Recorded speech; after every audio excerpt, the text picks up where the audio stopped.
The Nature of Celestial Beings. Xiefeng, November 22nd, 2019. Translated by Qin Yu and edited by Care. Nature is the characteristics of all structures, things, and even lives. The kinds of structures present determine the kinds of natures there are. All beings have their own natures. Gods have divine ones, Buddhas have Buddhist ones, demons have demonic ones, celestials have celestial ones, people have human ones, and beasts have animal ones.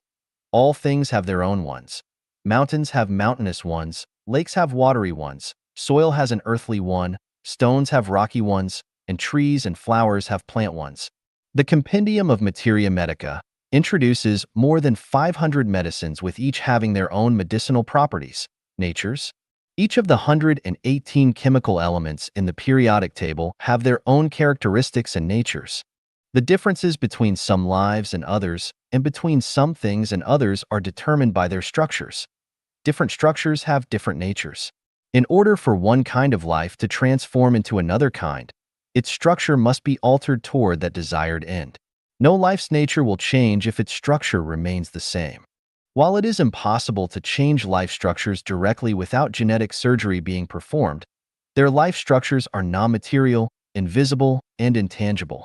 It is still impossible to alter non-material life structures through surgery. To change a life structure, you must start by changing its consciousness. For example, if you want to become a celestial, then you must transform your consciousness from one of a human to one of a celestial. However, the transformation of a consciousness cannot be reached without centuries of self-improvement and self-refinement. Consciousnesses are too complicated.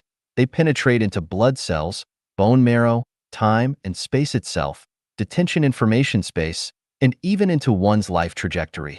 The components of consciousnesses are enormous.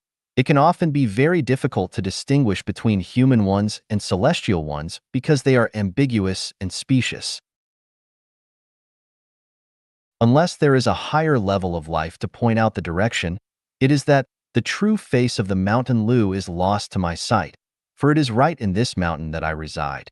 There is a shortcut through which people can become celestials, that is, to follow the celestial nature, and it is relatively simple to do this. You do not need to read books on celestial cultivation and spend your limited lifetimes trying to understand them from the principles of truth, meditation, immortality pills, praying to gods, worshiping the Buddha, or reciting the scriptures every day, because even illiterates who follow the celestial nature can become celestial beings. So, what are the natures of celestials and what are their manifestations? People can be divided into these 5 groups: ignorant commoners, laities, mortals, sages, and celestials, saints. Celestials can be subdivided into these 5 types: ghost celestials, human celestials, land celestials, deity celestials, and super celestials. Here I will only express the nature of celestials in the 1,000-year world, because this is the easiest state for people to reach. If people can follow the nature of celestials in the 1,000-year world, then they will join them to live the lives of celestials after their deaths. The nature of celestial beings is that they have the following 8 characteristics. They follow what is predestined, are open, leave things to fate, and are free and unfettered. They conduct themselves limitlessly, follow situations, and act flexibly. They are amorous yet never attach importance to affection. They possess nothing and are totally unfettered. They never do anything yet all things happen through them because they follow Tao. They feel no mercy or pity but are natural and unrestrained. They neither contend nor argue, but associate with other celestials. They behave with the elegant demeanor of a celestial being by talking cheerfully and humorously. A life with the above 8 characteristics is celestial one. If you follow their 8 characteristics, then you will possess their nature, and you will have doubtlessly become one already. Humans can never achieve any of these 8 characteristics of celestial nature, not even one of them. Of course, people occasionally show signs of celestial natures, but they are just flashes of light and disappear quickly. It is easy to understand theoretically and logically, but extremely difficult to achieve, so it is not easy to become a celestial. For example, could you follow what is predestined, be open, leave things to fate, and be free and unfettered? If you were placed in a cell where you could only eat grass roots, everyone would scold and bully you, and snakes and scorpions would be rampant. Another example would be, could you possess nothing and be totally unfettered if you knew that you were about to die? Could you be free from the worries of the people for whom and the things for which you care?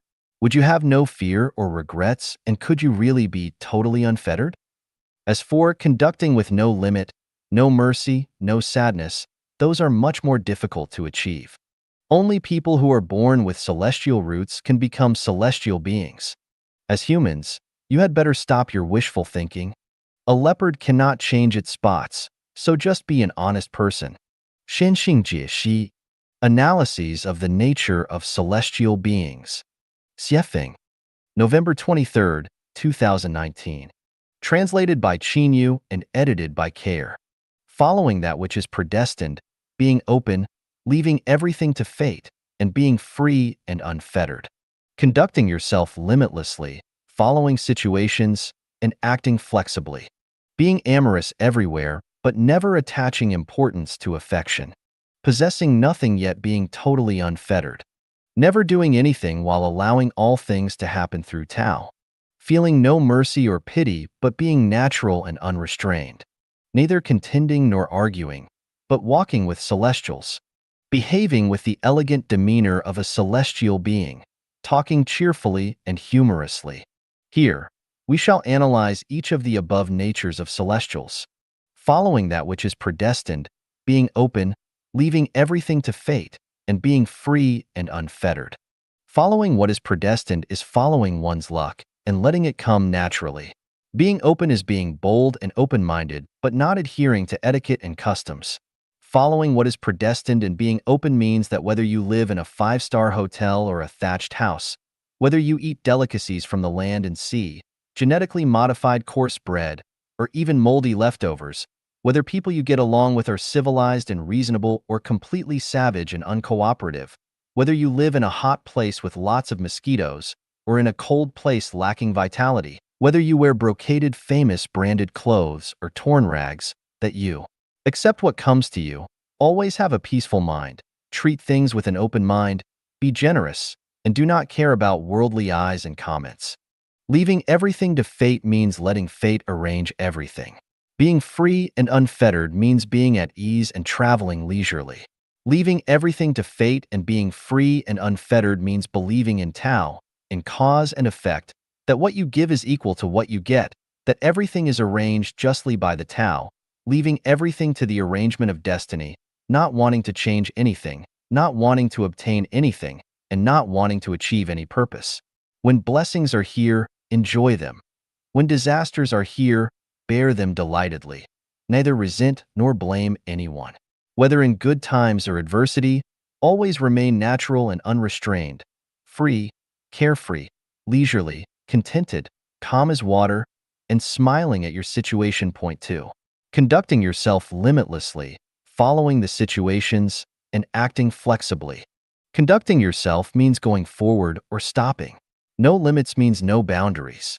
Conducting yourself with no limits means that I, Grandaunt, as long as I am not hurting any other person, society, or nature, can make myself as comfortable as I choose, and that I, Grandpa, under the same rules for proper behavior, can be as happy as I want to be. Following the situations means moving according to situations and changing according to their changes and not sticking to old systems, traditions, dogma, or the scriptures and the master's preaching. Acting flexibly means managing oneself according to situations. Following situations and acting flexibly means having no fixed precepts or rules in your mind, and that no rules and regulations are set in advance. Buddha has no set rules because they always conform to meeting situations. All affairs should be treated, handled, coped with, and ascertained flexibly. 3. Being amorous everywhere but never attaching importance to affection. Being merciful everywhere means that no matter whether dealing with people, animals, or nature, you must be merciful in words and actions, never reaching an impasse, never being merciless, but never saying never. Never attaching importance to affection means not falling into affection, not having too much affection for someone, something, an organization, a person, a party, a country, a system, or a religion. Attaching too much importance to affection will tie you to one of the aforementioned and make it impossible for you to be natural and unrestrained, and therefore make it impossible for you to become immortal. 4. Possessing nothing yet being totally unfettered. Possessing nothing means owning nothing at all. Not the sky, not the earth, no real estate, no power, no reputation, no relatives or lovers, no organization. Everything belongs to the greatest creator, everything belongs to nature. So I possess nothing. I am united with the greatest creator, with Tao, with all things, and even with death itself. Totally unfettered means having no one and nothing on your mind, that you can go wherever you want and do whatever you want without hesitation, worries, or fear, and that you can stay when you want to stay and leave when you want to leave with absolutely no worries. Because you have nothing, you do not worry about thieves, robbers, people borrowing money from you, being deceived, degraded, nor insulted, nor do you even worry about death. Because you have nothing, there is nothing to contend with and nothing to guard. Whether the sky falls, the earth fractures, the sea floods the land, or the land sinks into the sea. You have no anxieties, no worries. Life is like a bubble, and everything is as passing clouds. 5. Never doing anything while allowing all things to happen through Tao. Never doing anything while allowing all things to happen through Tao means surrendering your life to the greatest creator and leaving your life to the management of Tao with no ideals, wishes, plans, or pursuits, but trusting that nature will arrange everything, never having any special requirements or anything special to do. You work and rest each day as the sun rises and sets, because all active dharma are like dreams, illusions, bubbles, and shadows. Accomplish doing nothing and attending to non-affairs. If it is funny, play with it. If it is not, do not.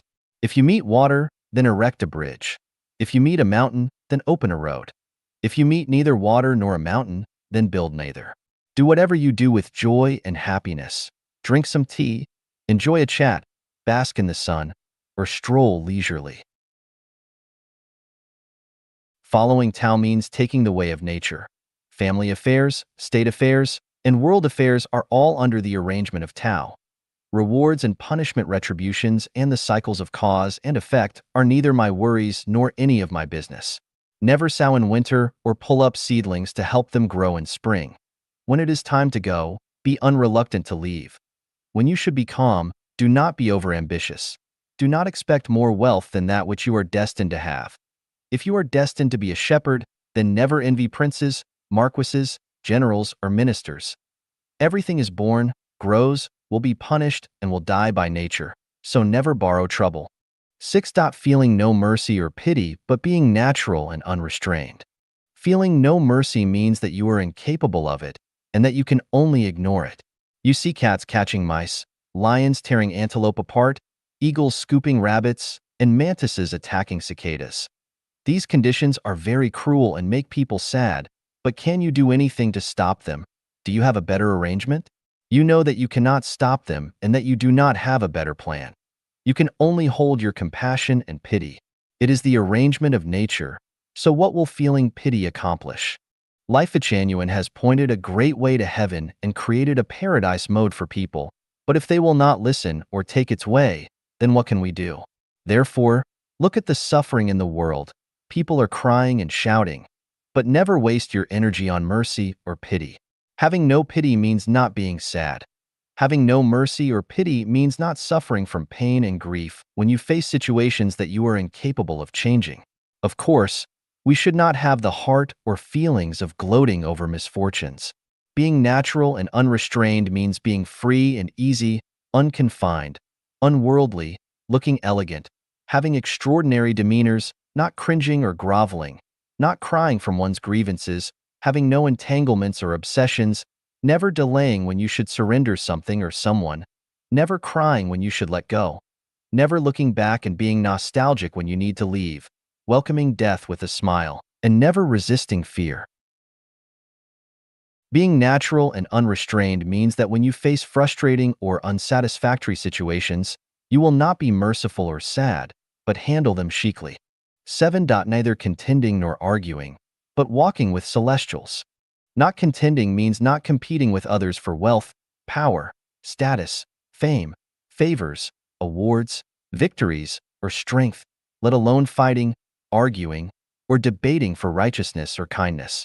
Not arguing means not discussing, debating, arguing, or opposing others. If you think you are right, then do what you think is right.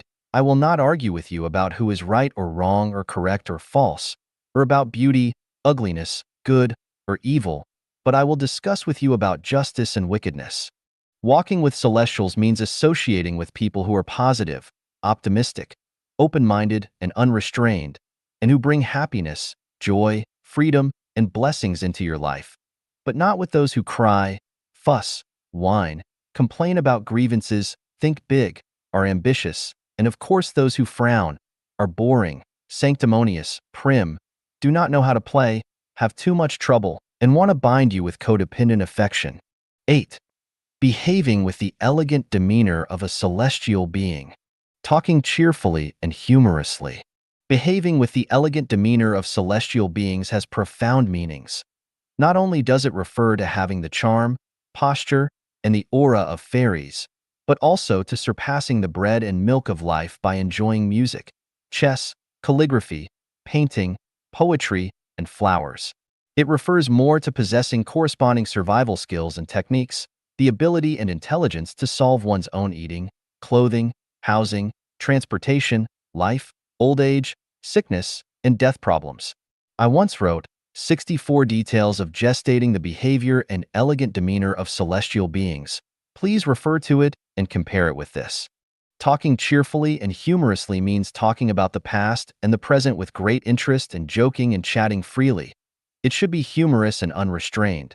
Make people happy and laugh heartily to listen to what we say and do, and make people forget their troubles but feel like bathing in the sunshine as celestial beings coming to Earth and as if spring suddenly arrived in one night. There is a lot of more content about celestial nature, but if you understand the above 8 qualities, then you must be a celestial being.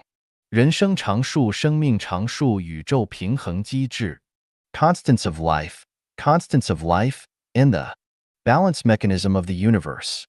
Xiefeng, August 8th, 2020. Translated by Qinyu and edited by Care. You know it very well and very clearly in your heart, but there is nothing you can do. But you have to say what you do not want to say or do, take the way you do not want to take, and continue dealing with people with whom you do not want to deal.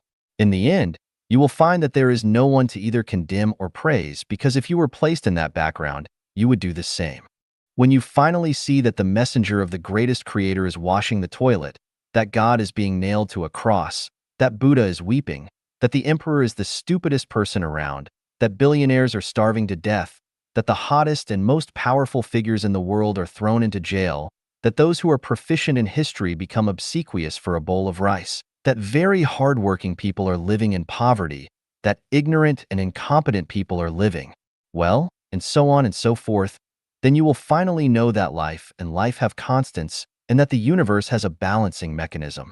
Do not envy others, do not look down on anyone, let alone lament your fate and be ashamed of yourself, because everything is balanced by constants.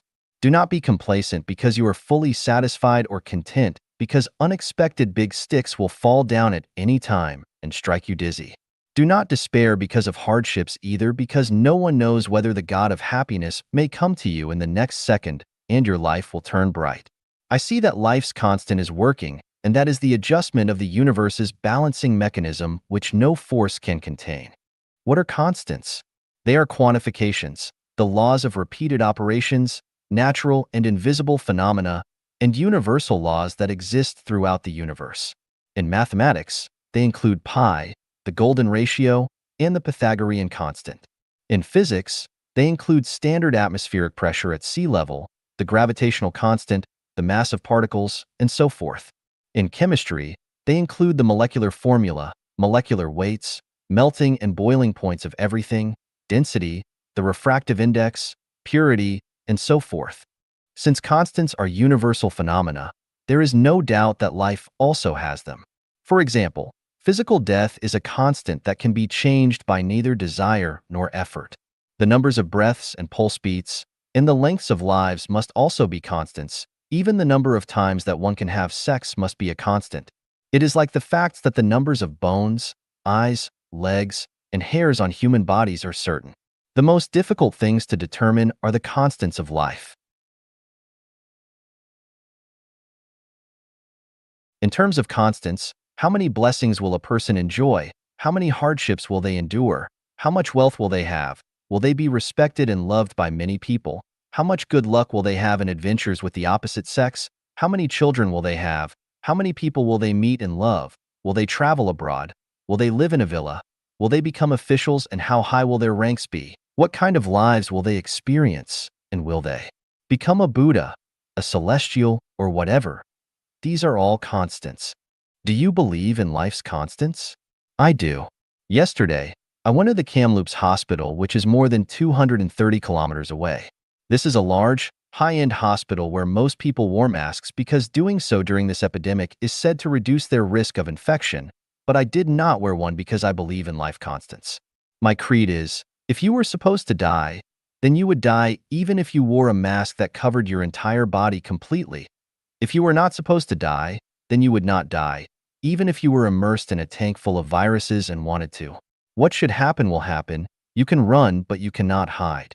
If it did not work this way, then pi would not be the constant of 3.141, 592, 653, 589, 793, 238, 462, 643, 383, 279, 502, 88, but maybe 3.2.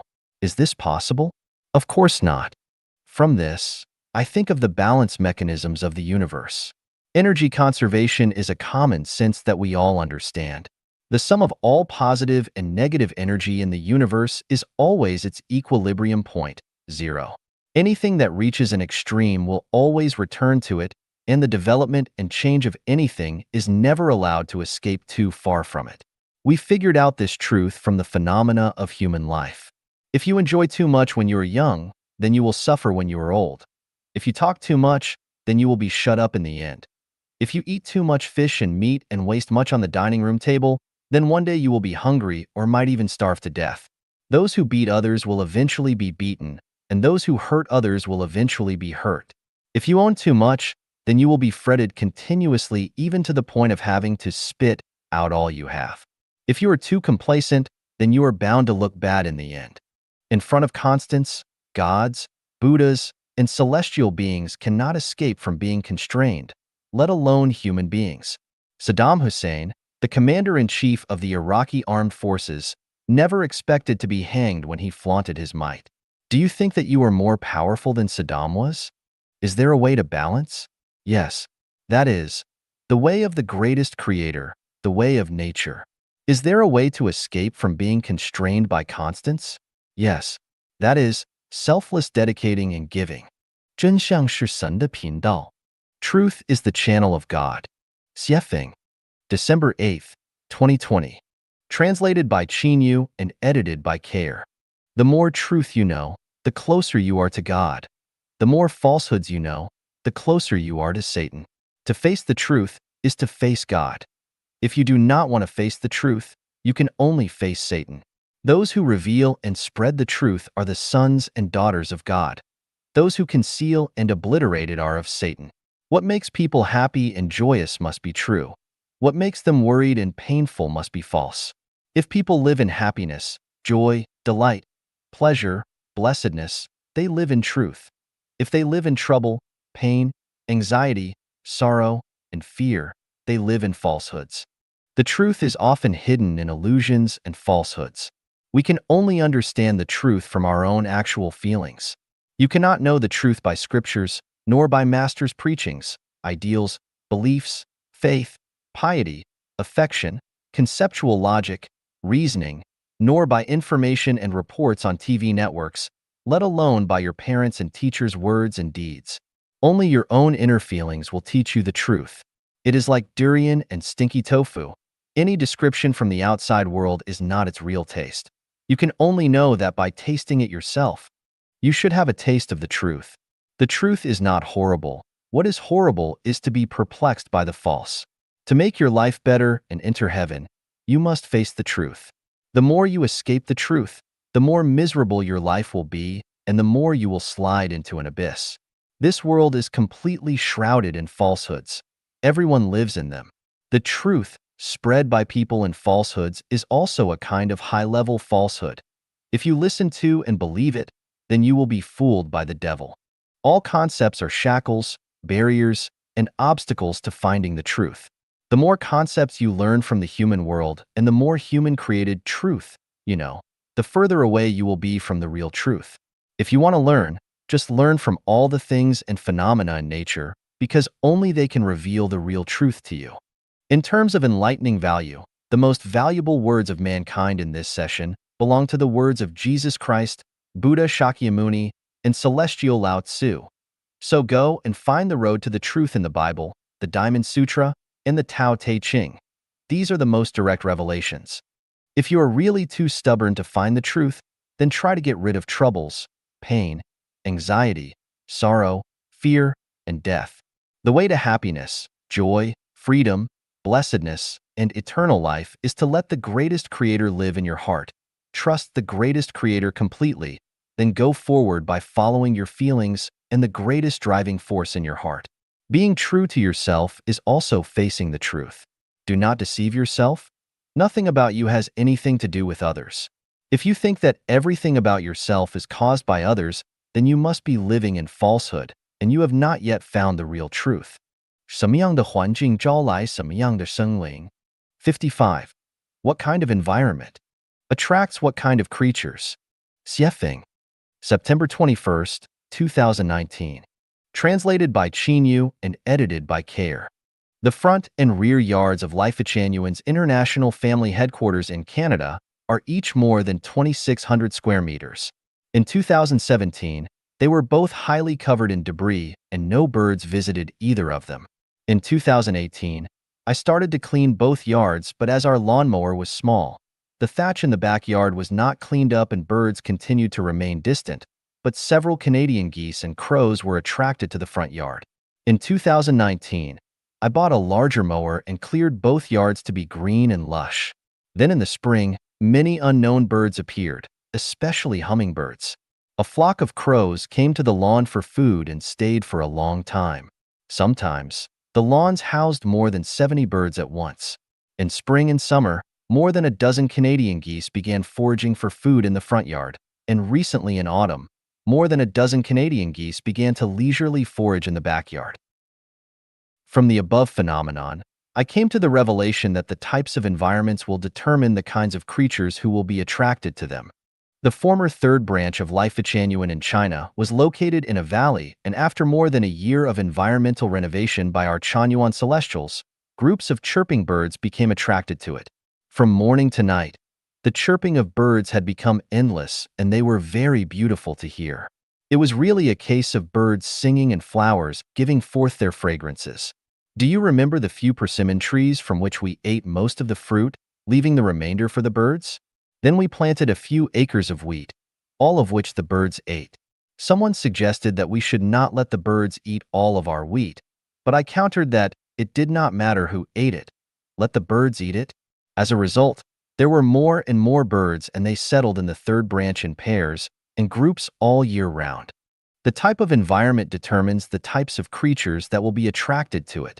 Mountains attract tigers, grasslands attract wolves, jungles attract lions and leopards, stagnant pools attract crocodiles, wetlands attract migratory birds, the Gobi Desert attracts lizards, green mountains and blue waters attract good weather, poor mountains and stale waters attract violent storms, bad emperors attract treacherous villains, wise emperors attract upright ministers and righteous men. Brothels attract whoremasters, galleries attract artists, casinos attract gamblers, and battlefields attract soldiers. A large number of phenomena in nature and human society prove that the type of environment will determine the kind of creatures that it will attract.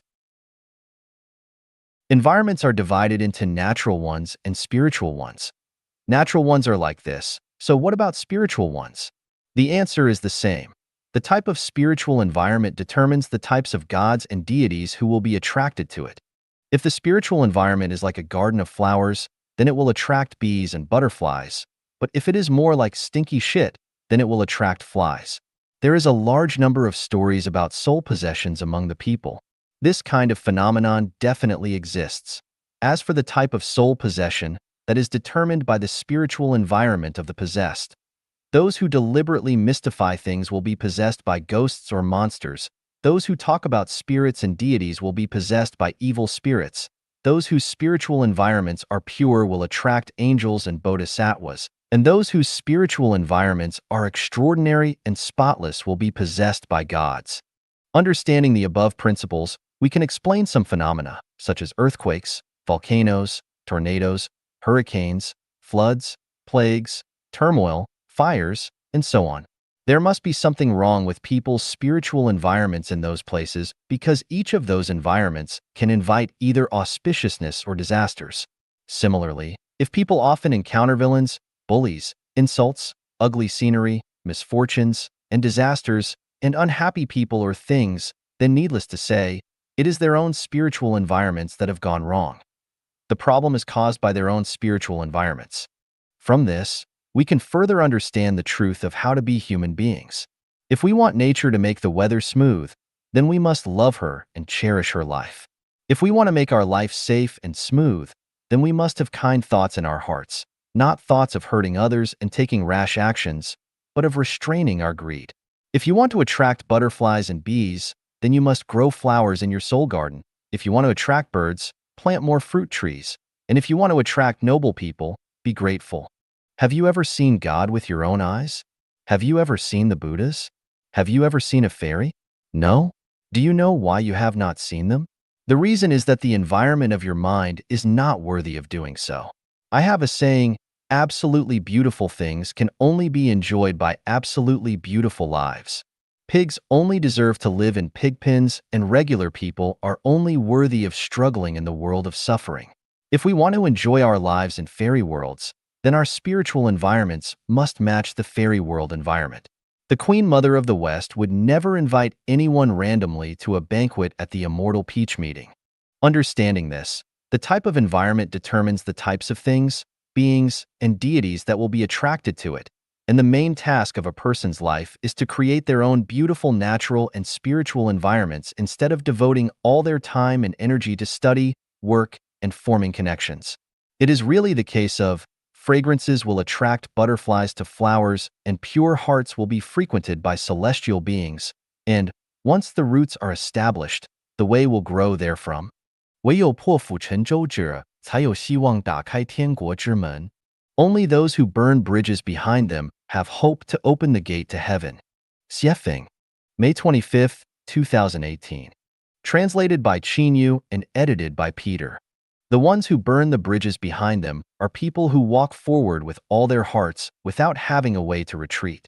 Jesus Christ warns us, "He who looks back while holding the plow in his hand is not worthy of entering the kingdom of God." The world, where human beings dwell and live, is a kind of program, and this program is only suitable for human survival. If you want to live in the heaven where gods, Buddhas, and celestial beings live, you must escape from the world's program. Without leaving behind the world's program, it is absolutely impossible for you to enter the space of gods, Buddhas, and celestial beings. From the world to the realm of the gods, that is, the kingdom of heaven, people should not think and arrange everything with human thinking. If you think and plan with human thinking, you can only go round and round in the world and never get out of the cave of silken web which is the world's program. There are 36 8-diagram arrays in the world's program, and these 36 8-diagram arrays tightly restrain people in the space where they live. If one wants to escape from the 36 mazes, it is as difficult as to cut one's skin and open the flesh and break the heart, and it is almost as a rebirth from the ashes. Do you dare to burn the bridges behind you?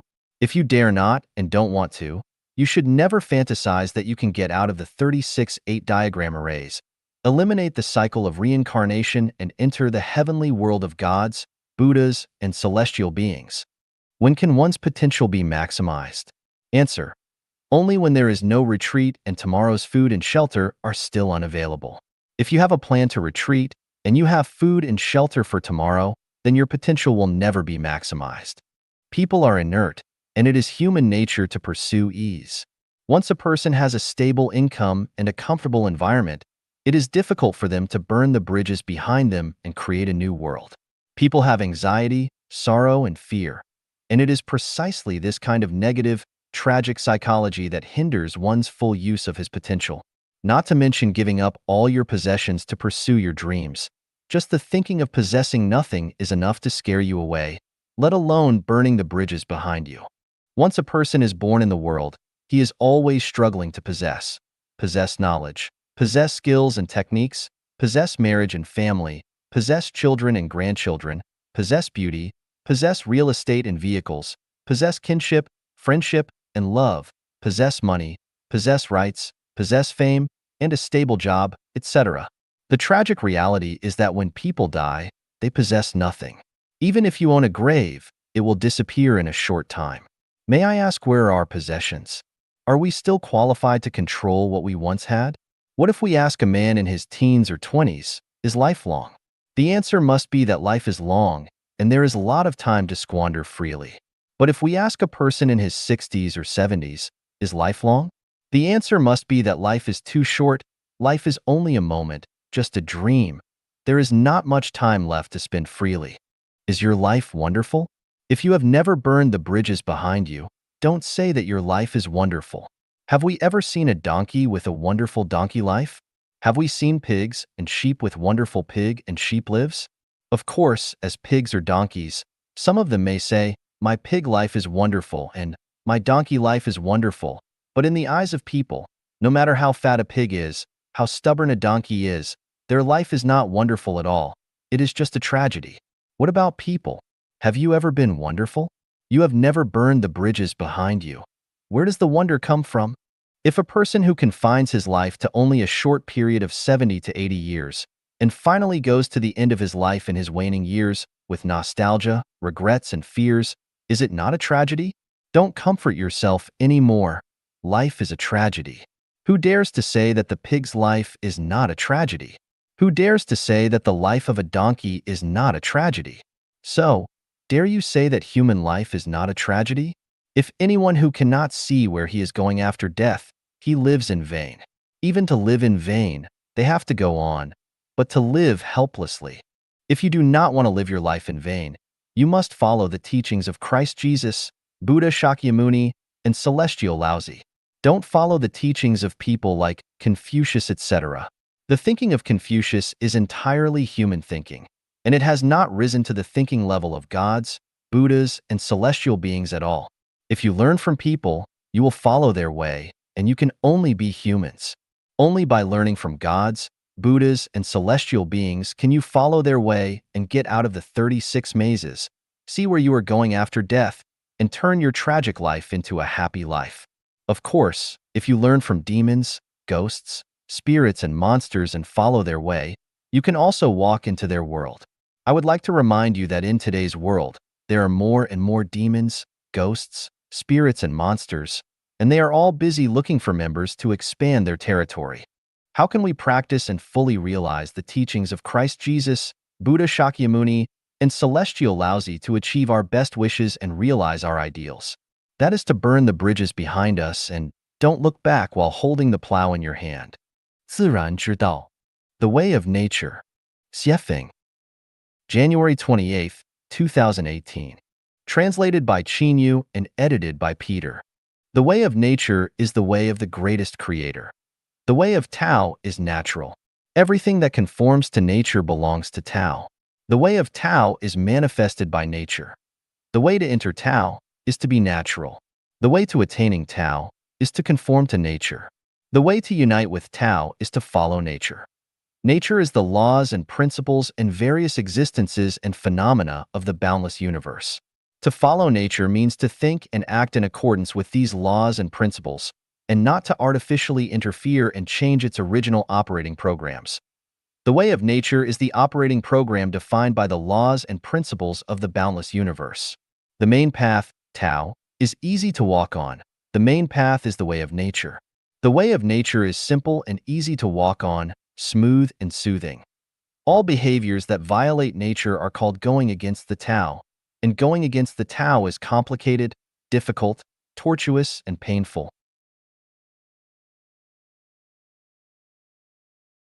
People, when you feel that life is happy, joyous, free, and blessed, it proves that you are walking in the way of nature. People, when you feel that life is full of troubles, pain, anxiety, or sorrow, it proves that you are walking against the Tao. How do you follow the way of nature? Eat when you should eat, drink when you should drink, sleep when you should sleep, do when you should do, play when you should play, use when you should use, live when you should live, die when you should.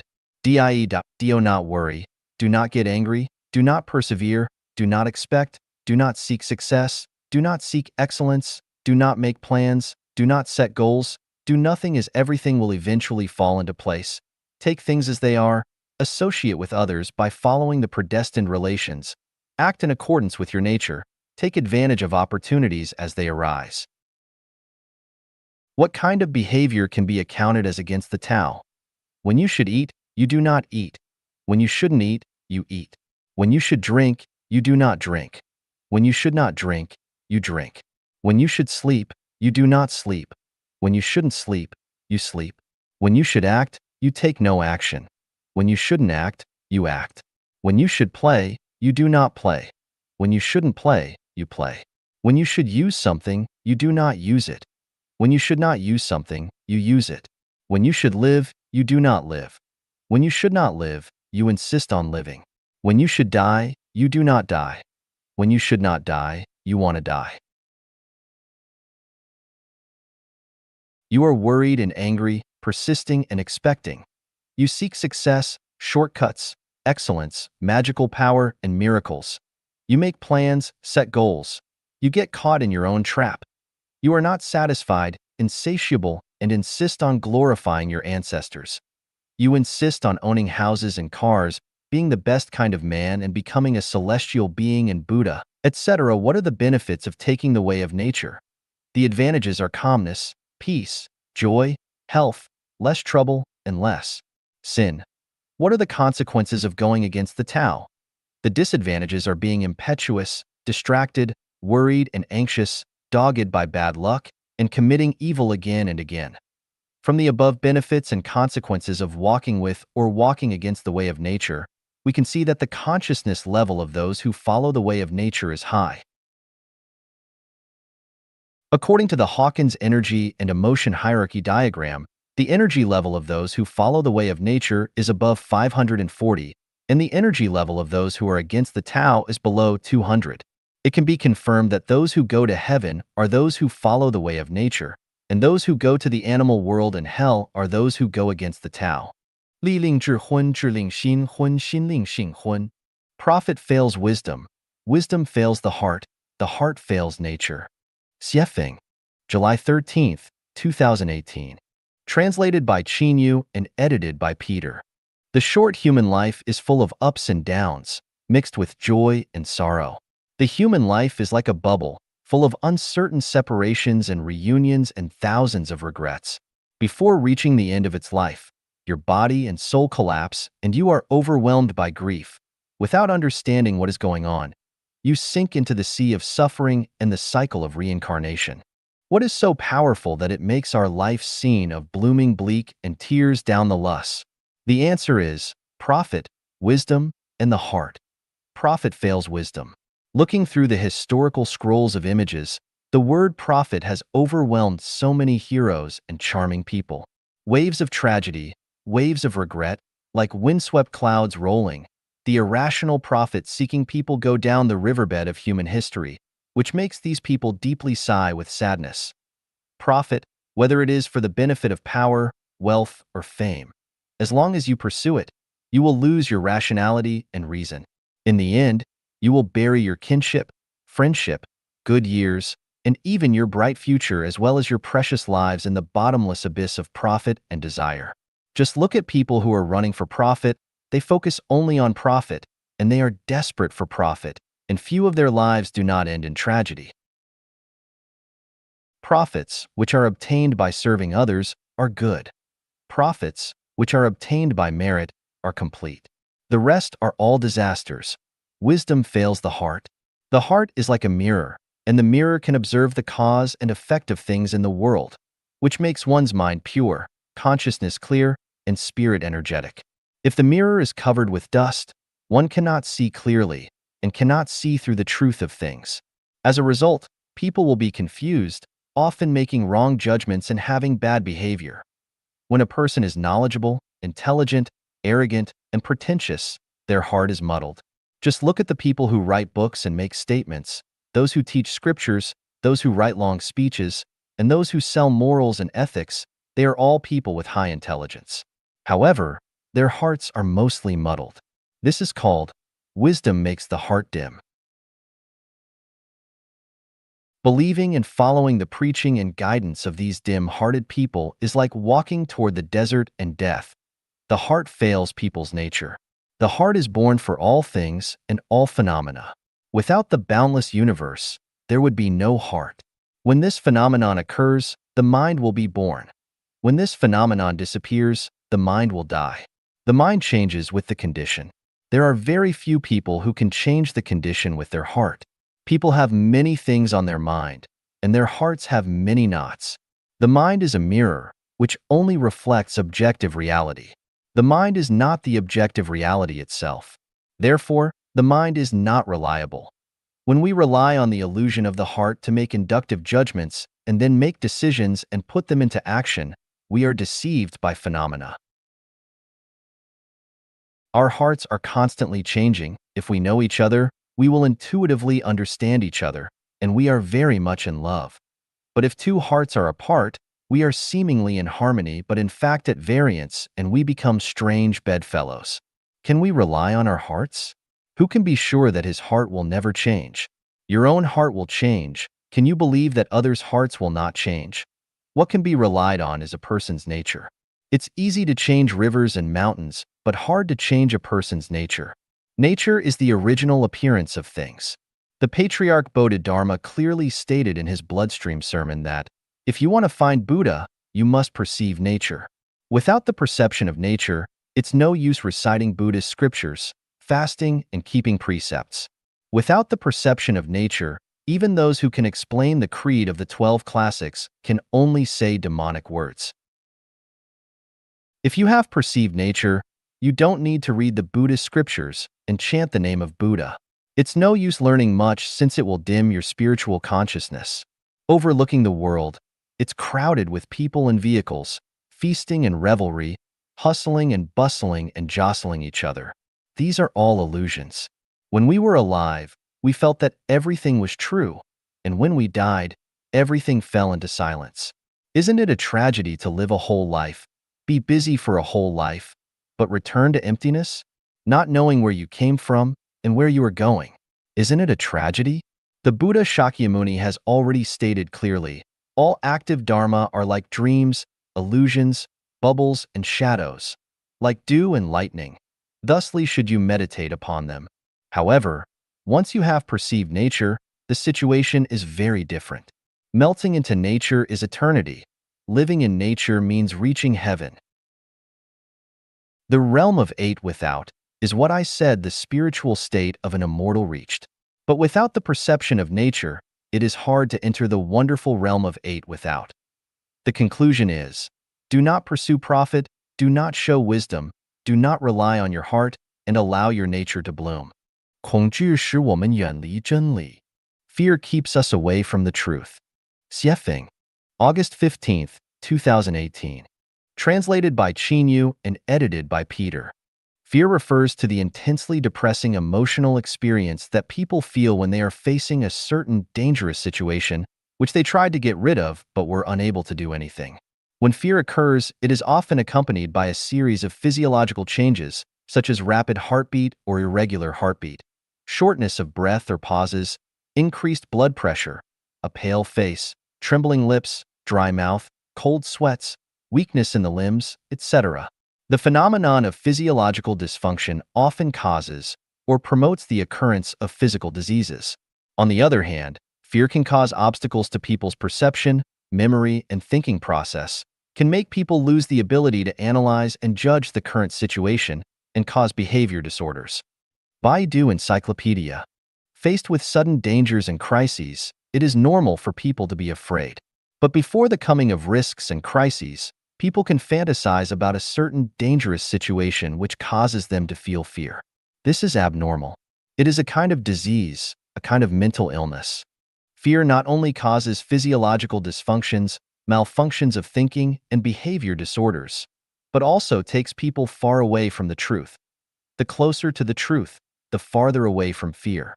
The farther away from the truth, the closer to fear. A person who has no fear is a person who is one with the truth, and a person who is fearful is a person who is one with falsehoods, evil, and ugliness. What is truth? Truth is Tao. What is Tao?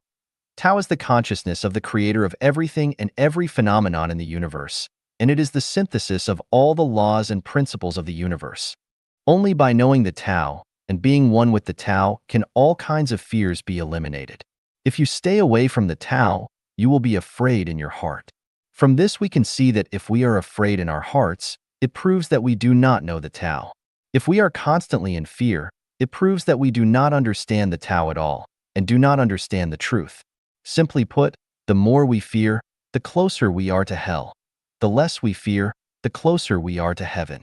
Therefore, among the 8 without realms described in the Sutra of attaining the state of immortality, one of them is without fear. If there is still fear, it means you have not attained the state of immortality yet. The lower the realm of life, the more fear there is. The higher the realm of life, the less fear there is. Hell is full of fear.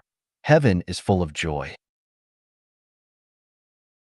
So, if we're in an environment where there's a lot of fear, it proves that this environment is very bad, almost like hell. If we live in an environment where there is little fear, it proves that it is an ideal environment, almost like paradise. It thus can be seen that a person who has many fears is close to hell. A person who has little fear is near heaven. What do we fear? Why should we fear? If we haven't done anything that hurts the world, why should we fear? If we haven't done anything stealthily, why should we fear? If we haven't done anything illegal, why should we fear? If we haven't hindered others living, why should we fear? We fear because we have been hiding something in our hearts. We fear because we have possessed too much, had too strong a desire for fame and fortune, and have been too ambitious. We fear because we are deeply entangled with secular ties, have too much sin and too little merit, and are too selfish. We fear because we do not understand the laws of heaven. We do not know the facts. We cannot distinguish between good and evil, and we are far away from the truth. We fear because we gain things we shouldn't gain. We fear because we have no faith and do not understand the Tao. If we know a little about Tao, we should have no fear. Not to mention the deep connotation of Tao, just examine the 3 connotations of Tao, and we should not allow fear to be generated. Point 1. As a man sows, so shall he reap. Divine punishments, though slow, are always sure. Good will be rewarded with good, and evil with evil. If the reward is not forthcoming, it is because the time has not yet come. When the time comes, one will get one's due reward. 2. The sum of the positive and negative energies of the universe is 0, and what you pay and what you receive are always equal. Point 3. Everything in the universe runs in the Tao, and governments and everyone in the world also run in the Tao. The Tao is fair. It is up to the greatest creator to judge who is right or wrong, and it is up to Tao to assess our merits and faults. What should come will come. What should go will go. If we understand the above 3 points, will we still fear?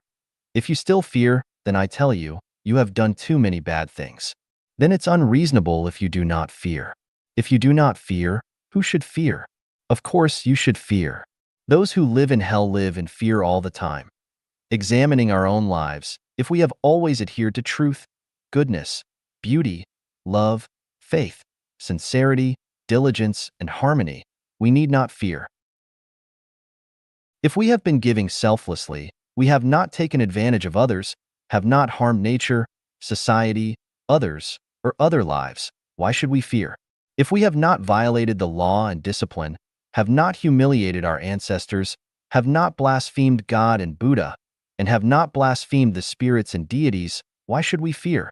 If we haven't blocked the way of others, haven't disturbed others' preaching, haven't judged others, haven't derogated others, haven't got in the way of others' living, why should we fear? If we haven't been extravagant and wasteful, and we have treated everything with kindness and love, why should we fear? Do we not believe that there are divinities watching over us? Do we not believe that our words and deeds, every action, every thought, are all being monitored and judged by the arrangements of Tao? If we think that the Tao will also do wrong to good people, it can only show that we do not understand the law of heaven, the law of Tao at all. If we are tortured and punished, the problem is not in external factors, but in ourselves. Then, fear is useless. Complaining and resentment are even more useless. No one can escape the reward or punishment of a victim. Finally, what I want to tell you is that people with fear have no relationship with health, joy, freedom, happiness, and heaven. The Bridge to the Celestial Islands. Xiefeng. October 5, 2018. Translated by Qinyu and edited by Peter. It is said that the core of truth is in one sentence, while falsehoods are spread through millions of books. For 18 years, I have devoted myself to studying, preaching, and solving mysteries. Today, I can encompass the vast truth into 3 words: faith, love, and nature. That is to say, as long as you can exhibit faith, love, and nature to the extreme, you can reach the celestial islands, reach heaven. Or it can be said that we can achieve our greatest desires and realize our best ideals without reading extensively, researching and exploring, struggling and working hard, practicing abstinence from meat and saying prayers, as long as we completely believe, love, and let our nature blossom. Faith is a state of consciousness and mentality that has no doubts about the truth, things, or people. The first and most important thing to do in a person's life is to solve the problem of faith. Once the problem of faith is solved, the road of life is filled with happiness and freedom, and the road of life is filled with flowers and fragrances, and your life will be in order, and you can see in one encompassing vision how tiny all the mountains are.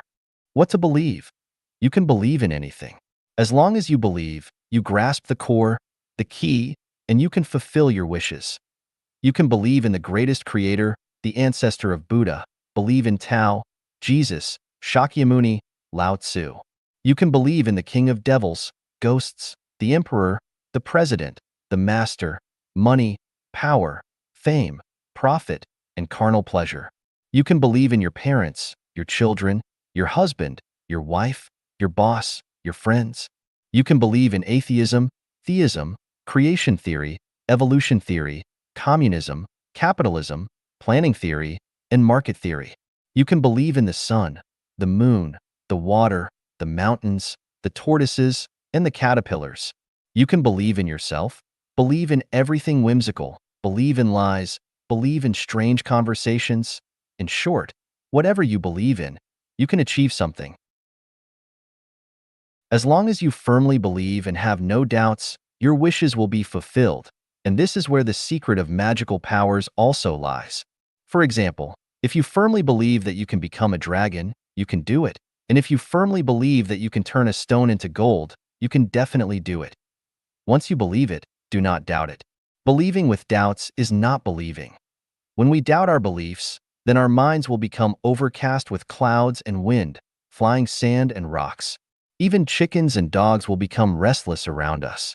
For example, between husband and wife, if the husband does not believe in the wife, or the wife does not believe in the husband, then the couple will become strange bedfellows, each having their own axe to grind, and they will be uneasy, will start quarreling and fighting, and start living a life of misery.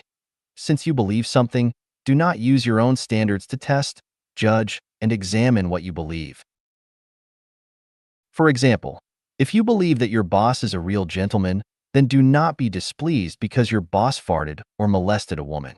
For example, if you believe in the greatest creator, do not have doubts because you have encountered setbacks or hardships.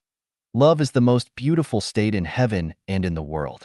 It is a state that combines truth, goodness, beauty, faith, sincerity, peace, and joy. Look at the blooming flowers. Love is in the blooming flowers.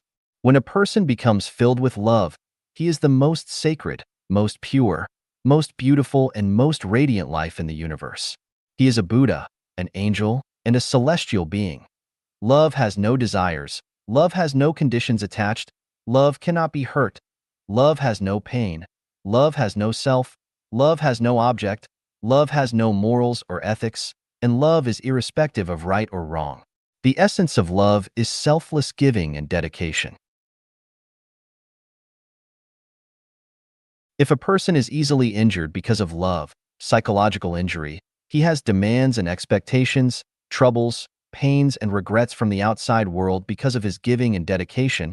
He is angry, complaining, and raging because of love, and he is anxious, worried, and fearful because of love. He has no sense of love, and he himself does not love. Nature is a kind of primitive magnetic field formed by the structure of things, that is, the features of things. Nature is Buddha. Nature is a celestial being, nature is an angel, and nature is truth. In the same way, nature is the devil, nature is a monster, nature is a demon, and nature is spirits. Nature is innate, and nature is Tathagata. Following one's nature means being natural. Following one's nature is to be one with the Tao. If you are following your nature, do not rely on your own cognition and thinking to analyze and judge, and do not weigh the pros and cons, but just live out your own Tathagata nature. The world's vast and voluminous scriptures, wisdom, knowledge, and preaching about self-improvement and self-refinement can be summed up in these three words: faith, love, and nature. These three words are the bridge to the celestial islands. 遵循自然之道，潇洒度人生. Follow the way of nature and live your life naturally and without restraint.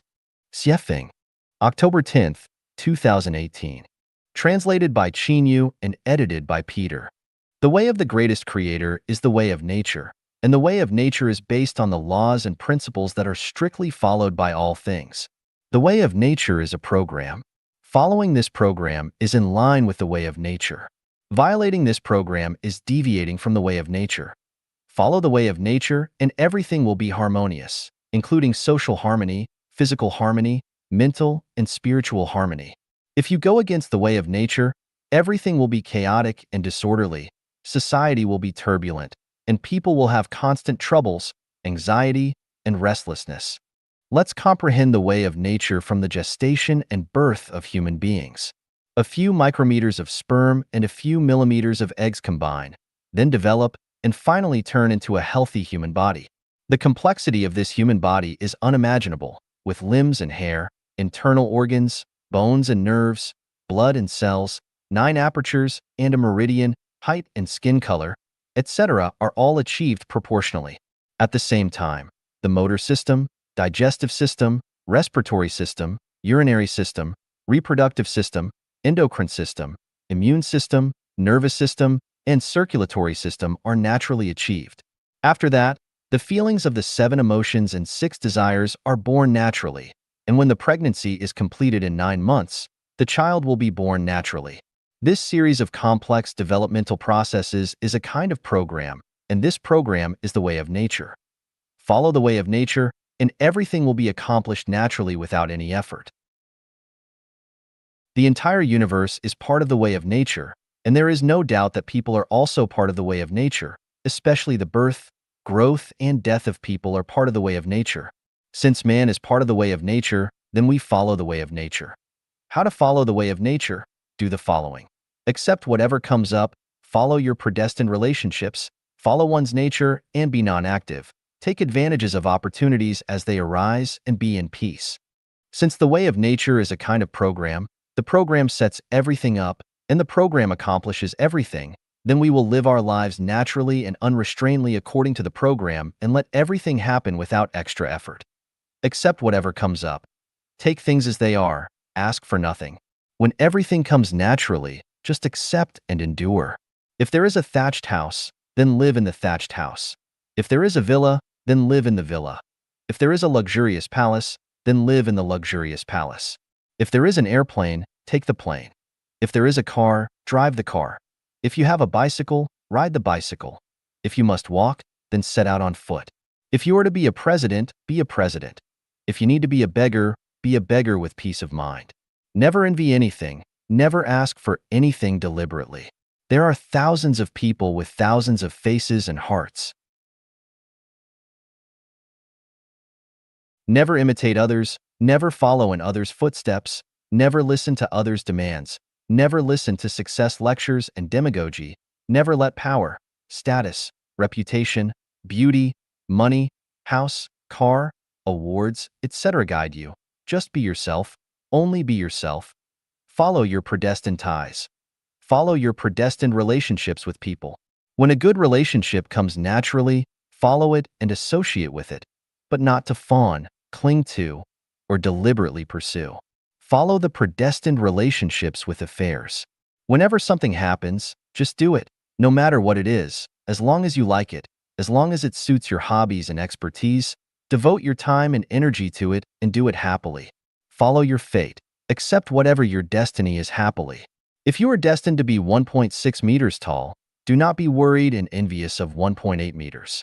If you are destined to live by singing, then sing to your heart's content and never envy scientists or shepherds. If you are destined to have yellow skin and black eyes, never envy white skin and blue eyes. Follow your predestined relationships with places. Wherever you go, it is your home, and you will love all the places where you go. If you were born in Africa, never yearn for Europe. If you live in the countryside, never envy the city. If you live well somewhere, never deliberately move to another place or even think about emigrating abroad. Follow one's nature, be non-active. A bird will definitely fly. A flower will definitely bloom. An earthworm must be in the soil. A thief will definitely steal. A spider will definitely make a web. A hen will definitely lay eggs. With all lives, their living environment and their way of survival are determined by their nature. Asking tigers to eat grass, asking lambs to eat meat, asking fish to live on the grassland, and asking cattle and sheep to survive in water, all are against their nature. Only by following their own nature will they feel leisurely and relaxed. If you have a diamond cutter, you can do the work of mending porcelain wares. Without a diamond cutter, never try to mend porcelain wares. Follow your nature and let it fully bloom. Do not suppress yourself, and do not force yourself to achieve any goal or accomplish something. If you like to play in the mud, you can play in the mud as much as you can, and there is no need to force yourself to become a sculptor. Take advantage of opportunities as they arise and be in peace. The seasons alternate. There is a full moon only once a month. Many scenarios probably can only be experienced once in a lifetime. Therefore, it is said, opportunity knocks but once. When opportunities come, take the chance and take advantage of these opportunities fully. Do not miss the opportunity. Spring is the time to sow, and autumn is the time to harvest. Neither should be missed. When good things come, grab them quickly. When an opportunity comes, take the opportunity to do the things that should be done. Take advantage of the sunshine to dry your hay. Strike the iron while it is still hot. If the opportunity to become an official has come, hurry up and take the chance to become an official. When the chance to make a fortune comes, make haste. When the opportunity to accumulate merit has come, accumulate quickly. When the peach flower is about to bloom, hurry up and take the peach blossom for luck. When confidence come, take the opportunity to get together for a few drinks and get drunk. When the gods, Buddhas, and celestials are here, my goodness, how can you miss such a golden opportunity that only comes once in a lifetime? If no opportunity comes, it does not matter. Overlook the tides ebb and flow and flowers blooming and fading. Keep a calm mind. Even if you are a genius, if you do not have a chance, let it be buried. Life is short, but life is long. If the opportunity does not come today, wait for tomorrow. If it does not come this year, wait for next year. If it does not come this life, wait for the next life. Anyway, there will be opportunities. Do not be anxious or impatient. Follow the way of nature, and life will always be cool and comfortable. You will no longer have worries and sorrows, anxiety and fears. Enjoy life no matter where you are or what you are doing. Remember, it's not that you can achieve anything that you want to achieve. Not that you can do whatever you want. Everything has been set and arranged in the program of the way of nature, and the path of conforming to the way of nature is the path of Buddhas and celestial beings. It can also be said that if a person can truly follow the way of nature completely and thoroughly, he is already a Buddha and a celestial being. 自然之道之秘解析 An analysis of the mysteries of the way of nature. Xiefeng, September 18th, 2021. Chanyuan celestials follow the way of the greatest creator, that is, The way of nature. So what is the way of nature? The way of nature has the following 8 mysteries. Pregnancy has a time limit, and the delivery time is set. The implication is that everything has a time limit and cannot be surpassed. Once it is surpassed, it is against the way of nature. Application: don't be in a hurry. If you have a wish in your heart, it is the equivalent of you being pregnant. When the wish will be delivered is related to the size of the wish. If your wish is just to have a cup of coffee, it can be realized in a few minutes or a few hours. If your wish is to own a luxurious villa, it may take several years or even decades to give birth. If your wish is to reach the kingdom of heaven, you need to wait for the time of delivery all your life. Sow in spring, cultivate in summer, harvest in autumn, store in winter. The meaning is to keep the timing sequence and don't mess with the order. If the timing sequence is wrong and the order is reversed, it violates the way of nature. Application: different age groups should do the things fitting of their age group. For example, childhood is a time for playing, and the teenage years are for learning. If you study in childhood, you will violate the way of nature, and if you begin laboring as teenagers, you violate the way of nature. Rubbing ropes against wooden boards will cut into them, and dripping water onto stones will wear them down. The meaning is that as long as you focus on something, there will be a moment when things will turn around and you will become suddenly enlightened. Application: concentrate on exploring a certain phenomenon or doing a certain thing. Don't be distracted, but wholly devoted. In this way, you will make gains. Reap melon from melon seeds and reap beans from bean seeds. The meaning is that you will reap what you sow. If you sow beauty, you will reap beauty. If you sow ugliness, you will reap ugliness. Application: plant what you need in the future. If you want to go to hell, plant evil. If you want to go to heaven, plant goodness. Merits and demerits must be examined. Rewards and punishments must be executed. It means that nothing, no words or deeds, can escape the eyes of heaven, and rewards or punishments will definitely come in due course. Application: always think of a pair of eyes above your head staring at you. So you must walk on a tightrope when doing things and when speaking, being neither cowardly nor tough. Channels form where water flows. Melons' pedicels fall when their fruit ripens. It means that you must have calmness and patience when doing things, and you should not rush for success. As long as you work hard, what you want will come true, and it will come naturally. Application: don't force anything. If you work hard enough, you will achieve it naturally. If you don't work hard enough, what you want will come to a premature end, and you will come out empty-handed. Follow one's nature. This is the way to Tao. It means that our nature is a gift from the greatest creator. If it is a cat, just catch the mouse. If it is a mouse, just dig holes and steal grain. If it is tuberose, just bloom and spread the fragrance. If it is a cow or sheep, eat grass. This is the arrangement of Tao. Doing so is in keeping with the Tao, which is the way of nature. Application: when people ask me whether they should choose A or B, whether they should go east or west, my answer is always listen to your inner voice and follow your innermost drive. Why? Because the loudest voice and driving force in your heart is the Tao, which is your nature. If you do this, you will become one with the Tao. Tao will manage the birth, growth, punishment, and destruction of everything. It means that when people come to this world, their role has already been determined in the cosmic life script. If the script determines that you are a thief, then you will never become a professor. If the script determines that you are a villain, then it is absolutely impossible for you to be a good person. The Chanyuan celestials I am looking for must be innate, and they cannot be cultivated by education, just like no matter how we cultivate and guide cucumbers, cucumbers will never turn into tomatoes.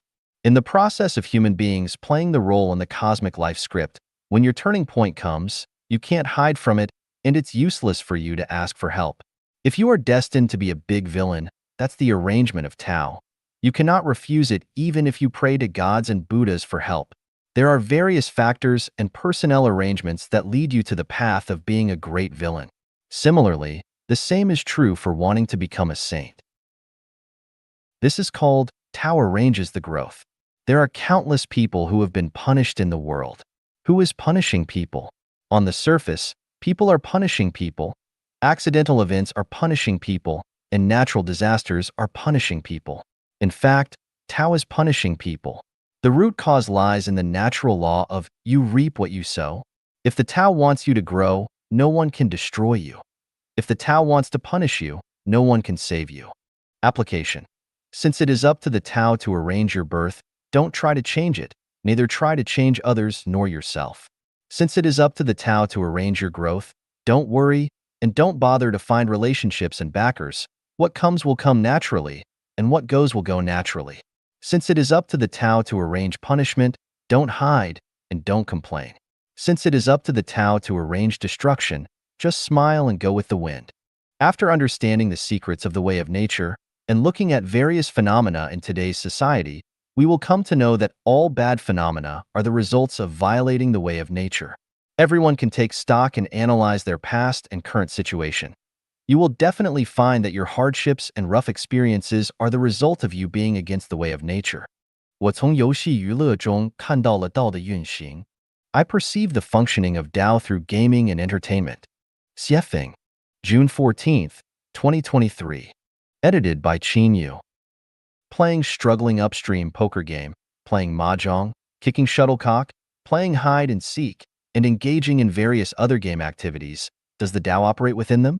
The answer is undoubtedly yes, because Tao is present in everything, and everything exists within Tao. In games like struggling upstream, poker game, Tao is certainly operating. Tao governs the evolution of everything, so gaming and entertainment are also within the realm of Tao. Gaming and entertainment can serve as an opportunity for enlightenment and a form of spiritual practice. Through gaming and entertainment, one can also attain Tao. Many people have played the game struggling upstream in poker. Have you ever noticed that the probability of drawing the joker cards, the big and small jokers, is higher for the player upstream? Or they may be drawn by the player downstream and contributed to the player upstream. Isn't it fascinating? What does this indicate? It indicates that only the player upstream has the qualification to obtain the joker cards. This is a rule. Regardless of how you shuffle and deal cards, there is an 80% chance that the joker cards will end up in the hand of the player upstream, showcasing their nobility. Now, let's gather a few people to play struggling upstream and collect data to see how likely it is for the joker cards to end up in the hands of the player upstream. Can we come up with a convincing percentage rule? No, this percentage rule cannot be derived. Why is that? This involves the observer effect in quantum mechanics. Is light a particle or a wave? When there is no observer, light behaves as a wave. But when there is an observer, light behaves like a particle. Photons possess both wave-like and particle-like properties. The nature of light depends on the observer. If no one is observing, it behaves like a wave. If someone is observing, it behaves like a particle. So, here's the answer. When playing struggling upstream, do the joker cards end up in the hands of the player upstream or in the hands of other players? If everyone does not consciously count or keep track, the joker cards will likely go to the player upstream. However, if someone consciously counts or keeps track, it is highly probable that the joker cards will go to a player in the middle position. Quantum mechanics tells us that the manifestation of particles depends on interference of external factors. Once a person consciously wants to do something, the essential characteristics of things tend to exhibit completely opposite states. Does the operation of Tao have similar characteristics to the manifestation of particles? I cannot draw a conclusion at this moment because there are too many factors involved, and it is a complex matter. However, we can find some clues from natural phenomena. For example, the saying, when consciously planting flowers, they do not bloom, but unintentionally planting willows, they grow in abundance. Intentionally planting flowers involves too many human factors, so they do not bloom. Unintentionally planting willows lacks human influence, so they grow luxuriantly. As willow trees are easy to grow while flowers are difficult to cultivate. This phenomenon widely exists in nature and various aspects of human society. Based on the above analysis, I would like to propose the following 5 hypotheses. The history we learn from books may be precisely the opposite of real history. What we see, hear, smell, taste, and touch may all be false or illusory. Conscious and desirous efforts of individuals may be opposite to their ideals. Living without intent or purpose may align most closely with the operation of Tao and make it easier to attain. Living out one's true nature is the unification of Tao. Qingjai, the affection debt. Xiefeng, January 31st, 2022. Translated by Qinyu, edited by Peter.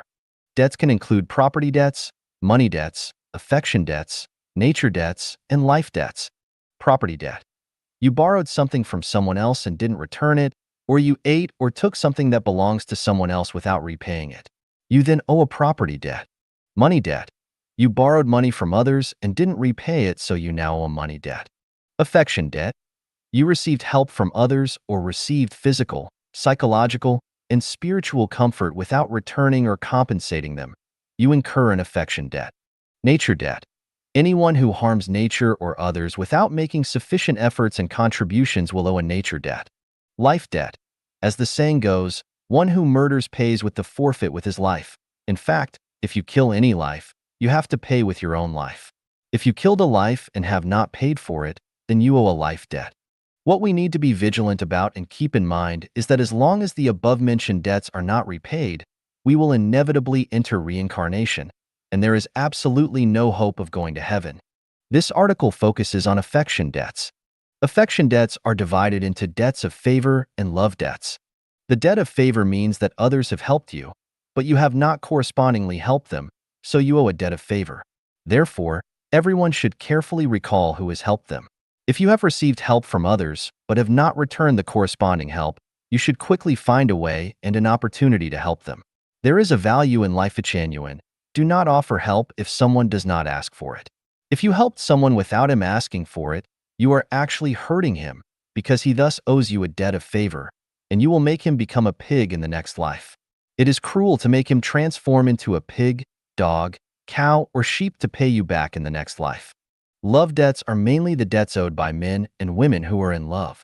People need comfort in their spirits and souls, and also need comfort in their physiology. When people get physical and receive psychological and spiritual comfort from the other side without giving the corresponding consolation to that other side, then they owe a debt of love. There is a predestined relationship in a love debt, and that predestined relationship is also a debt. Once you feel that you still have feelings for someone, and feel that you are in debt to someone, or you can't forget him or her because of the deep affection, that means you owe a love debt. One of the core components of self-improvement and self-cultivation is to strive to repay the debts of property, money, affection, nature, and life. The most effective way to repay them is to do formless almsgiving, which especially works well for paying off life debts. I hope that on this New Year's Eve, everyone will have a clear mind, give more, and take less, and after entering the Lunar New Year, repay all kinds of debts and end all kinds of worldly ties, and go to heaven freely and unrestrainedly. 思路清晰人生才顺才有未来. Clear thinking leads to a smooth life and a promising future. Xiefeng, February 1st, 2022. Edited by Qinyu. I mainly study the books without words. The natural phenomena and social changes are books without words, and people are also books without words. Reading people is like reading books without words. After studying many individuals, I've noticed a pattern. The clearer and more organized one's thinking, the smoother their life tends to be. Conversely, a disorganized mind leads to a difficult life. A core factor for an unsatisfactory life is a confused thought process. If one's thinking is muddled, their life is bound to be turbulent. From this, we understand that to make our life smoother, our first step should not be to pursue external success, but rather to adjust our thinking. Once our thoughts become clear, a smooth life will naturally follow. To predict someone's future, don't focus on their wealth, status, or facial features and physiognomy based on the 8 characters, Bazi. Instead, pay attention to the clarity of their thinking. If their thoughts are unclear, their future will likely be chaotic. If their thoughts fluctuate between clarity and confusion, their future will be a mix of success and failure.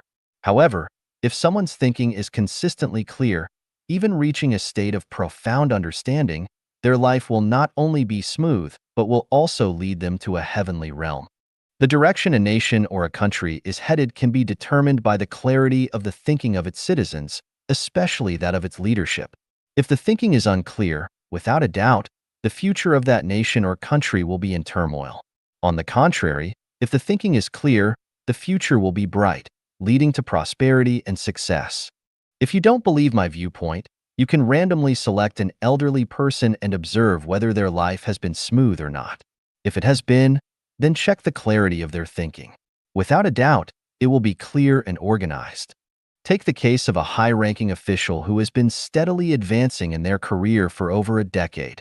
Suddenly, they commit a crime and are imprisoned, and their assets are confiscated. They experience a major setback.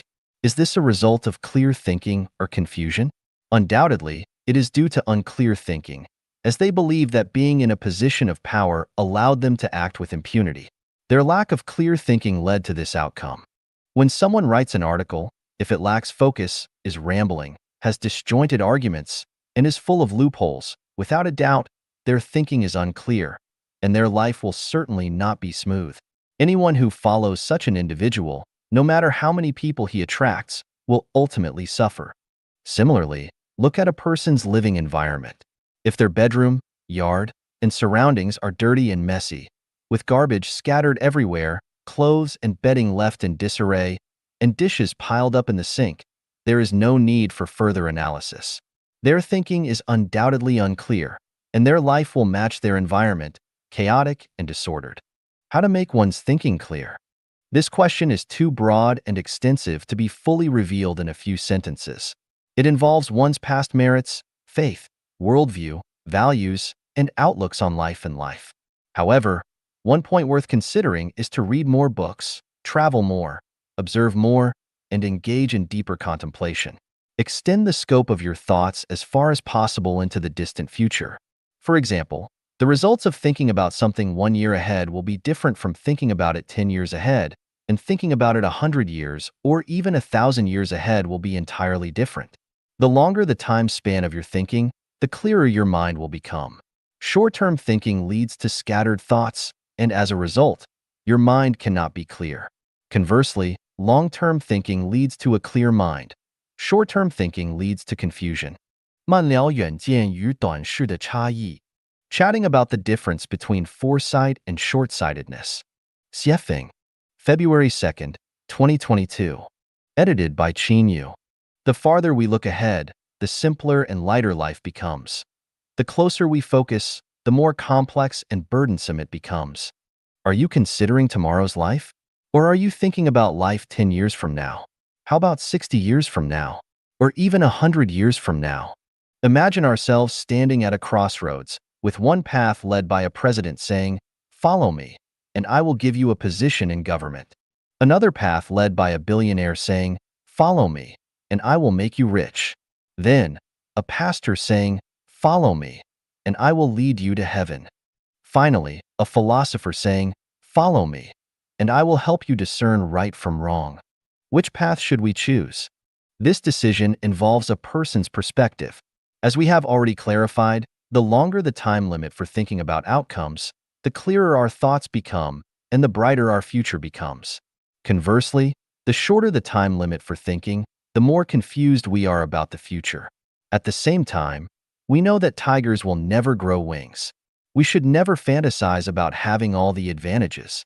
Thus, when making choices, we know that following the president will only secure tomorrow's benefits, following the billionaire will secure benefits 10 years from now, following the pastor will secure benefits after death, and following the philosopher will ensure that we live a clear and straightforward life. Now, who are you ready to follow? Is there anyone thinking, "I'll follow the president first. Maybe I can gain a position, make money, go to heaven, and live a clear life"? If you think that way, it proves that your thinking is unclear, and the issue of foresight and short-sightedness does not even arise. You are a muddled individual, a patient with schizophrenia, living in a fantasy world because such a thing is almost impossible. The vast majority of people in humanity lack foresight. They drift with the wind, pursuing immediate benefits, saying, "Whoever offers me the most money, I'll follow them," or "I'll follow whoever can provide me with comfort, excitement, and pleasure," or "I'll follow whoever can give me a government position," or "I'll follow whoever has the highest reputation." These are all short-sighted behaviors. It's similar to many parents helping their children choose a college and major based solely on which one will best secure a job with a higher salary after graduation, a very short-sighted approach. Foresight means knowing the future outcome of a certain phenomenon. The longer the time span of knowing the result, the more foresight one has. For example, some people see a child's appearance, behavior, and way of speaking and conclude that the child will become an outstanding talent 20 years later. Others see a teenager shoveling manure while reading a book and predict that this person will undoubtedly become a future leader. Some people witness an official accepting a bribe and predict that this person will end up in prison 10 years later, and so on. These are all instances of foresight. Short-sightedness, on the other hand, means prioritizing immediate benefits without considering the future consequences.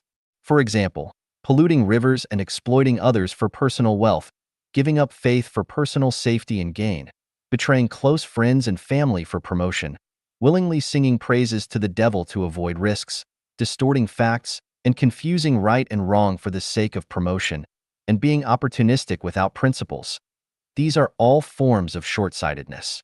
The benefits of foresight are avoiding pitfalls, being proactive in taking preventive measures, and maintaining confidence in the future even during extremely challenging times, instead of compromising one's principles to ally with wrongdoers and assist in their evil deeds. The tragedy of short-sightedness is that it may bring temporary gains and secure personal interests. However, when circumstances change, they might encounter troubles or even disasters. Anyone only considering immediate benefits or benefits 3 to 4 years ahead is undoubtedly short-sighted. Those considering benefits 10 years or longer ahead are surely individuals with foresight. Anyone considering benefits 100 years ahead is extraordinary and no longer an ordinary person. As for those considering benefits thousands, tens of thousands, or billions of years ahead, they are surely gods, Buddhas, or immortals. 自然之道在日常生活中的运用. The application of the way of nature in daily life. Xiefeng. November 2nd, 2022. Edited by Qin Yu. What is the way of nature? Let us gain inspiration and understanding from the natural world. Take a corn seed, plant it in moist soil, and within 1 day, the embryo germinates.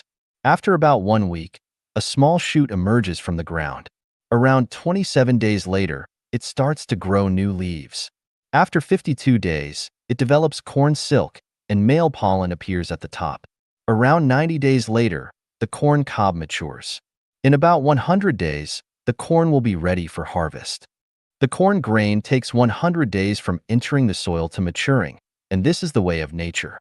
An egg hatches into a chicken in around 21 days under normal conditions, and this is also the way of nature. Water freezes into solid at 0 degrees, melts into liquid above 0 degrees, and evaporates into gas at 100 degrees. Temperature changes lead to variations in the water's molecular state, and this is the way of nature.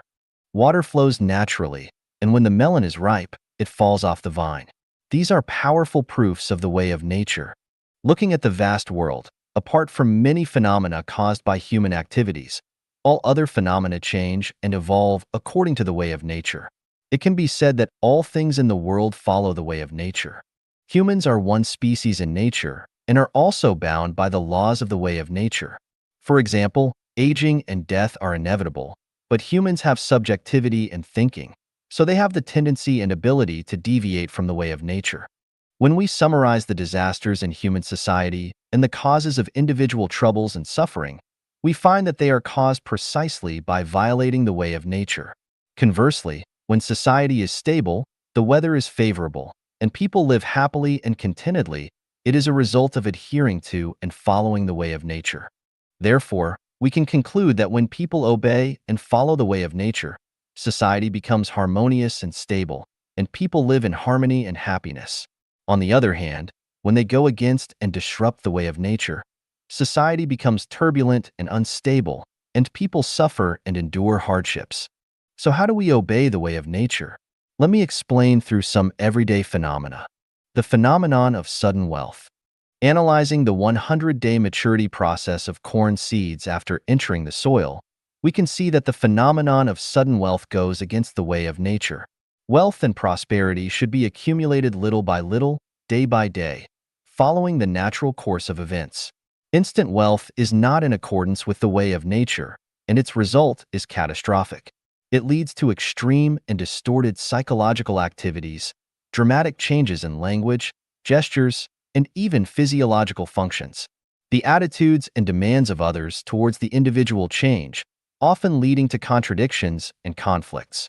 In such cases, the phenomenon of sudden wealth results in inflated desires, strained relationships, an imbalanced normal life order, and twisted and distorted mental states. In short, it increases troubles, suffering, anxiety, and fear. Many people love gambling, playing the stock market for speculation, and engaging in betting. All of these are the psychological outcomes that go against the principles of the way of nature. Similarly, corruption, borrowing money for business ventures, to quickly get the first bucket of gold, to live in a luxurious mansion, drive luxury cars, and so on. All ideas and actions aimed at getting rich quickly go against the way of nature. This is like sowing corn seeds and expecting a harvest after just 3 to 5 days. The result will undoubtedly bring numerous troubles, sufferings, anxiety, and worries. Therefore, everything cannot be rushed. Any mentality or action that seeks quick success violates the way of nature, and the result is undoubtedly contrary to one's wishes. By going against the way of nature, any self-satisfied success will bring countless hidden dangers. These hidden dangers will gradually be exposed or erupt in the individual's future life.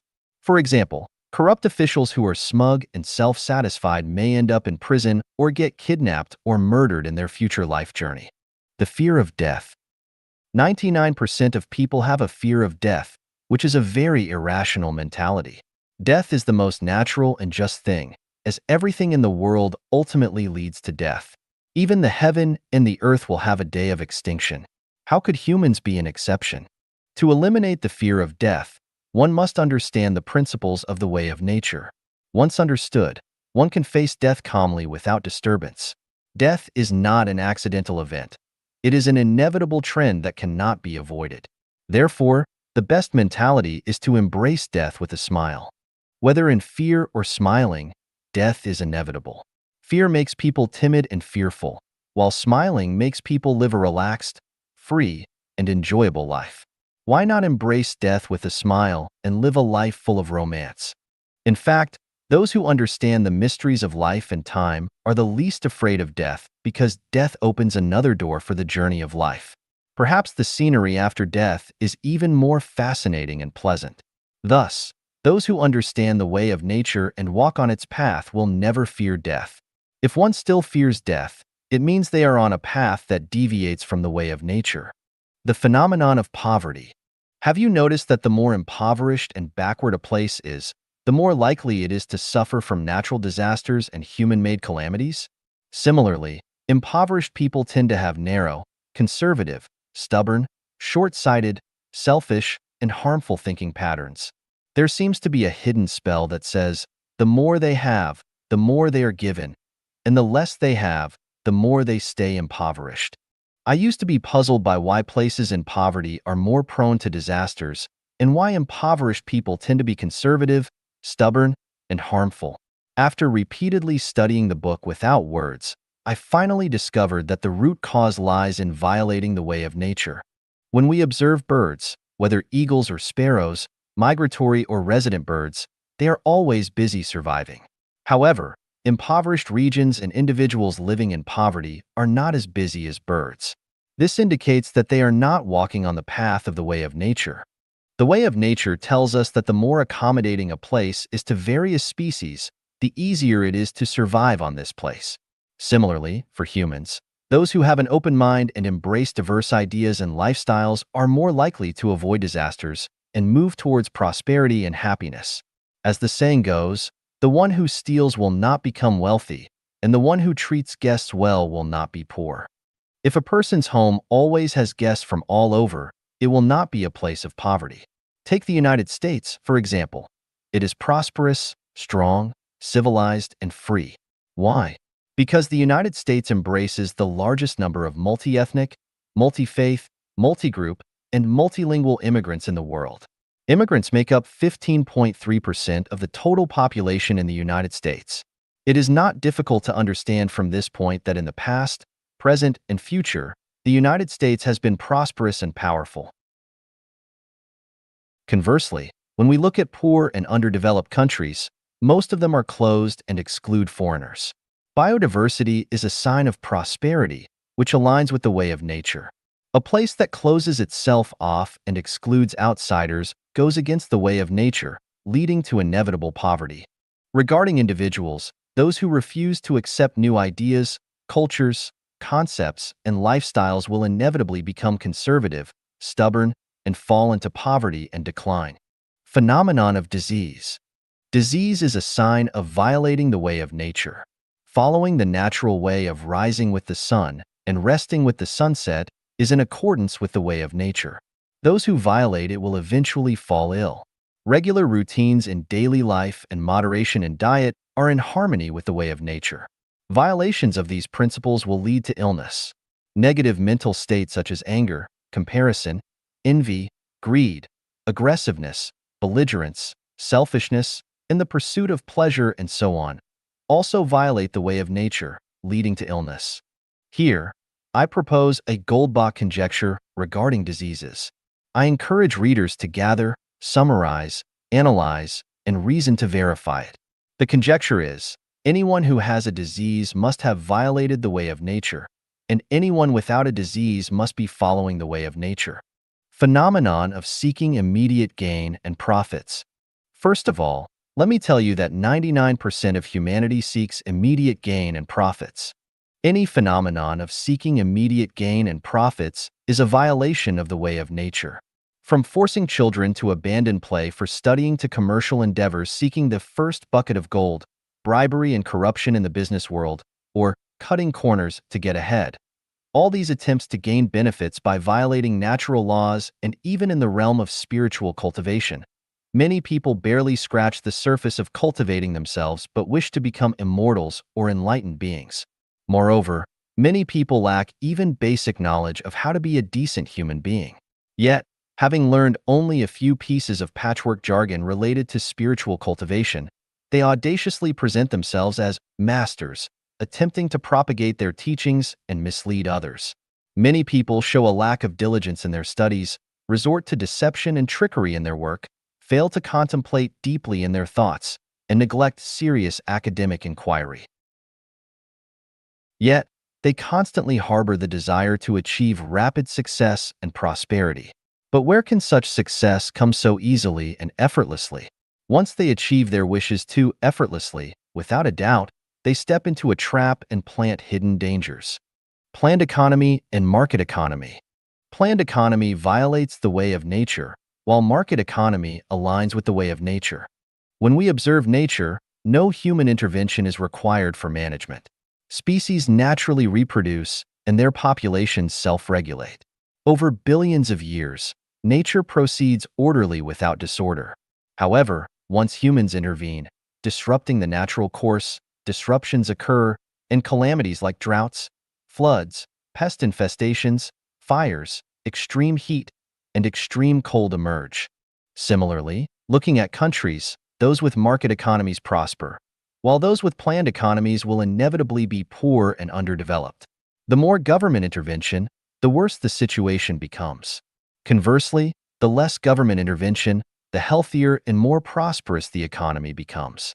The application of the way of nature in daily life is discussed through the above-mentioned phenomena. In human society, there are countless occurrences of deviating from the way of nature. I hope everyone can take the examples I provided as a starting point and extend their understanding to other situations, gradually realizing the benefits of following the way of nature. I can clearly tell you that the way of nature is the way of the greatest creator. 论借力天时之机密 On borrowing the opportune moments of heaven's timing. Xiefeng, November 12, 2022. Edited by Qin Yu. When the timing of the heavens is off, the sun and moon lack radiance. When the timing of the earth is off, grass and trees do not thrive. When the timing of water is off, the waves are not calm. When the timing of people is off, the flow of fortune is blocked. Rhapsody on dwelling in the mountains. The timing of heaven is a subtle mechanism, and the opportune moment is the way of heaven. When the opportune moment arrives, all things respond and flourish. When it departs, all phenomena follow randomly and wither away. Humans possess the insight into the subtleties of heaven's timing. Following the timing of heaven brings smoothness and prosperity, while going against it leads to stagnation and obstruction. Heaven's timing is beyond human control or manipulation. The only way to prosper is to align with the timing and circumstances. There is a saying, times create heroes. But it is not just heroes. Times also create the wealthy, tyrants, experts, and scholars. Both fame and fortune are created by seizing the opportune moments, while disasters and misfortunes are similarly formed. Ignorant and foolish people do not understand the timing of heaven, and those who go against it will face hardships. Even if one has vast knowledge and aspirations to conquer the universe, going against the timing of heaven makes it difficult to display one's talents and fulfill one's ambitions. Conversely, petty individuals, when they follow the timing of heaven, can also have luxurious mansions, fancy cars, and a bustling scene of carriages and horses in front of their gates. Those who truly understand the secrets of seizing opportune moments are humble and unpretentious. They avoid calamities by acting humbly. Those who are arrogant and rely on their talents are unaware of the secrets of heaven's timing and will inevitably face punishment. A person's talents are shaped by the circumstances of the times. Without favorable circumstances, there are no talented individuals. For example, during the Cultural Revolution, there were no private entrepreneurs. It is wrong to say that heroes create their own opportunities. Without the assistance of favorable timing, a hero could be a thug, but with the support of favorable timing, a thug can instantly become a hero. Natural timing and social timing are distinct. The changing of the four seasons, spring, summer, autumn, and winter, is natural timing, which humans can only follow and not alter. Social timing arises from the cycle of cause and effect. When negative karma exceeds a critical threshold, the timing will turn adverse. Conversely, when positive merits surpass a certain threshold, the timing will turn favorable. For individuals, they should be modest and humble, conforming to the natural timing, which is to revere nature. When social timing conflicts with one's nature, one should hide their talents and bide their time. When social timing aligns with one's nature, they should seize the opportunity to fully display their abilities. Opportunities lost may never return. There are major and minor opportune moments. Major opportune moments refer to global-scale occurrences, such as the global use of masks. Minor opportune moments refer to local events, such as Ukraine facing an invasion, which leads to emigration. To follow the timing of heaven is to borrow its power and seize the opportune moments. Just like migratory birds migrate with the power of heaven, the rise of private entrepreneurs is also supported by the power of heaven. Going abroad to study and start a business also benefits from the assistance of the timing of heaven. If social timing closes the country's borders, how can one fulfill their desire to go abroad? Therefore, in countless threads and fibers, its essence remains unchanged. Let it gather and disperse as it may, the willow tree still gracefully sways. Don't mock the fleeting beauty of spring's soft fluff, for it has no roots yet endures the gusty stuff. With a favorable wind as my guide, I ascend high and bright, riding on good fortune, soaring to the heights. When the weather is clear, dry the grass. When the iron is hot, strike it. Noble people are hard to encounter, but when you do, be respectful. Good timing is hard to come by, but when you encounter it, seize it. Do not miss the opportune moments, as missing them leads to regret and disappointment. 城市在天内裤被扒掉的启示. Achieving success through heavenly timing. Insights from losing my underpants. Xiefeng. March 8, 2023. Edited by Chinyo. Last night, the four of us were playing the card game, Struggling Upstream, a Chinese card game similar to Hearts, and I ended up losing all my clothes. Note: in this context, ba gong refers to losing all the chips in the game, not stripping off clothes. In the game, losing a round results in losing one chip, and losing 5 chips is considered being ba gong, stripped off. Winning a round gains you 1 chip. Each player starts with 5 chips for each round of the game. For me, It was an experience of utter defeat, something I hadn't experienced since I started playing the game at the age of 4 or 5. Could it be that my card skills have regressed? No.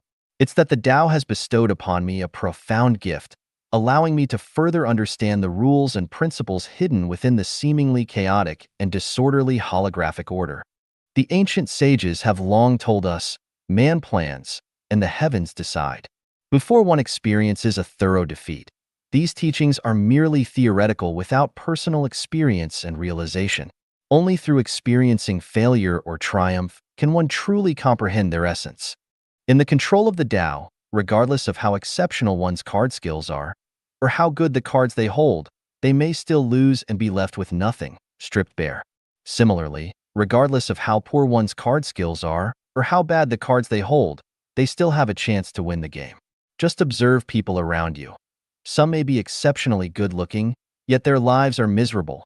Some may have a humble appearance but live for 100 years in peace. Some may possess exceptional talent and intelligence, yet meet a tragic end. Some may be ignorant and clueless, yet live their lives unscathed. Some may be immensely wealthy, yet end up in prison. Some may live their whole lives in poverty but still enjoy family happiness.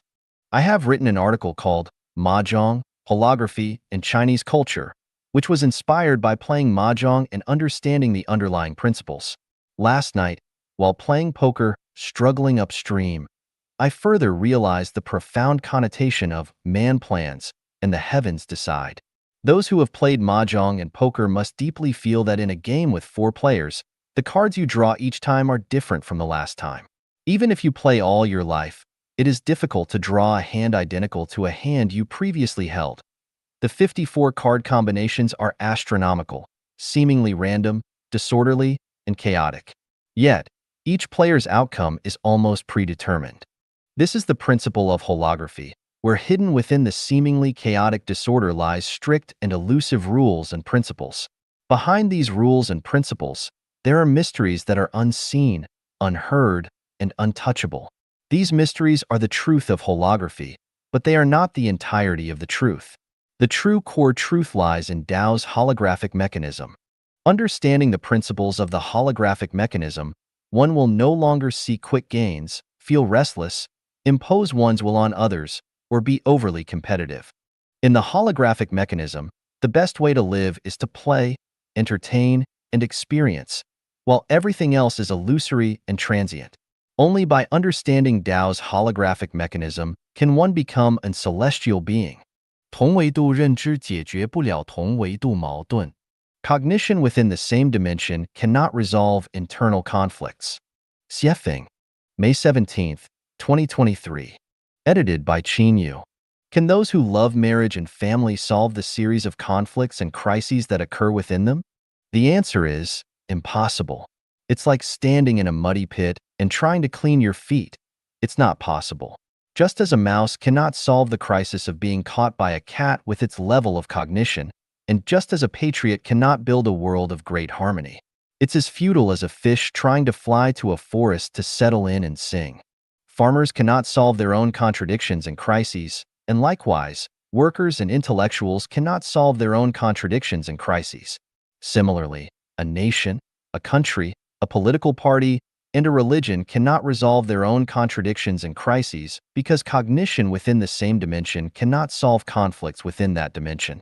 Humanity itself cannot solve its own contradictions and crises because human cognitive ability is limited by time and space. It always tends to focus on one thing at the expense of others. When one contradiction is resolved, it will sow the seeds of another 8 contradictions. And when one crisis is resolved, it will give rise to 8 more crises. People coming from other places can easily discover the deficiencies and shortcomings of the local area. People from developed areas can easily find business opportunities and make money in less developed regions. The contradictions and crises of an underdeveloped or even impoverished country need people from developed civilizations to resolve them. Humanity's contradictions and crises require extraterrestrial beings to solve. From this, we understand a principle. To resolve conflicts, confrontations, and crises, do not seek solutions and approaches within the same dimension.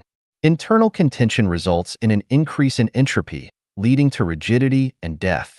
Instead, actively and proactively introduce people and cultures from different dimensions to overcome one's own contradictions and long-standing problems.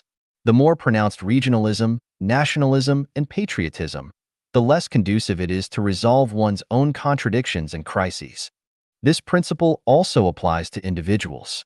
The stronger the ego, the better one feels about oneself, and the more reluctant one is to listen to others' advice, the greater the hidden crisis on the path of life. Because individuals cannot truly know and understand themselves, those around them are more aware of their situation. When a person rejects the advice of others and stubbornly insists on their own course of action, crises and dangers await ahead.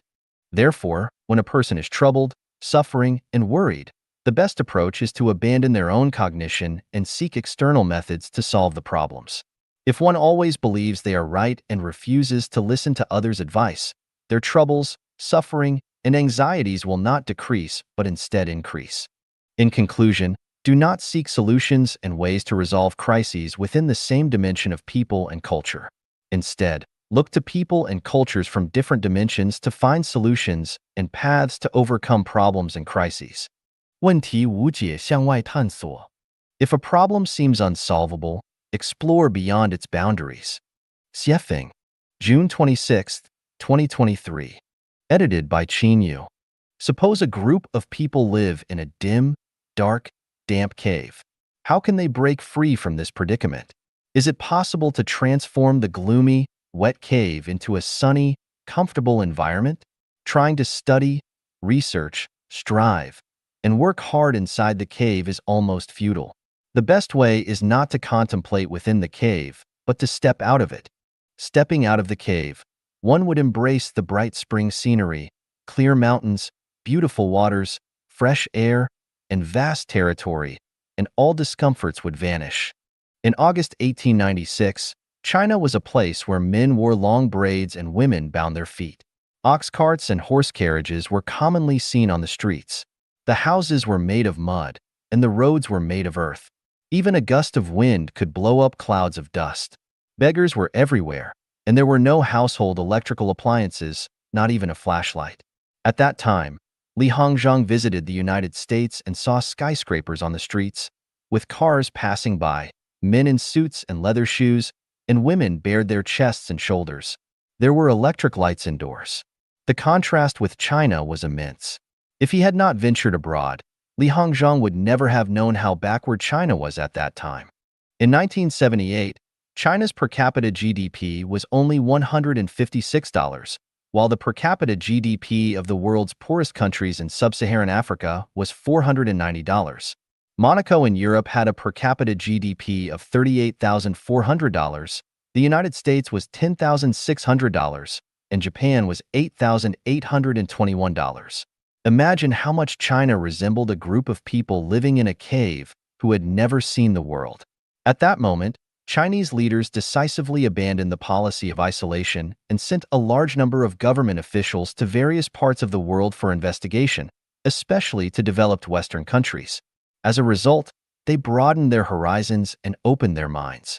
Subsequently, China found its path of development through reform and opening up, leading to over 30 years of rapid economic growth. If they had not explored development outside but continued to study development ideas inside the cave, it would have been difficult to maintain a per capita GDP of $156. How long does it take to register a company? I don't know which country has the fastest company registration process, but I registered a company in a certain country in less than 10 minutes. There was no need to bribe officials, nor did I need to find acquaintances. I selected the company name, signed, paid, and received a complete set of company documents, all within the said time. Throughout human history on Earth for thousands of years, how many people have lived happily, joyfully, freely, and blessedly? Are there any? There are very few. More people live in distress, pain, conflict, struggle, oppression, anxiety, and fear. Why has this issue concerning all of humanity remained unresolved for thousands of years? Take a look at all the so-called great figures and thinkers throughout human history. Observe their thoughts and actions.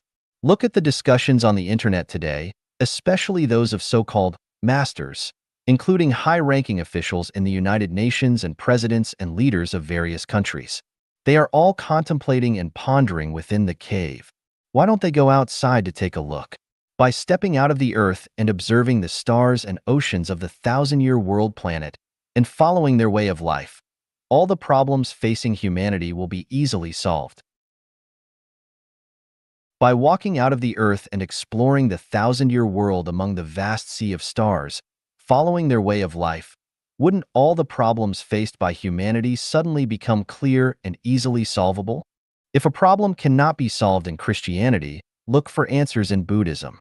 If Buddhism cannot solve a problem, look for answers in Islam.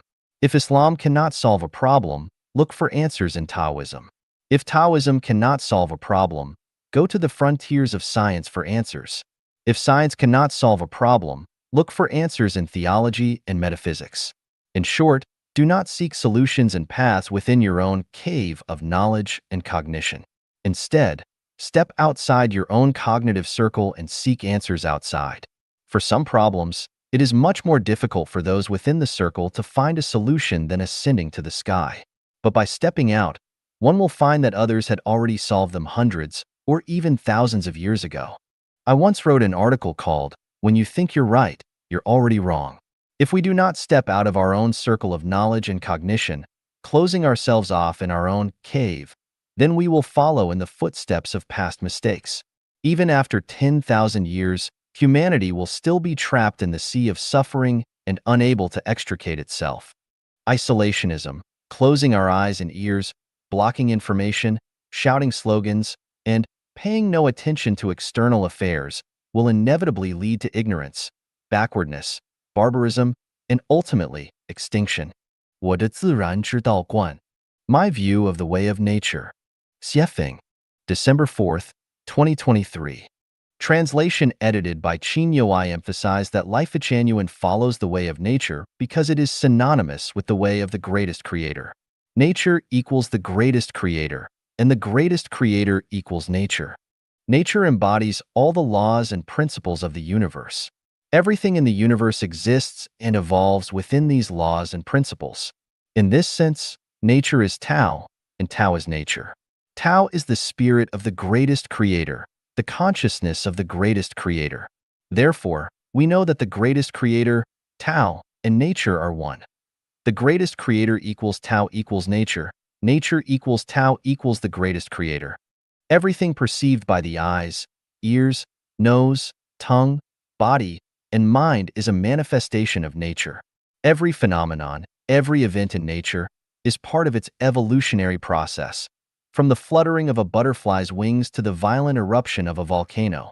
From a person sneezing to the explosion of a star, everything happens within the embrace of nature, so we should follow the way of nature. In fact, whether we follow the way of nature or not, the reality is that we are already within the way of nature. Everything in the universe is within the way of nature.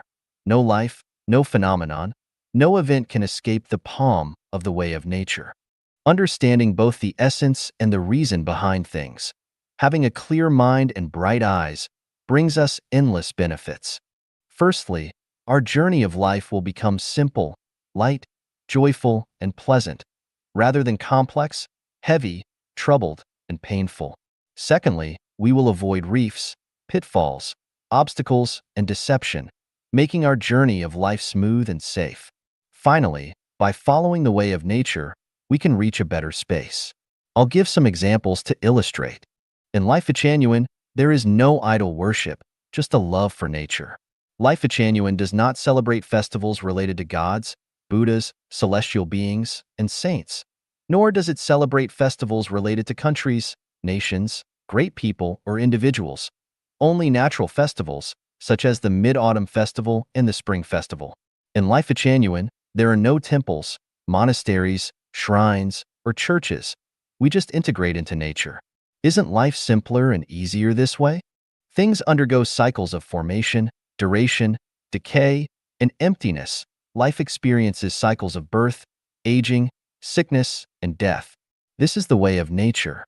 Therefore, we will no longer mourn the decline of something, nor will we sorrow over our own aging or the passing of our loved ones. I live each day happily and freely, allowing everything to return to its rightful place, ashes to ashes, and dust to dust. Why in life a genuine? One should not interfere with others' minds and affairs. Because everyone is within the way of nature, everyone has their own unique life trajectory and destiny. Interfering with others' minds and affairs not only annoys people, but also disrupts and influences nature's arrangement for them. Therefore, watching someone go to heaven without jealousy or interference. Watching someone go to hell without intervention or interference. Great as the sun, beautiful as peony flowers, have never interfered with anyone's destiny for millions of years. So small as you and me should not impose influence on others. Life Genuine does not advocate the cultivation of supernatural powers, gong, magic, and techniques, because as humans, the way of nature has already arranged everything for us. All the skills needed for survival are provided. Even the thresholds of hearing and sight are set to protect us. Otherwise, if we could hear plants growing, hear people talking 3 kilometers away, see ghosts around us and gods in the sky, we would not survive. Therefore, as humans, longing for and seeking supernatural powers, gong, magic, and techniques are contrary to the way of nature, and it goes against the way of nature. Understanding the way of nature, we can be as calm as water and tranquil and serene. Born in poverty? Well, that's okay. Born into wealth? Well, that's fine too. Stay in a 5-star hotel? Feels great. Stay in a thatched cottage? Wow, beautiful. In short, adapt to circumstances and remain calm. A mouse is a mouse, a cat is a cat. This is the arrangement of the way of nature, so there is no insistence on others, nor on oneself. No insistence on cabbage having the value of radishes, no insistence on wolves turning into herbivores. No insistence on children becoming rich and famous, no disdain for parents not leaving a substantial inheritance. No insistence on others acting according to one's own intentions, nor insistence on oneself becoming a certain type of person. Act according to one's own inner preferences. Become the person that the universe needs according to the arrangement of nature. Play the role that one should. After walking the way of nature, I discovered that selfish desires and attachment to the self are contradictory to the way of nature. Consequently, selfish desires and attachment to the self vanished. Without them, I eventually realized that I belonged to a heavenly life, having transcended the ordinary. It turns out that selflessness leads to self, and selflessness leads to fulfillment, is the highest and most profound secret of cultivation. Only by reaching the state of having nothing can one discover that they possess everything. After understanding the way of nature and adhering to it, looking back at everything in nature, observing everything happening in human society, and witnessing the aspirations and actions of people around us, it's full of humor, very funny. While for yourself, like driving with a GPS navigation map installed, regardless of how complicated the roads or how challenging the city may be, you will eventually reach your destination.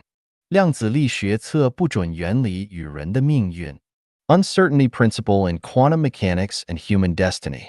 Xiefeng, December 5, 2023. Translation edited by Chinyo. In my article, All Our Efforts and Contributions Accumulate Virtue for Ourselves, I elaborated on a principle that suggests, according to the conservation of energy theorem, the sum of positive and negative energies in the universe is zero. This phenomenon, like as you sow, so shall you reap, can be deduced to speculate on a person's future scenarios based on factors such as their psychological activities, words, behaviors, expressions, attitudes, and postures. In other words, a person's life trajectory and destiny can be predicted.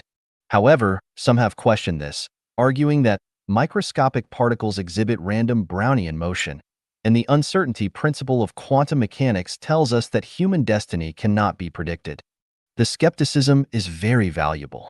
Now, let's analyze and explore whether the uncertainty principle of quantum mechanics can be applied to predicting destiny. Before delving into this, let's first understand what Brownian motion, quantum mechanics, and the uncertainty principle of quantum mechanics mean. Describing scientific concepts in academic language can be challenging for the public, so I prefer simplifying complex scientific concepts for better understanding. Brownian motion refers to the random movement of particles. Most people who have studied in school have observed the erratic movement of molecules. Under a microscope, all molecules move aimlessly, colliding with each other randomly, creating a chaotic motion. What is quantum? Again, avoiding scientific jargon, let's understand quantum like this. Traditionally, energy is continuous and cannot be measured in discrete units like 1, 2, or 3. For instance, when we measure the length of an object, we can be precise to, say, 1.259264819 meters. However, many objects in the objective world can only be measured in whole units, not in decimal points. For example, if you count the number of sheep in a pen, you can't say there are 13.483256 sheep. You can only say there are 13 or 14 sheep, not 0.483256 sheep. When scientists discovered that light exhibits both particle and wave properties, thus having wave-particle duality, Max Planck found that the flow of electromagnetic energy is not continuous but occurs in discrete packets. He coined the term quantum to measure this energy packet. When sunlight shines on a metal plate, photons can knock electrons out of the metal plate, creating a flow of electrons, which forms an electric current. This phenomenon is known as the photoelectric effect. In the photoelectric effect, electrons are not excited by the intensity of light, but by the frequency of photons. Einstein discovered the particle nature of light, and the smallest unit for measuring the energy of photons is called a quantum. This wave-particle duality of light overturned traditional understanding, and the need to describe this phenomenon with concepts beyond traditional cognition led to the birth of quantum mechanics. Thus, Newtonian mechanics became known as classical mechanics, and the principles that classical mechanics cannot explain became known as quantum mechanics. Quantum mechanics explains the laws of motion of microscopic matter and represents a major leap in human cognition beyond classical mechanics. So, what is the uncertainty principle of quantum mechanics? The essence of the uncertainty principle is, strictly speaking, the principle of indeterminacy principle. Uncertainty and indeterminacy are two completely different concepts. Uncertainty implies almost negation, while indeterminacy neither affirms nor denies. The meaning of the uncertainty principle is that if the position of a microscopic particle can be determined, then its momentum, such as velocity, is difficult to determine, i.e., uncertain. Conversely, if the momentum, such as velocity, of a particle can be accurately measured, then the position of the particle is difficult to determine or uncertain. In classical mechanics, knowing the velocity and time allows for the accurate determination of position. However, in quantum mechanics, even if the velocity and time are known, the position cannot be determined, and the more accurate the velocity and time values, the more difficult it is to determine the position. Photons or electrons, are they appearing in wave form or particle form? This is difficult to determine because they are in a superposition state. Only when an observer appears will they present a certain fixed form. Without an observer, it's difficult to determine whether they are particles or waves. In order to explain and resolve this dilemma, the concept of Schrödinger's cat was born. The cat locked in a sealed box could be alive or dead. It's impossible to determine whether the cat is alive or dead before opening the box. Only when an observer opens the box can the cat's state be determined. Before it's determined, it can be said that the cat in the box is both alive and dead. Schrödinger believed that the cat is either dead or alive. The state of being both dead and alive does not exist. Therefore, Schrödinger denied the superposition state of being both dead and alive. Based on this, an American scientist introduced the concept of parallel universes. He believed that the superposition state does not exist at all, not because the observer's presence collapses the superposition state, but because it splits. Seeing the cat alive is in one real world, while seeing the cat dead is in another real world. The wave-particle duality principle is the same. In one real world, the electron you see is in wave state, while in another real world, the electron you see is in particle state. Or it can be said that one person sees the cat as dead, while another person sees it as alive. Who is wrong? Neither, because the two people are in different worlds, and the forms of the macrocosm they see are different. Having understood Brownian motion, quantum mechanics, and the uncertainty principle, let's reevaluate the validity of the law I propose that all our efforts and contributions are to accumulate merits for ourselves.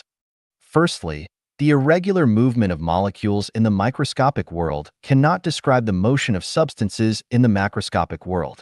In the macroscopic world, Newton's classical mechanics is still correct. If I drive home from 300 kilometers away, maintaining a speed of 100 kilometers per hour, then I can arrive home in 3 hours. This is definite, not uncertain. 5 plus 3 is equal to 8. This is definite, not uncertain. The irregular molecular movement we observe under the microscope is based on the premise that all molecules involved in the movement have equal values and the same molecular weight. Because the molecular weights are equal, when they collide with each other, they still follow Newtonian mechanics, that is, the law of equal and opposite action and reaction forces. So, their movements always appear irregular. But when one of the molecules has a molecular weight much greater than the surrounding molecules, as long as it determines a direction of motion, the other molecules cannot stop it. Its movement is no longer irregular, but regular towards one direction. Even a piece of iron, as long as strong positive and negative currents are applied to both ends, the electrons in the iron with irregular movement will immediately move uniformly in the same direction. If you put an iron rod into a coil and pass an electric current through the coil, the iron rod will be magnetized. From then on, the molecules with irregular movement in the iron rod will move uniformly towards the same direction. Therefore, it can be known that the irregular movement of particles in the microscopic world cannot overthrow the law that all our efforts and contributions are to accumulate merits for ourselves. At a hub railway station with a four-directional railway network, we often see crowds of people surging and passengers flowing endlessly in the railway station. On the surface, these people seem to be moving irregularly, but in fact, each person is walking towards their destination amidst the collision of the crowd. Secondly, let's look at quantum. Perhaps many people equate quantum with molecules, atoms, electrons, protons, neutrinos, and so on. Molecules, atoms, electrons, etc. are all particles, a kind of substance. While quantum is a unit of measurement of energy for a particle, it is not matter. Therefore, it is wrong to use quantum to measure or compare human thoughts, which is a conceptual error. The uncertainty principle of quantum mechanics only applies to the movement forms of particles in the microscopic world. Although the human body is composed of electrons, which exhibit wave-particle duality, it's essential to recognize that graphite and diamond, both consisting of carbon atoms, have vastly different properties. Therefore, we cannot infer the characteristics of diamond based on those of graphite. In other words, we cannot treat the lead core of a pencil as if it were a diamond. The future of every individual can be predicted and determined. When we look at the vast crowd in human society, it resembles the irregular movement of molecules under a microscope. For those who lack faith, have no definite life view, values, worldview, direction, or destination, their future is determined, that is, continuous reincarnation. In times of peace, if someone commits murder, then his future is essentially determined, either going to prison or receiving the death penalty. If someone frequents the casino every day, although the roulette wheel in the casino appears to be a random event, what can be determined is that eventually, those who participate in gambling will lose everything they have. If an official frequently accepts bribes, it can be determined that he will eventually be imprisoned. If someone is lazy and very selfish, it can be determined that they will lack clothing and suffer from poverty. When I plant a watermelon seed, it can be determined that watermelon seedlings will grow, watermelon vines will grow, and eventually, watermelons will be harvested. It is impossible to use the uncertainty principle of quantum mechanics to say, it's uncertain. Maybe roses will grow, and no fruit will be harvested. So, who can escape the consequences of their actions and words? The uncertainty principle of quantum mechanics is fundamentally inapplicable to the issue of human destiny. Laozi's saying divine punishments, though slow, are always sure. With big meshes, yet letting nothing slip through, is absolutely a law of the universe. To understand the cause of past lives, look at what you are experiencing in this life. To know the consequences of future lives, look at what you are doing in this life. This simple statement holds profound philosophical insight into life. Now let's look at the future of Chanyuan Celestials. Before becoming Chanyuan Celestials, they can be said to be moving irregularly, but when I guide everyone onto the Tao of the greatest creator and the way of life of Chanyuan towards the Celestial Islands continent, it's like magnetizing the iron rod. I continuously infuse spiritual and mental energy, so all electrons in the magnetized iron rod move uniformly towards one direction, and the ultimate result of the movement must be reaching the Celestial Islands continent. I shout loudly in the crowd. Who's going to South Africa? Those who want to go to South Africa, follow me. So, some people say, I want to go to South Africa. So, I start processing visas for South Africa, buying tickets to South Africa, packing necessary luggage, and pre-booking hotel rooms in South Africa for everyone. Can these people ultimately reach South Africa? We cannot use the uncertainty principle of quantum mechanics to say, who knows? They might end up in the UK instead. Are the Chanyuan Celestials undergoing Brownian motion, or is their future destination uncertain? 生命禅院对佛祖上帝不献祭.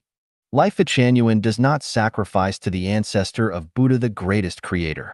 Xiefeng, January 5, 2024. Translation edited by Chinyo. If I cut off your finger and solemnly offer it to you as a sacrifice, would you accept my offering? Everything in the world belongs to the greatest creator. All life in nature is part of the greatest creator. Offering back what belongs to the greatest creator is akin to cutting off his toes and presenting them to him. Would the greatest creator be willing to accept that? Offering life as a sacrifice to the ancestor of Buddha, the greatest creator, is not reverence for the greatest creator. Instead, it is blasphemy against him. At some point in history, humans sacrificed other humans to spirits, burning them alive as offerings. That was an ignorant and cruel sacrifice. Modern society has gradually entered a civilized era, so sacrificing living humans is no longer practiced. However, when we slaughter cattle, sheep, chickens, and ducks as offerings to the spirits, the form has changed but the essence remains the same. This practice is not acceptable. The ancestor of Buddha, the greatest creator, would never accept expressions of reverence, respect, and love from us through killing lives. To express reverence, respect, and love for him, we should do so by revering and protecting nature and all life, not through sacrificial offerings. Who enjoys receiving sacrifices from people the most? The answer is demons and monsters. If you don't understand this truth, just take a look at Journey to the West. In Journey to the West, demons and monsters most enjoy people expressing fear, terror, and begging for mercy through sacrifices, and the best offerings are virgin boys and girls. 生命禅院不以男女性事评价人品. Life at Chanyuan does not judge a person's character based on their sexual activities. Xiefeng, January 5, 2024. Translation edited by Chinyo. Personal freedom is a universal value, and individuals have the right to decide how to use their own bodies.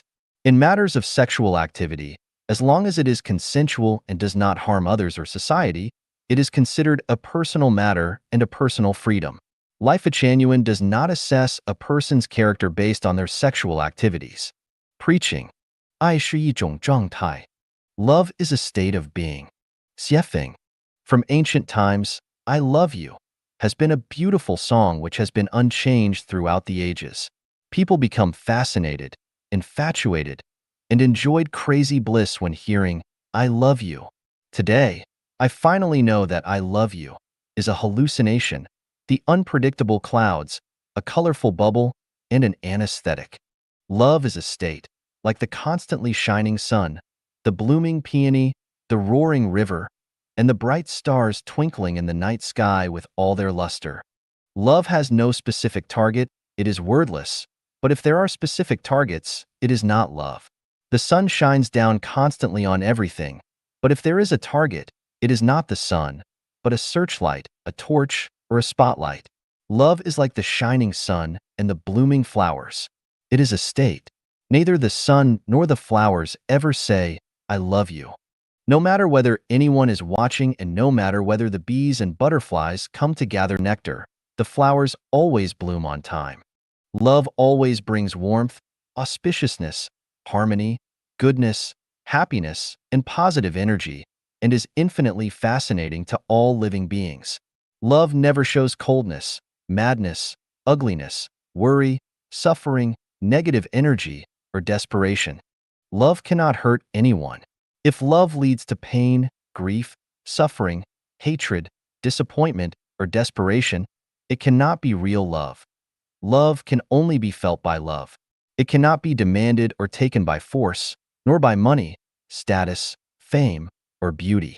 Love is totally free, it is priceless, needs nothing in return, and is unconditional, with neither responsibilities, obligations, nor other requirements. Love treats everyone the same, beggars and billionaires, commoners and royalty. Love has no morals. Love has no system of values. Love lives in truth, kindness, beauty, and right, as well as in falseness, evil, ugliness, and wrong. The differences in the levels of love between different living beings are in the contents of love's energy. The more love a living being has, the higher its level is. The less love it has, the lower its level is. This is the same as the differences of kerosene lamps, electric lamps, and the sun. They are shining different lights.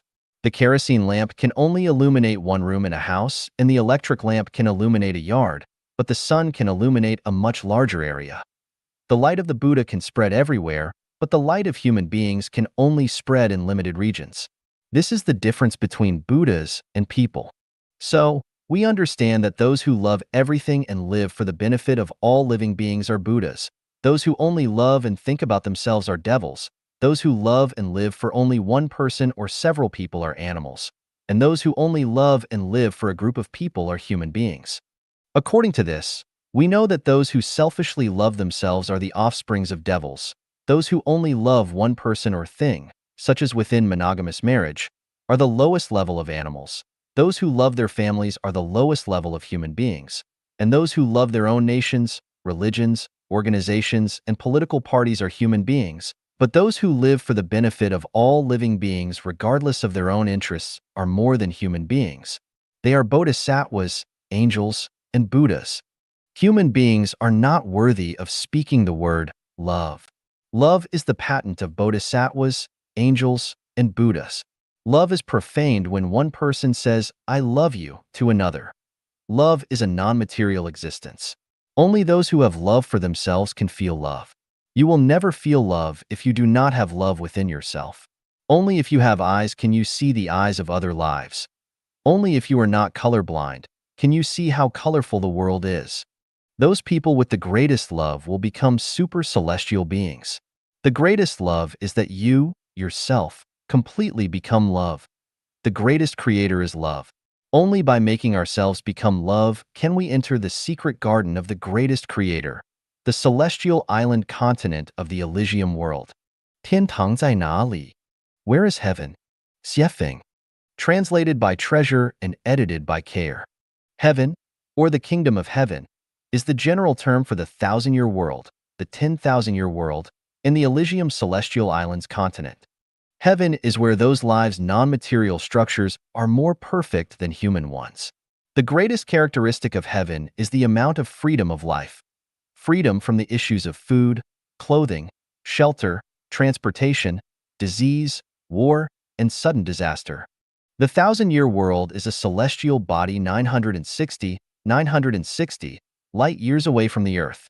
10 times the size of the Earth, it is currently inhabited by approximately 200 million people.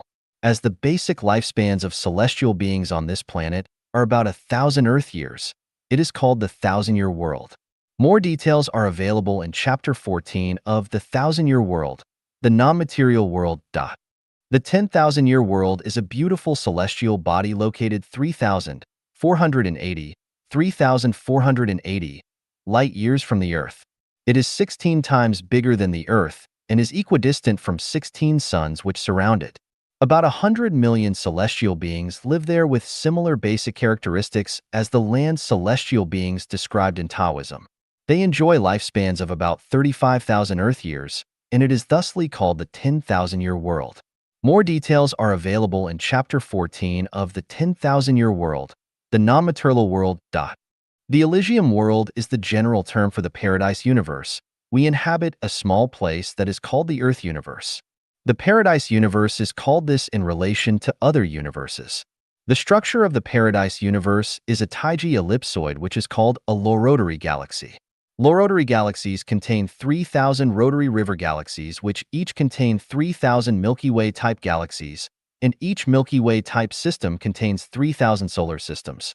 In other words, the Elysium world is composed of 3,000 macro worlds, 9 million medium worlds, and 27 billion small worlds like the Earth. The Elysium world is a non-material existence. If the world on which we live were the front side of a sheet of paper, then the Elysium world would be the reverse side, and we would never have access to it unless we could pass through it and enter the back. The place where humans live is also where the Elysium world exists, for the Earth is within the realm of the Elysium world. The Elysium world has 10 continents: the Lotus continent, the Borneo continent, the Kasayapa continent, the Ingwu continent, the Amida Buddha continent, the Celestial Islands continent, the Three Worlds, the Two-Way continent, the Moon Temple continent, the Gods continent, the Supreme Authentic Wisdom continent. The Celestial Islands continent is one of the continents of the Elysium world. These 10 continents are also called the Pure Land or the Buddha Land. Refer to the Elysium word within the non-material world. The place to which Life Changyuan guides Changyuan celestials toward is the Elysium Celestial Islands continent. It has 80 billion islands. Apart from the 30 billion islands that have been homesteaded by celestial beings, the remaining 50 billion islands are currently uninhabited. The celestial beings in the Elysium Celestial Islands continent are called super-celestial beings, or Buddhas and Bodhisattvas. When people are asked where heaven and hell are, many of them answer that heaven and hell are in people's hearts. This is only half true, because the idea is that the whole of the universe depends on the mind and all rules depend on cognition. The environment is created and generated by the mind, and everyone's closest friends and dearest relatives are in their minds, are only half true. Heaven and hell would still exist if people did not think about them, just as people's relatives who live far away would not disappear if they did, and they would still exist even if they were not thought about or even forgotten. Absolute idealism can confuse people. Actually, it is easy to go to heaven, but it is extremely difficult to break our obsession. Many secrets seem very mysterious, but once they are pierced, they become clear and simple. 程序在运行. The program is running. 写法. There is a saying, fishes are in the water, and humans are in the Tao. All things in the universe are running in the Tao. If we have difficulty understanding the elusive Tao, let me make it simple. We can also call it program. So the above saying could be, fishes are in the water and humans are in the program, and all things in the universe are running in the program. What is program? In Chinese, program is 程序. 程 means the rule, law, pattern, and equation. 序 means sequence and order. Program, 程序, means the order of formation, development, change, and evolution of a thing according to established rules. The computer we use is the best example of program. We can somehow say that a computer is a program. To use a computer, we need to follow programs. Whoever is good at programming is a computer expert. Hackers are computer experts who can break, interrupt, and change computer programs. Computer programs are designed by human beings, while the program of the universe is designed by the greatest creator. The seasonal order of spring, summer, autumn, and winter in some areas of the earth is a program. The order of seasons is strictly changing according to the program. Spring comes after winter, and winter comes after autumn. They have been in that order for thousands of years.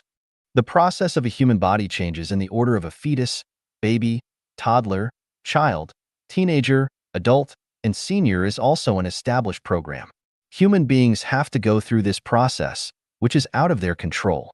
The germination, growth, flowering, fruiting, and withering of a plant is also a program. The law of causality, reap what you sow, is also an established program. You will not reap banana if you sow melon, and you will not reap cherry if you sow bean. What goes around comes around.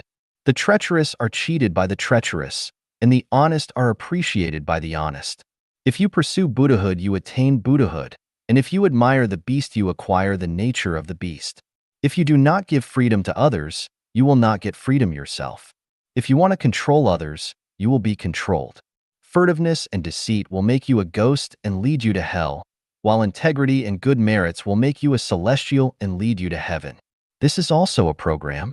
When a man reaches a certain age, facial, armpit, and pubic hair start to grow. When a woman reaches a certain age, she starts to have menses. When a child is born, the mother begins to lactate. When a woman reaches menopause, she starts to have fewer and fewer menses until they stop. It is a biological program. The traditional family is also a program. When one gets married, he or she has to live according to the family program, which is beyond their control. Countries are programs. When one becomes a citizen of a country, he or she must involuntarily follow the country's program. If there is no external force, things will run around and around according to the rules of the program. Life will reincarnate according to the set program. To avoid constraints of the program, there must be an external force, without which the development of things will not change the track. It is just like a man is not able to make his feet leave the ground by dragging his hair. The external force is not necessarily a mechanical force. An accident, a phenomenon, a book, a story, and a sentence, even an insect, a hairstyle, a blade of grass, or an action could become the force. As long as it is able to change the existing program, no matter how small the changes are, it is an external force. The teachings of Jesus Christ, Buddha Sakyamuni, Prophet Muhammad, and Confucius are very strong external forces. How many programs are there in the universe? There are numerous. There is the program governing the movements of planets, the program of society's development, and the program of life changes. Each space has its own program. Each plant and animal has their own growing program. There are master programs and subprograms. There are long-term programs, short-term programs, etc. Programs are very rigorous. While they are also layered and closely related, they are causes and effects and are flexible to change. The master program is normally unchangeable, while subprograms are changeable. For example, it is difficult to change the master program of birth, growth, aging, and death of a human, while things like short-term depression can be changed by external forces such as inspiring words or actions. The change of the master program of how hair grows is very difficult, but the hairstyle can be changed easily. The master program of the nature of life is almost impossible to change, but the direction of life can be changed. You cannot touch a pitch and not be mucked. Without the external force, the track of life will not change. Life follows its trail. Once there is an external force, the track of life changes. A single conversation across the table with a wise man is worth 10 years of studying books. One takes the way of saints when influenced by a saint, and one takes the way of robbers when influenced by a robber. A butcher becomes a Buddha the moment he drops his cleaver. A thought and an idea can change one's destiny. Whichever direction you choose at an intersection without a sign, the corresponding program starts to work. For example, at the intersection of 4 roads, the first road leads to hell, the second to the human world, the third to the Buddha world, and the fourth to the celestial world. Where there is no road sign, our choice activates the corresponding program and it will lead us to a destination unless we change the route midway. All programs are predefined, but human beings can transfer from one program to another. When a man exits one program, he enters another. It is impossible to enter an area that is not within a program. Human beings can only enter 12 programs, and the best and most free life program is the program of the Elysium world. When one life possesses the consciousness of a human being, he lives in the program of the human world and will therefore be constrained by the limits of the program. Once a life possesses the consciousness of a celestial being, his living program starts to slowly transfer to the program of the Elysium world, which means he has changed his life track. All programs are already designed, and many of them are hidden programs. Once conditions are met, any incident will activate the program. It is just like a landmine. It explodes when you step on it, but as long as it is not touched, it will remain hidden underground. It is also like drinking potassium cyanide. You will immediately feel terrible in your organs, foam at the mouth, and quickly bleed to death. When conditions are not ripe, the program will not activate. When the temperature is not warm enough, mosquitoes and flies will not revive and fly. When yin and yang do not meet each other, lighting, and thunder will not fill the sky. Without proper humidity and temperature, seeds will not germinate. Before one has reached a certain stage of self-cultivation, he or she will not transform into a celestial being. One cannot enter into an oasis if he or she has not walked out from a desert. One cannot enter a new program if he or she does not leave the traditional family. One cannot enter heaven if he or she does not walk out of the human world. In short, these are predefined programs. When a program is activated, do not worry, for it will run automatically. It is just as a female egg will grow automatically once it is fertilized. We feed a child every day, so he will grow as well. In spring, if we spread seeds in the land, they will automatically germinate, flower, and fruit. It is the result as well as the power of the program. As long as we plant seeds, there will be fruits. This is how the program works. However, we must wait for the fruit to become ripe. We can get some fruits very quickly, while we need to wait more time to get others. And for some seeds, we need to wait a very long time to get their fruits. Peach fruits in 3 years and apricot in 4 years, while we need to wait 18 years to be able to enjoy the fruit of walnuts. Anxiety does no good. As a man sows, so he shall reap. We do not see the fruit, not because it is barren, but we shall see it when the time is right. By observing the current situation of humans in the society, we can know their past. By observing their current behaviors, we can forecast their future. If we do not see anything happen in 5 years, wait for another 5 years, and if still nothing happens, wait for 100 years. In a word, what goes around comes around. This is because the program is running and is not fortune-telling. We must trust programs and trust that as long as we give, we gain. We need to give first in order to gain. If we give others love, we will gain a beautiful life, future, or something else. If we cheat others, or take a bribe of $100,000, we get many temporary benefits, but in the future, we might need to pay the price of a limb, face a calamity, or reincarnate to an animal to pay our debts. Therefore, any behavior that tries to take advantage of others is foolish, cheating and lying is stupid, and being opportunistic is short-sighted. Throw a long line to catch a big fish. Being diligent on self-cultivation, it is possible to achieve the life level of a celestial being. Do not care that you get a return when you are committed to something. Just make your contribution wholeheartedly and ask not for gain. As long as you give, you will gain. This is because the program is running. 穷人进不了天堂. The poor cannot enter into heaven. Xiefeng. Translated by Treasure and edited by Care. This is a cruel reality because even Jesus Christ said, "It is easier for a camel to pass through the eye of a needle than for a rich man to enter the kingdom of God." We take it for granted that the kingdom of God belongs to the poor. However, after more than 10 years of harvesting the ripe crops, I have found that the poor cannot enter into heaven. The most distinctive feature of the poor is that they take, while that of the rich is that they give. A person who takes constantly is continuously sinning, accumulating debt, and digging deeper into debt. According to the law of the gravitation of life and the rules of the sum of positive and negative energies always equal 0, the poor will have to stay within the 6 great divisions in the wheel of karma without any hope of entering heaven. Heaven belongs to the rich and hell belongs to the poor. This fact sounds so miserable that I feel unkind saying it or even thinking it. It is the same as putting a knife into the hearts of the poor as their blood pours out. However, not telling the truth would mean that I, Xiefeng, am a big liar. And as those who conceal the truth would certainly go straight to hell. So who are the rich and who are the poor? Those who give wealth to others, to society, and to nature without incurring debts are rich, but those who constantly take from others, from society, and from nature while incurring debts are poor. What is wealth? What others, society, and nature need is wealth. Wealth is defined as soul wealth, spiritual wealth, and material wealth. All that can bring others' minds peace, serenity, and calmness are soul wealth.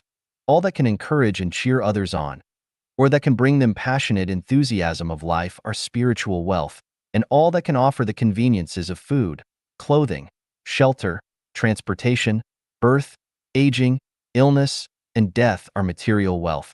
As long as you owe a debt and continue to take, you will be among the poor, but as long as you are not in debt and continue to give, you will be among the rich. Debt contains 3 aspects. Economic debt. To own others' money, including bank loans which have not been returned, to borrow others' things without returning them or to damage them without compensating their owners, to demolish others' houses without compensating their owners, to receive others' services or treats but not return or repay them, and so on are what we call economic debt. Emotional debt.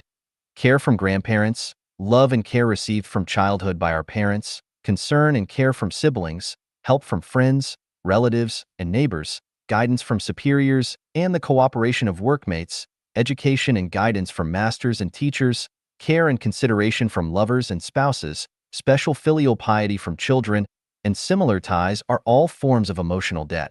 Spiritual debt.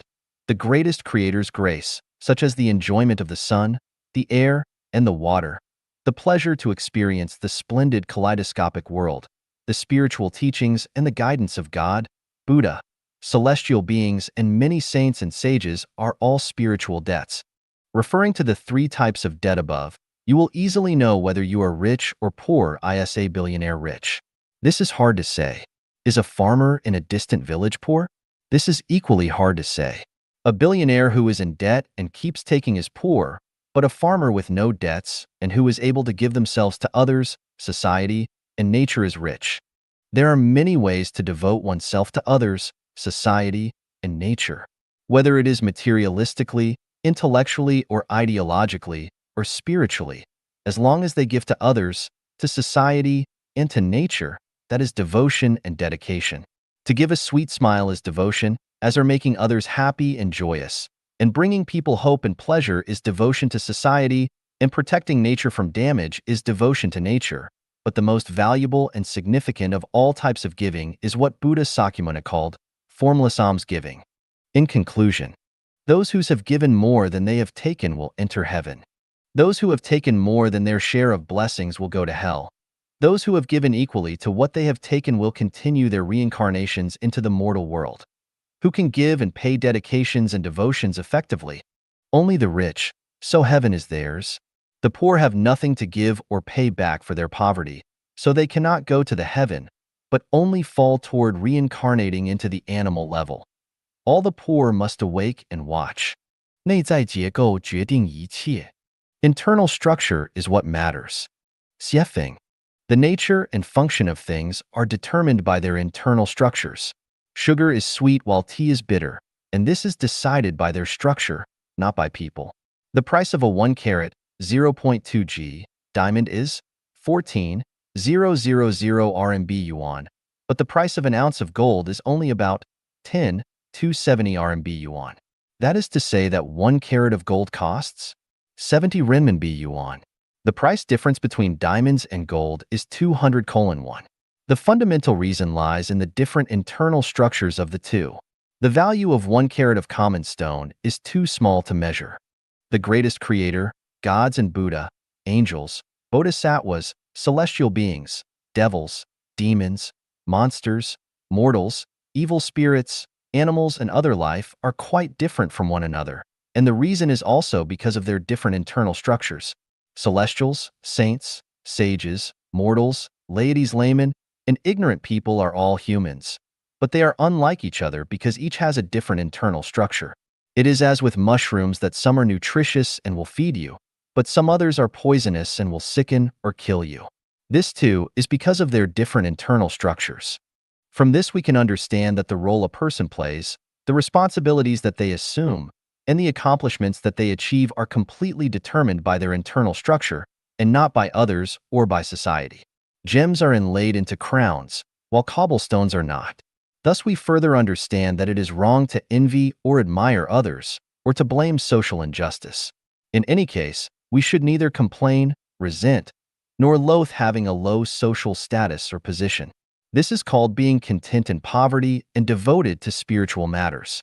Since we understand that all things are determined by internal structures, we should then make efforts to change and perfect our own internal structures rather than flattering or currying favor with others, using connections for special treatment, envying and admiring others, complaining and resenting others or our society, seeking magic power or skills, seeking shortcuts or begging for mercy and help, blaming or accusing others for our bad luck, being opportunistic, or finding secrets to success.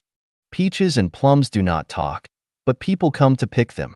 The fragrance of flowers attract butterflies. Peonies do not assume their beauty, but people naturally sing songs about them. No matter how flies and mosquitoes dress themselves, people will still detest them. Beggars cannot have refined tastes. Dog meat is not to be served at feasts.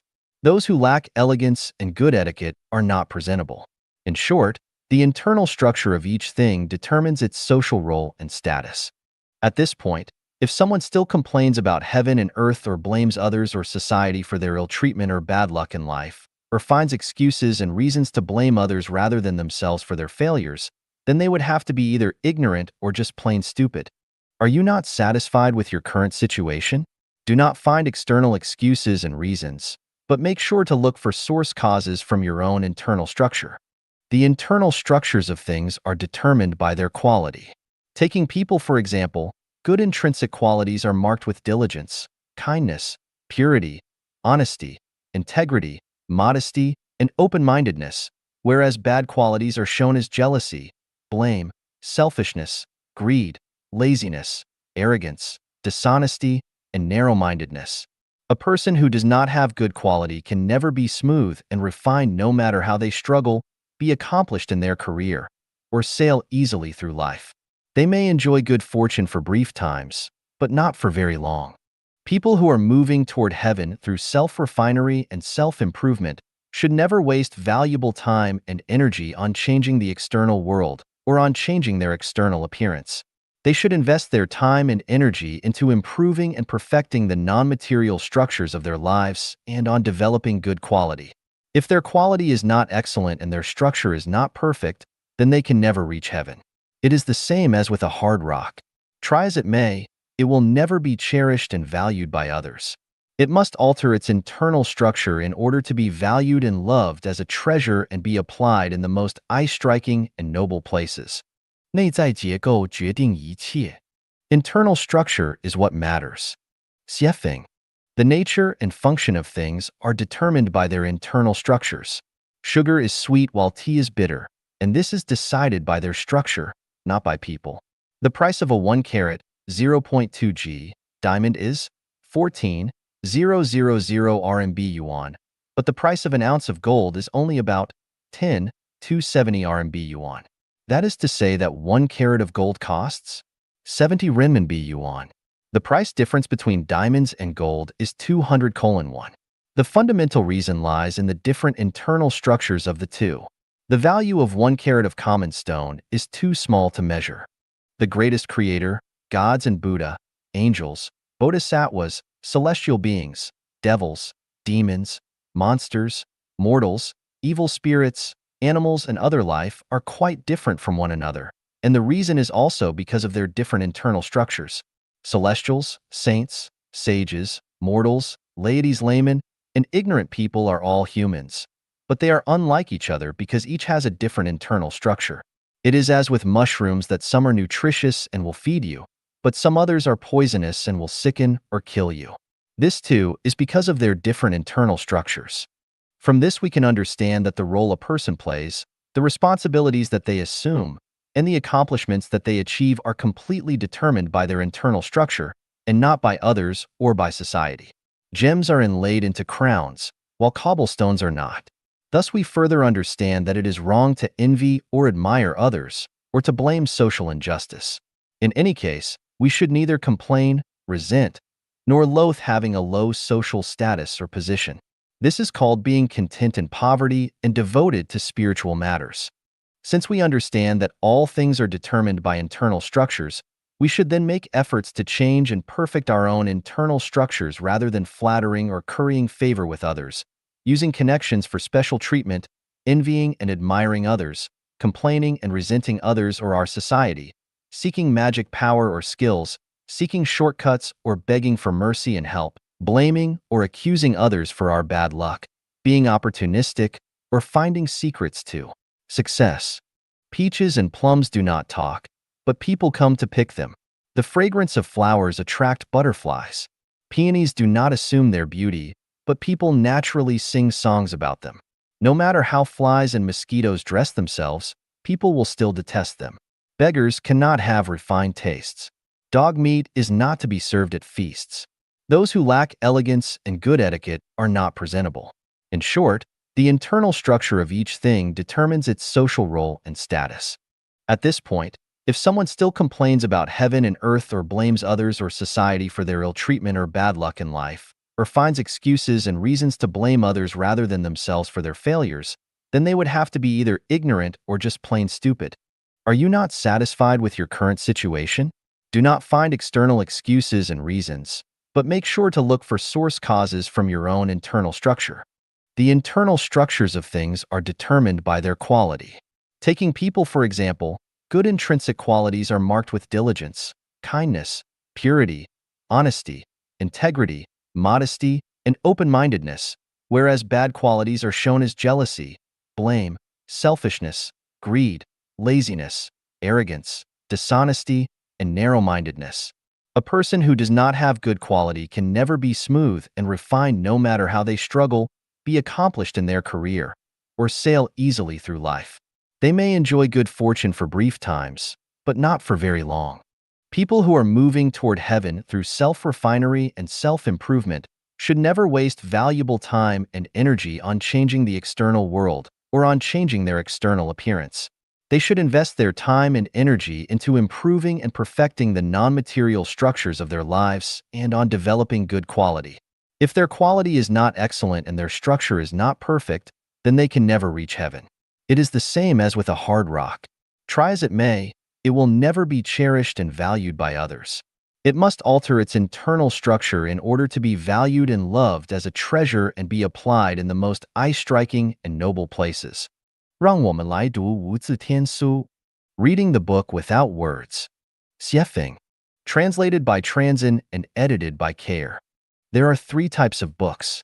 The first one is with words, such as newspapers, magazines, journals, and other publications, both paper and online. The second is with symbols, such as sculptures, paintings, and music. The third kind includes everything in nature. The so-called book without words refers to all images and things in nature with neither words nor symbols. The most esoteric of the 3 books is the one without words, but the simplest is the one with words.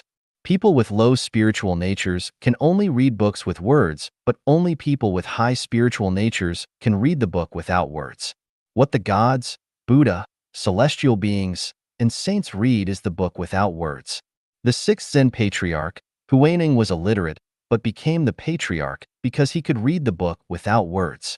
Therefore, if a person wants to become a master, a celestial being, or Buddha, they must read the book without words. Reading things, phenomena, and people is reading the book without words. Let us try to read it. A person with body odor or halitosis, bad breath, might not be aware of it. When we eat garlic or green onions, we do not smell them ourselves, but others will smell them and will know it. The natures and attributes of things give off their corresponding smells. Those who have smelled or eaten durian know it by its smell. We can learn this truth from the book without words. The essence is revealed from the phenomenon. For instance, if we want to know a person's nature, we can learn their internal natural structure from what they have said and done before. Many allusions in Chinese history are full of wisdom, such as the relationship between Su Dongpa and Master Foyan. Su Dongpa always wanted to outsmart Master Foyan, but he never succeeded. Once, Master Foyan told Su Dongpa that he looked like a statue of Buddha, but Su Dongpa replied that Master Foyan looked like a heap of cow dung. To this, Master Foyan just smiled and walked away silently. Su Dongpa thought he had taken the upper hand this time, so he joyfully told his smart sister Su Xiaomei about it when he got home. Hearing this, Su Xiaomei said, "You are utterly defeated this time. Because Master Foyan has Buddha in his heart, he sees a statue of him in you. But you have a heap of cow dung in your heart, so you see that in him." Nature reveals what it is. The benevolent see benevolence, and the wise see wisdom. A person who is filled with love can feel nature's love and others' love, but a person with no love in their heart can never feel your love regardless of how much you show it. Those who always compliment others have rich and beautiful spirits and souls, but those who always demean, mock, criticize, insult, and attack others and who always speak badly about them, both to their faces and behind their backs, most clearly have ugly souls and extremely poor spirits. Speaking well of others shows that one is good, but speaking ill of others shows that one is not. Flowers always emit lovely fragrances wherever they are, but dog droppings always give off undesirable stench in spite of their surroundings. One who accuses others of heresy exposes that they themselves are heretical. As with Su Dongpa, he had cow dung in his heart, so he saw Master Foyan as such. Therefore, people should not care about others' comments and judgments. Flies and mosquitoes will consider you disgusting because they are disgusting, but butterflies will find you beautiful because they are beautiful. An artist painted a picture which he believed to be fairly good, but he wanted to know how people would react to it. So he left his picture in a public place with a brush and some ink next to it and wrote on top of the painting, "Please point out any faulty strokes in this painting." At day's end, he recovered his painting, but the painting was completely different. Each stroke was criticized as being faulty. The painter was so sad and distressed that he barely slept that night. But the next day, he painted the exact same picture as before and took it back to that same public place, except this time he wrote, "Please point out the superb artistry of this painting." At the end of the day, the painting was again completely different, except that now all the comments described its elegance and beauty. He sighed with emotion. The good or bad of the painting was determined by the viewer's state. Beauty is in the eye of the beholder. Quantum mechanics also explains the same principle. The movements of fundamental particles are decided by the consciousness of the persons watching them. The Japanese scientist Masaru Emoto found that the structures of pure ice crystals can be shaped by the mentalities of people observing them. If the observer's heart is full of love, or if the freezing water is exposed to positive emotions, such as love or gratitude, or to music, prayers, or art, the ice crystals become symmetric and perfect. But if the observer's heart is filled with hate, or if the water is exposed to negativity such as mean words or destructive images, they appear very disorderly and irregular. Therefore, we should not be affected by others' comments about ourselves, or we will be fooled. The Pygmalion, or Rosenthal, effect on psychology illustrates this point well. People develop in line with others' suggestions and expectations. We must only be committed to ourselves and ignore other people's comments in order to live out our own lives. If someone accuses you of being mentally disordered, just smile and do not get upset, for it is they who are mentally disturbed. But if someone praises you as being a saint, do not be blindly proud, for it is they who are the saint. Let us read the book without words as such. I have written more than 100 articles on revelations which may help you to find your enlightenment. 如何知道自己的前世? How to know our previous lives. Dayform Celestial. Translated by Transin and edited by Care. The hypnotic induction method is one way, but we can also observe ourselves from the life clues found in our previous lives. The universe is holographic, our life is holographic, and our life information base contains all of the information from all the ages of all life journeys of all generations, and the information is always passed down. This information is hidden, but it will reveal itself every now and then. By capturing these momentarily revealed clues, we can trace our pasts. Understanding the life characteristics of 36-dimensional space is conducive for us to understand more of our previous lives. There is only one kind of human nature, but from the people that we know and those that we know of through various channels, we can see that human nature are diverse and colorful. There are quantum differences between people, sometimes even poles apart. The reasons are that people have different origins. Some are from the heaven world, some from the animal world, and some are reincarnations from the mortal world.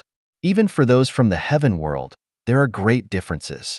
Those from the Elysium world and from the thousand-year world can never be the same. Likewise, even for those from the animal world, those who were carnivores will have totally different natures than those who were herbivores. In this sense, mankind is a rabble.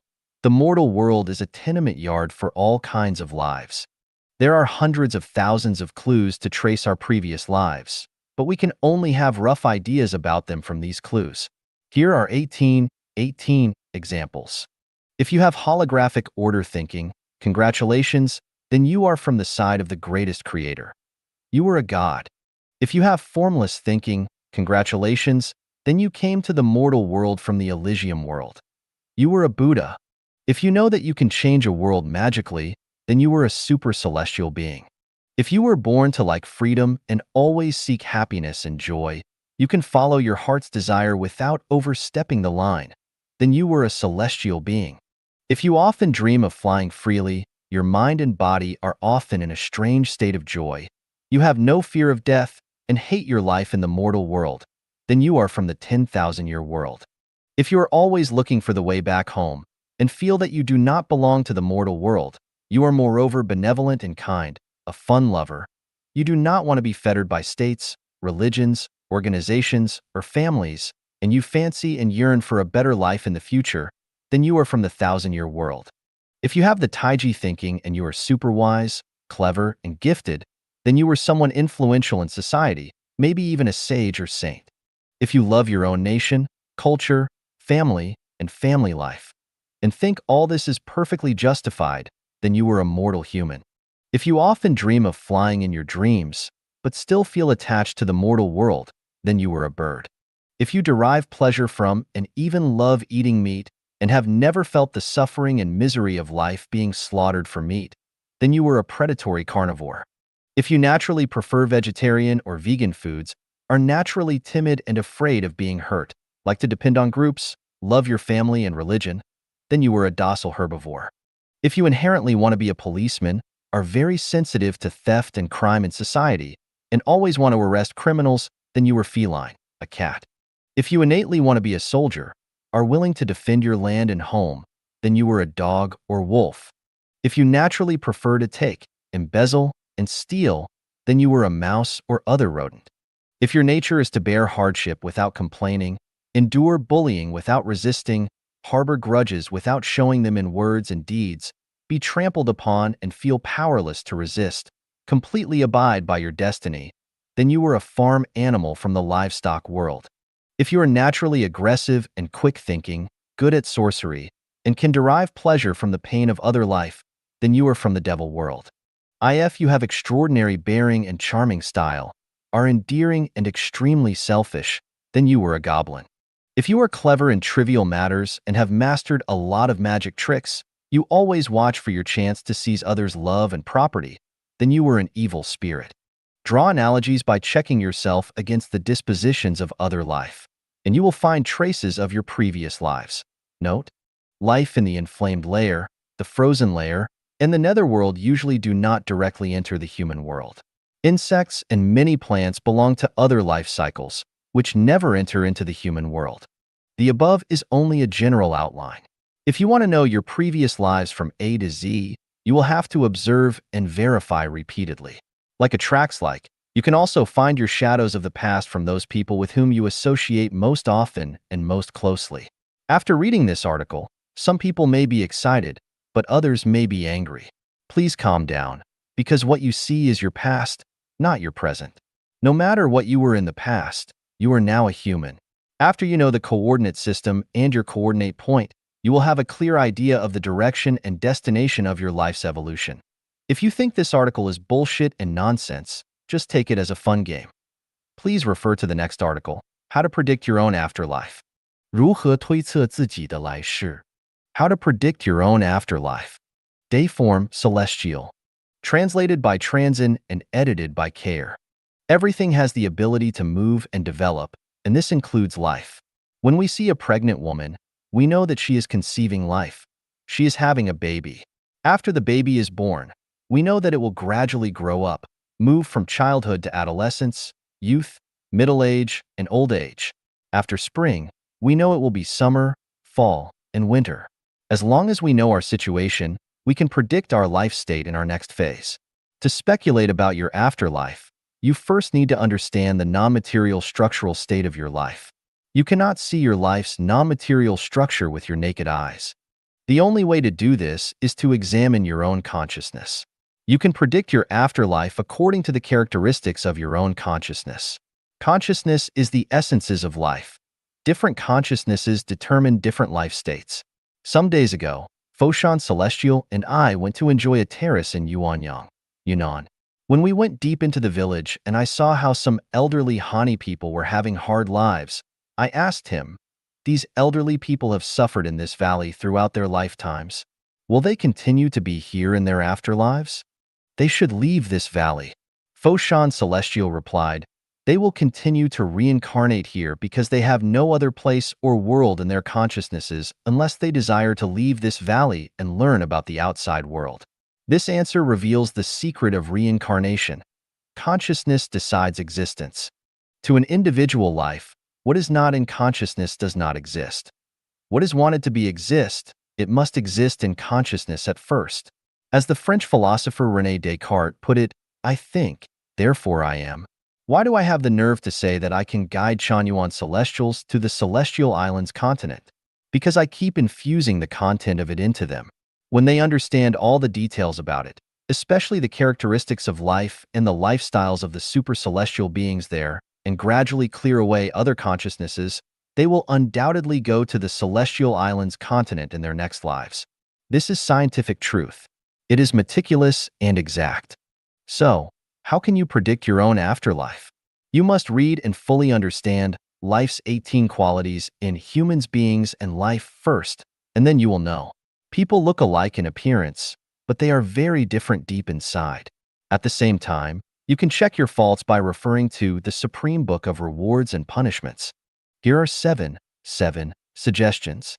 If you have killed many dogs, then you will be a dog in your next life. This is karma and exact. You can make analogies for other cases.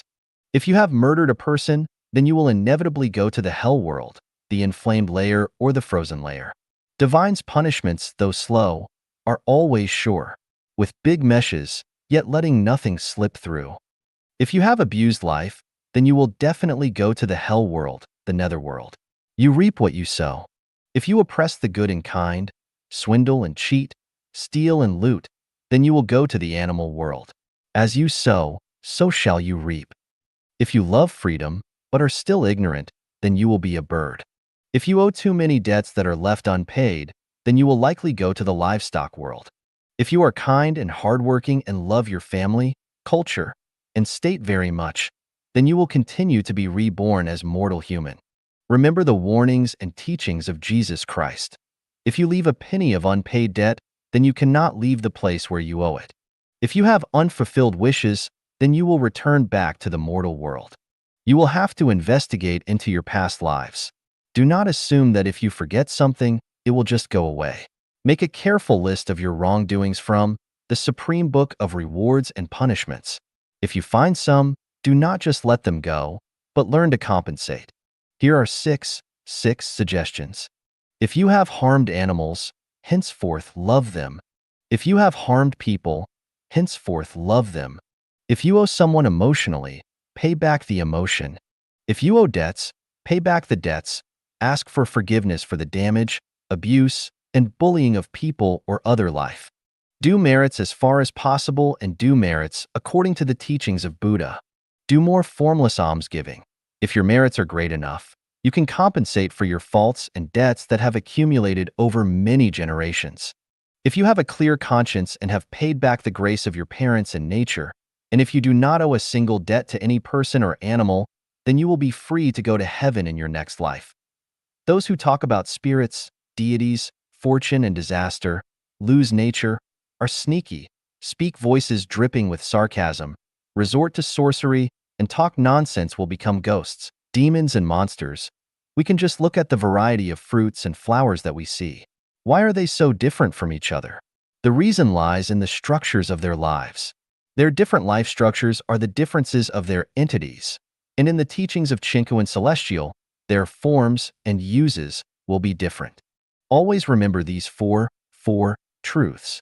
If you eliminate the concepts of family, nation, culture, and religion from your consciousness, are fond of freedom, happiness, and joy, have repaid all your debts in the mortal world, and have done merits, then you will go to the 1,000-year world of heaven.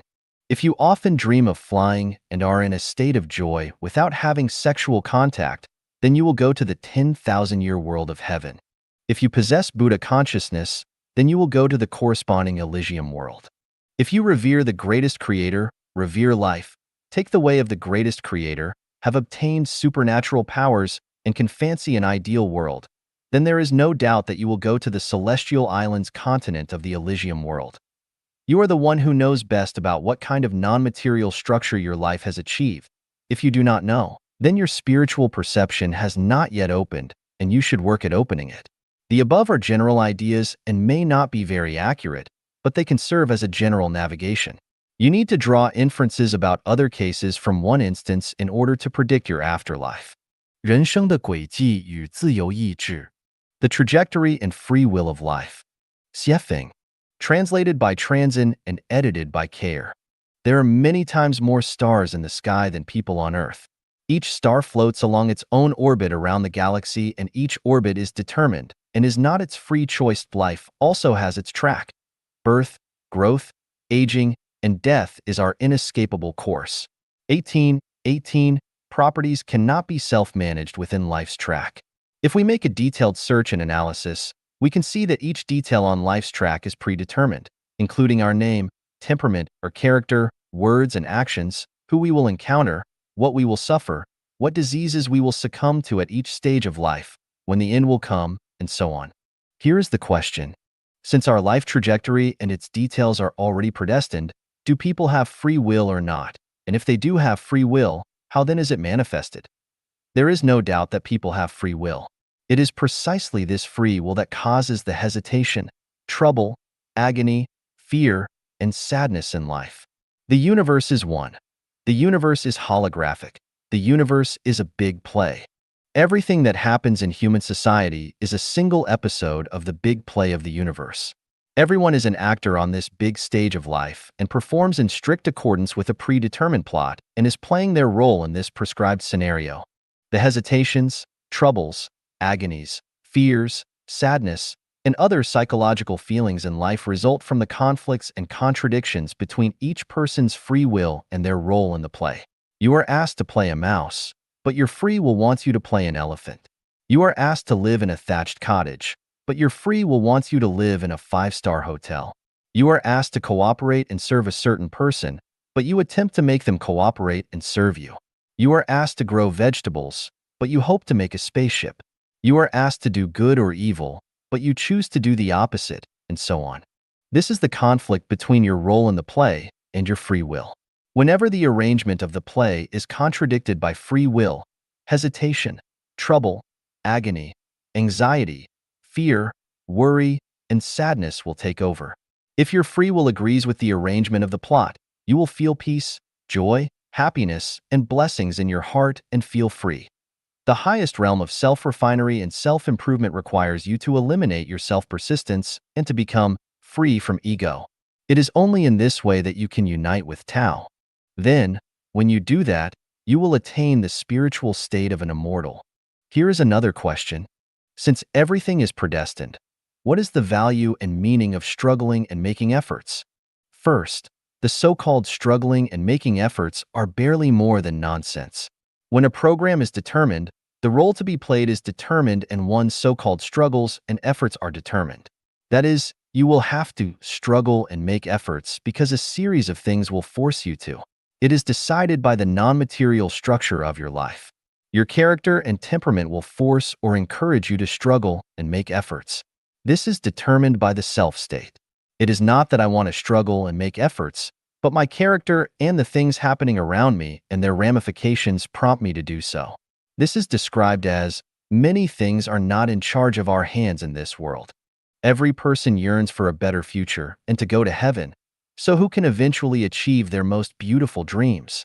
Also, now that everything is predestined, what is the point of personal yearning? This involves some of the programs of the play of the universe. The play of the universe has destiny and variables. The plot of the play is destiny. Who shall play which characters in the play are variables. If you play well, you can constantly play the role more according to your free will, such as to play in heaven. If you play badly, you will play a role more deviated from your free will, such as to play a demon in hell. Who then will go to heaven? Anyone who can play the role in accordance with the established plot of the play, free from self-persistence and free from ego, will go to heaven, but anyone who has conflicts with the arranged plot, that is, whose self-conscious is too strong and is unwilling to play the role, will end up in hell. We can find such a secret from this. Going to heaven or hell has nothing to do with the role you play, but everything with how well you play it. For instance, from most people's perspective, Adolf Hitler should definitely be in hell, but from the plot of the play of the universe, if he played his part very well, he would be in heaven. No matter what your role is, an emperor or a thief, as long as you play it well, your reward will be to go to heaven. If you do not play it well, you will be doomed to reside in hell. So, how does one know whether they are playing well or not? Here is a very simple validation method.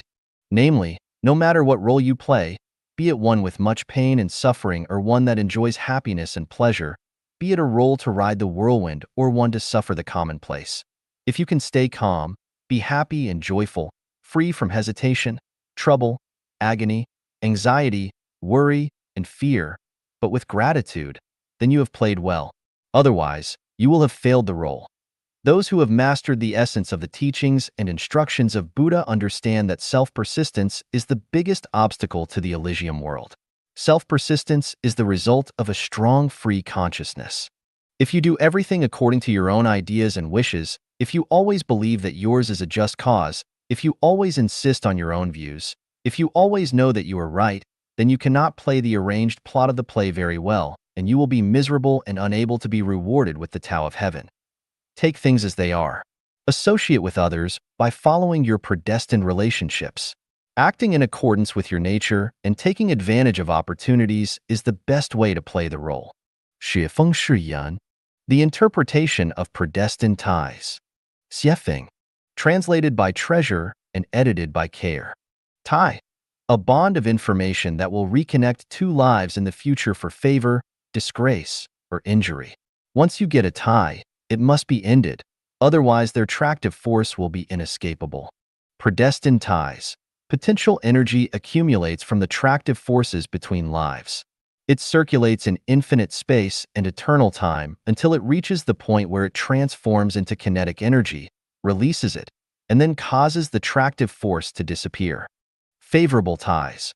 The information to be processed that remains in the negative universe which result from the love and honor between lives who bless each other and are eager to reunite.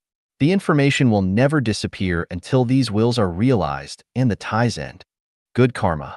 One life gives another life a sincere blessing and a favor that will cause a corresponding gravity to return in the future. Evil karma. The hatred and debt between lives which never disappear until the hatred is settled or the debt is paid off. Worldly ties. All the information left and all the debts owed in the mortal world are called worldly ties. Marriage ties. The love-hate relationships between husbands and wives are called marriage ties. Celestial ties. A bond with a celestial being is called a celestial tie. End ties. End ties are when all debts are paid back. Following predestined ties. According to the arrangement of the universal scenario and plot, accept and play the assigned role with pleasure. Ties are kinds of invisible meshes which are established between lives. Divine punishments are slow, but always sure with big meshes, yet letting nothing slip through. Once getting a tie, it must be ended, otherwise you will be unable to escape their meshes. Worldly ties must be ended in the mortal world, heavenly ones must be ended in heaven, and hellish ones must be ended in hell. Ties are attractive forces. Those which are not ended will stay in tow forever, no matter how far apart in time or space, and they can never be escaped. Anyone who wants to go to heaven must end all ties in the mortal world as soon as possible, whether they are good karma, evil karma, favorable ties, or marriage ties. As long as there are the ties, it is best to end them as soon as possible, otherwise you will be unable to leave the mortal world, and will have to reincarnate back into the mortal world of samsara to end the ties in future lives. 缘的奥秘和真谛. The secret and truth of predestination. 写风. Translated by Transin and edited by Care. Preface. Brushing against shoulders in this life is the result of the 500 times of looking back in the previous lives. To ride in the same boat is the result of 100 years of cultivation. To sleep on the same pillow is the result of millennia of cultivation. Knowing I am not destined to enter her heart, how can I compare with the catkins and swallows? Flowers bloom and wither. Tides rise and fall. Spring awakens the branches. Running water is heartless, but the grass welcomes it every year. People may have sorrow or joy and be near or far apart, but the moon will still wax and wane. Born of these scenes, can the word sorrow suffice? Dynasties fall, but mountains and rivers remain. So how many times can we see the beautiful sunset? The events of our world are like games of chess. Each game is only new because it is destined to be so. In a life, people endure hardships and twists and turns in the mortal world and repeat samsara.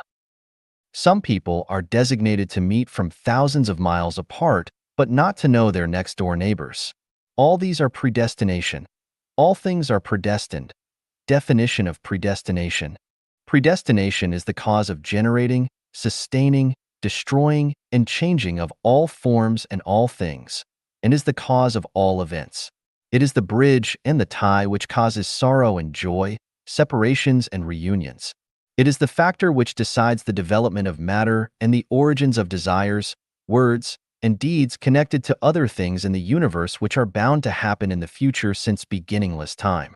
It is a kind of debt after receiving other services or graces which have not been paid back timely. It is the set of revenge, wrong with wrong. Several cases of predestination. 614 years ago, Emperor Qingzu of Ming, King of Yin, Zhu Di killed 873 members of the 9 tribes of the Fang Xiaoru clan. Yet he still could not vent his anger and counted Fang Xiaoru's students as one clan and killed them all. Many people perished. Why did that happen? What was its cause? It turned out that Fang Xiaoru's father had selected a cemetery plot. At night, he dreamed that the Red Snake King was sticking his red tongue out and requesting earnestly that he delay the groundbreaking for 1 or 2 days so that his family could move away. The next day, the Fang family dug the earth and built their tomb as scheduled. Soon, the workers exclaimed, "We have found a red snake pit." Countless red snakes slithered and fled in panic. Fang Xiaoru's father ordered them to kill all the red snakes with fire and knives. That night, the bleeding red snake king cursed him in a dream. "I will kill as many of you as you killed of us." Shortly thereafter, the Fang family gave birth to a baby son, Fang Xiaoru. Born into a scholarly family, he was very smart and diligent as a boy. He was eloquent and charming in appearance, and his tongue was red. He was the reincarnation of the Red Snake King. He deliberately resisted an imperial edict from King Yin in order to enrage him and fulfill that curse by implicating his 9 tribes. After killing all 873 members of the Fang clan, the number still could not match the number of the red snakes killed on that day so very long ago. Fang Xiaoru deliberately provoked King Yin again, even 10 tribes. So what? The king then had all of Fang Xiaoru's students put to death, and the Red Snake King finally got his revenge. In the ancient times, there was a prince who was very handsome, intelligent, and well-educated, and whose closest friend was a young man of equally excellent and outstanding virtues. Like Nose-like, the two would discuss state strategies, compose poems and couplets, and toast the moon together. They discussed everything under heaven and were very intimate. One day, they went out for fun and met a girl who was unspeakably beautiful, cultured and decent, well-versed in lyre playing, chess, calligraphy and painting, a matchless stunning beauty throughout the whole country.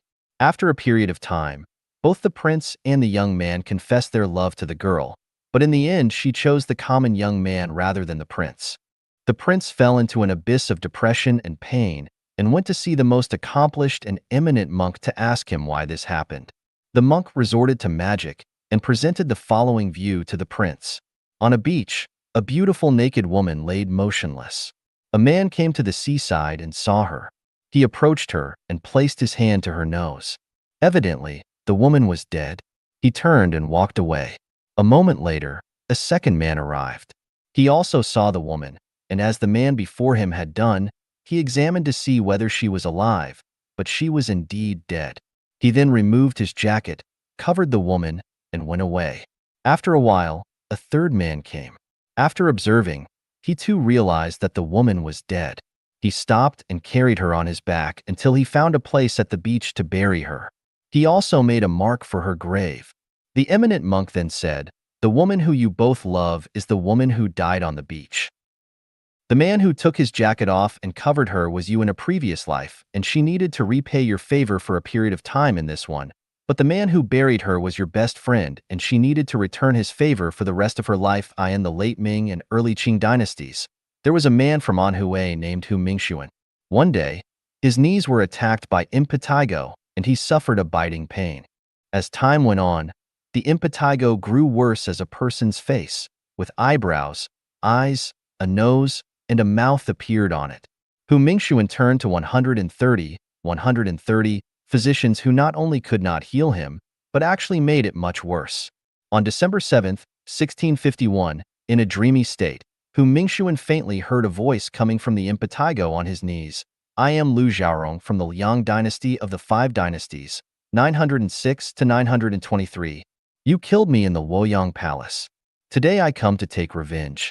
How can physicians cure you?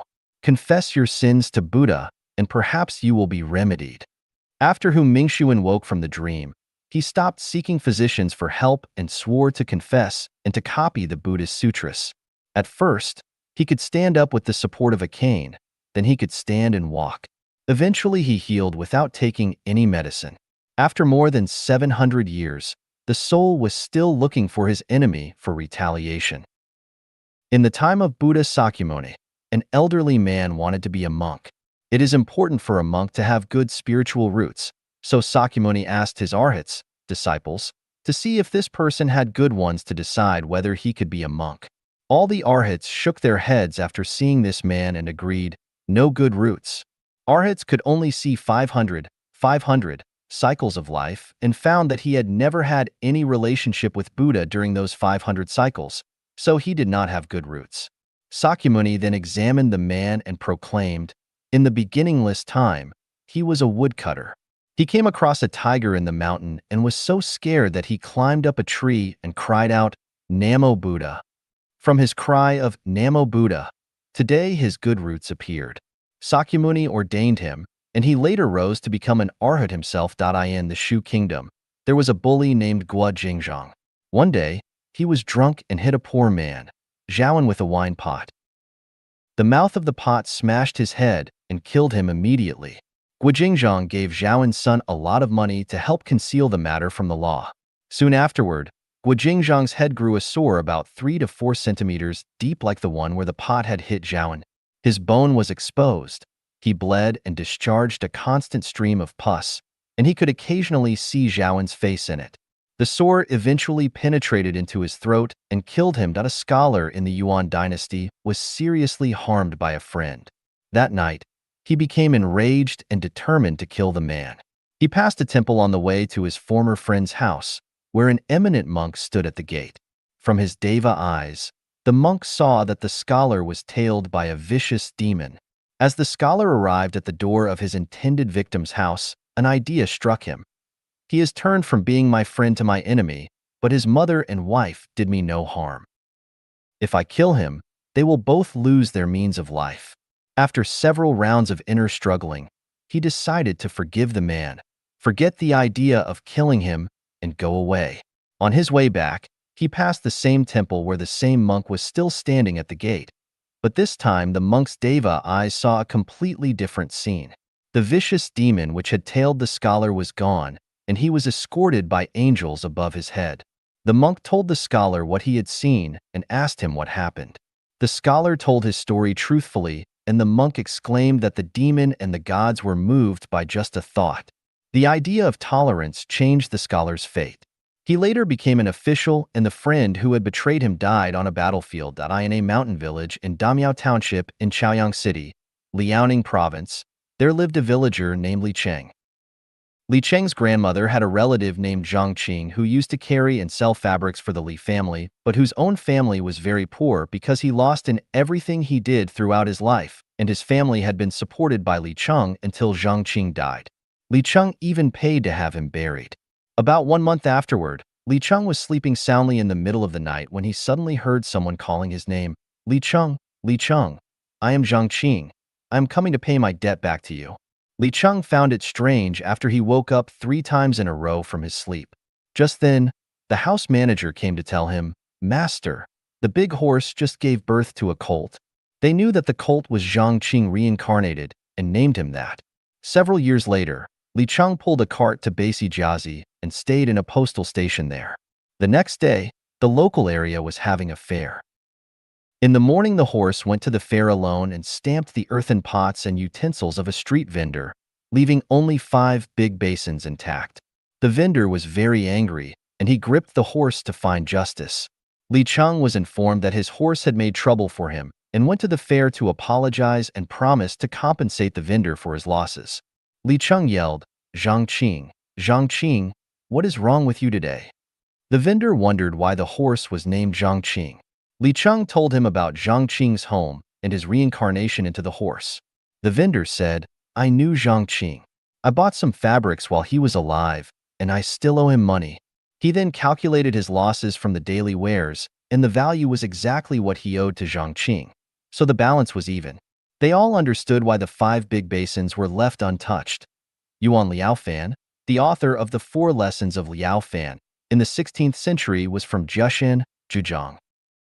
When he was young, a fortune teller predicted the good and bad fortunes to come in his life, including his rankings in the imperial examinations, his official titles, that he would not father a son, and when he would die. Later, many things were fulfilled accurately just as the fortune teller had predicted.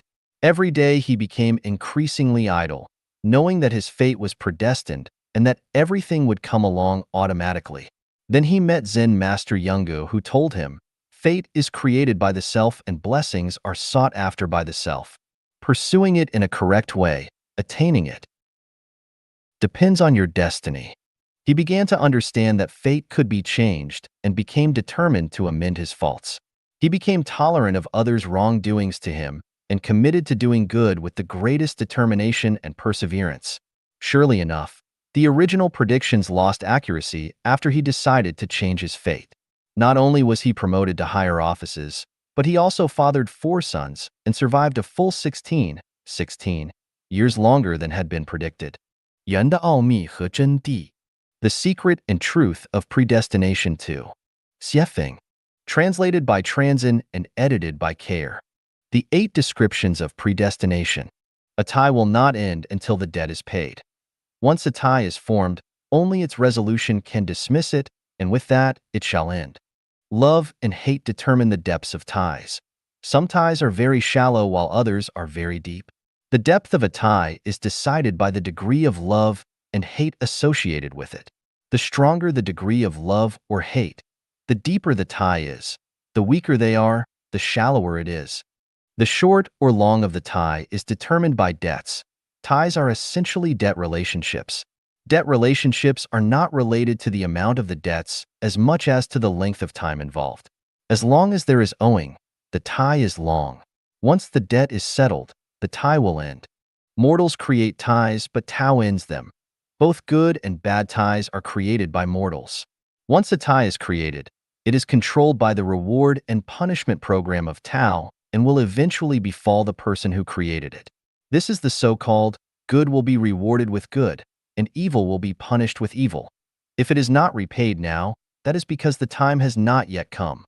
Once the time comes, it will surely be repaid.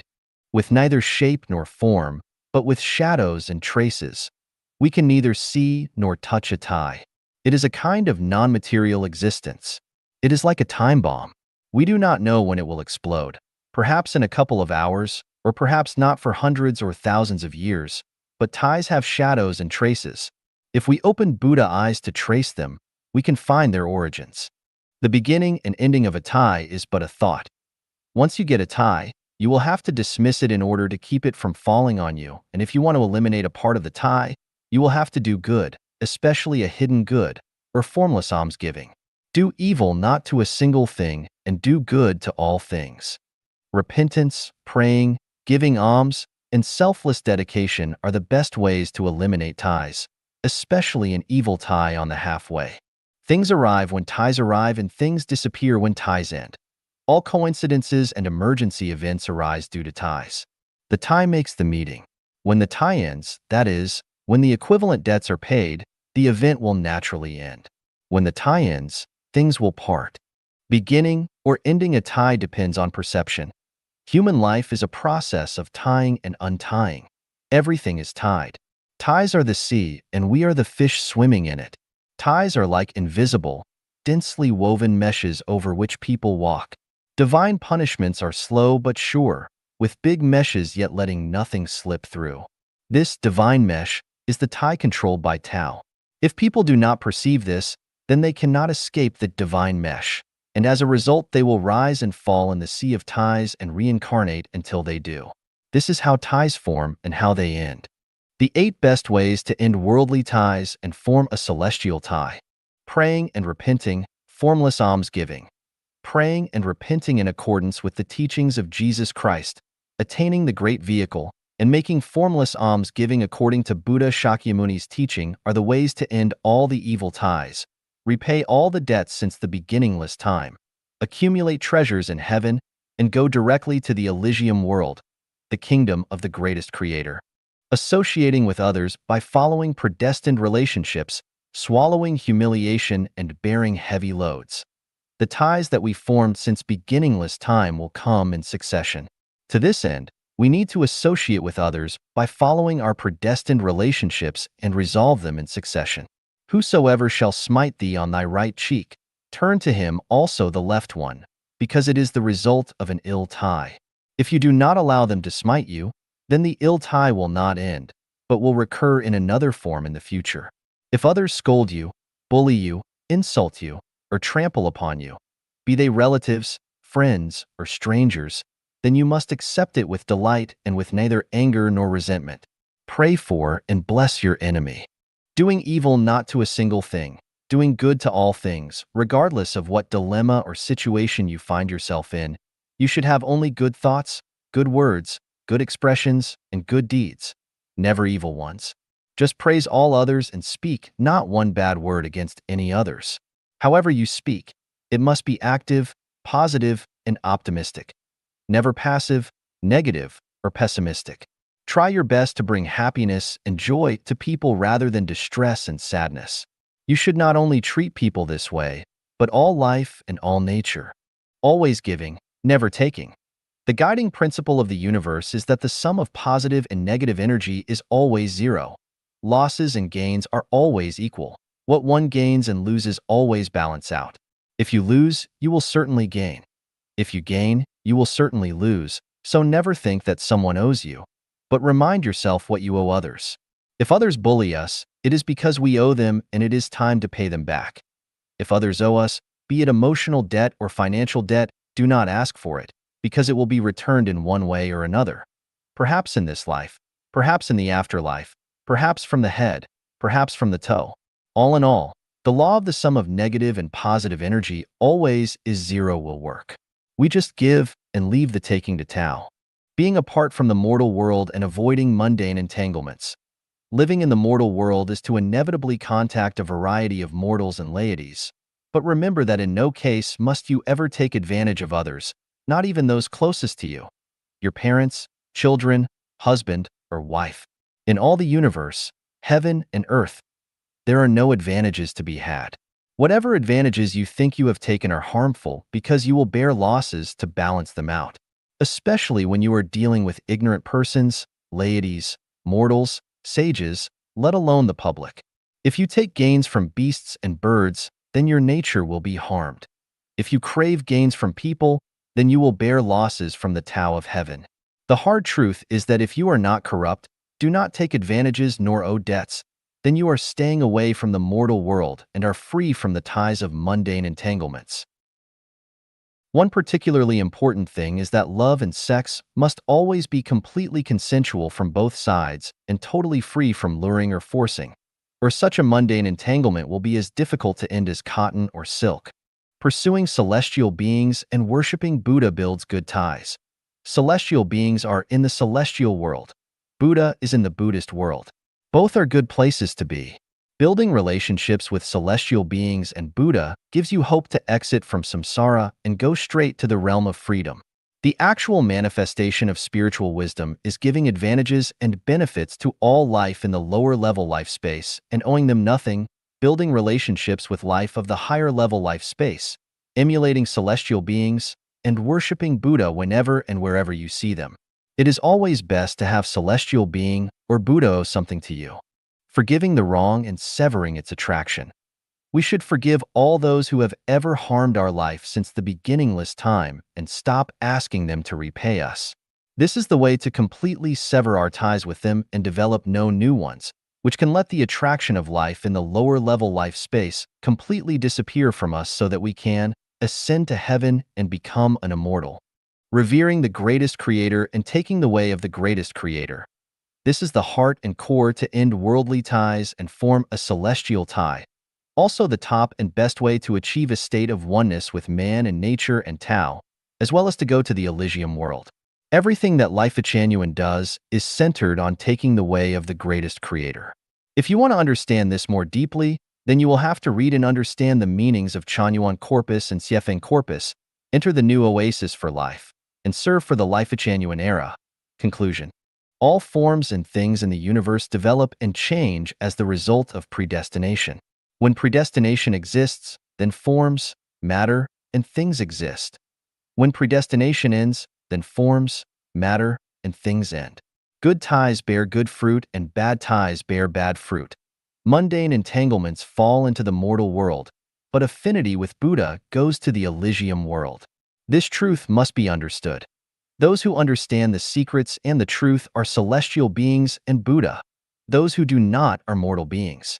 现实与虚幻的辩证关系. The dialectical relationship between reality and illusion. Siefeng. Translated by Transin and edited by Care. Reality is real in name only. Illusions are illusory in name only. Reality is illusory and material. Illusions are real and non-material. The material world is the presentation of the non-material world. The non-material world is the foundation of the material world. Reality is like a dream, an illusion, a bubble, and a shadow, as dew and lightning, thus should you meditate upon them. Every illusion is real and true, is where the real spirit and soul dwell, and where the great universe is. Consciousness is illusory, but reality is the reflection and projection of consciousness. The consciousness determines the state of life's existence. Wishes are illusory, yet they lead to reality. Ideals are illusory, yet they accomplish life's reality. Visualized prospects are illusory, but according to the principle of visualized thinking, it is they that determine the future. Love is illusory, but it can inject huge spirit and soul energy into people. Heaven is illusory, but we all want to go there.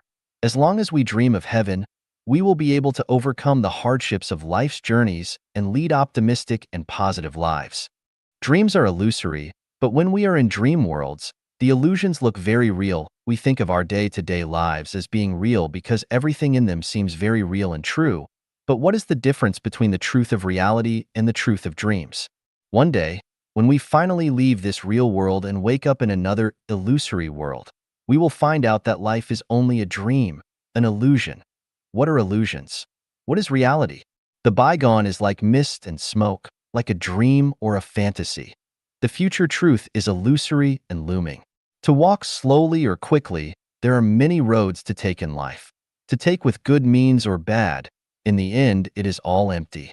The wilderness where foxes sleep and hares walk was once a dance hall. The bleak and desolate field where flowers and grass grow was once a battlefield. The bygone realness now becomes illusory, and the illusion of the future will evolve into reality. Reality comes from illusions and will return to illusions. Illusions originate from truth and will become reality. Everything is but a game. Only the soul is true. Reality is a game. Those who obsess with reality and are trapped in it are confused. Those who take delight and fun in it are awakened. It makes no sense to try to hold on to the reality of a dream. The real life is to play the games. The contents of them are determined by illusory consciousnesses. Illusory consciousnesses are determined by souls. Souls are real, but nature is life and a characteristic of structure. Structure determines nature. Therefore, the non-material structure of life is ultimately, absolutely real. However, reality and illusion are dialectical. Real structures give rise to illusory consciousnesses. Illusory consciousnesses in turn produce real structures. Therefore, our top priority should be to concentrate our efforts on the illusory consciousness of life. The type of illusory consciousness decides the future reality of life. Illusions become realities and realities become unreal. If you have a beast's illusory consciousness, then you will eventually live in a beast's reality. If you have a celestial being's illusory consciousness, then you will eventually live in the celestial world.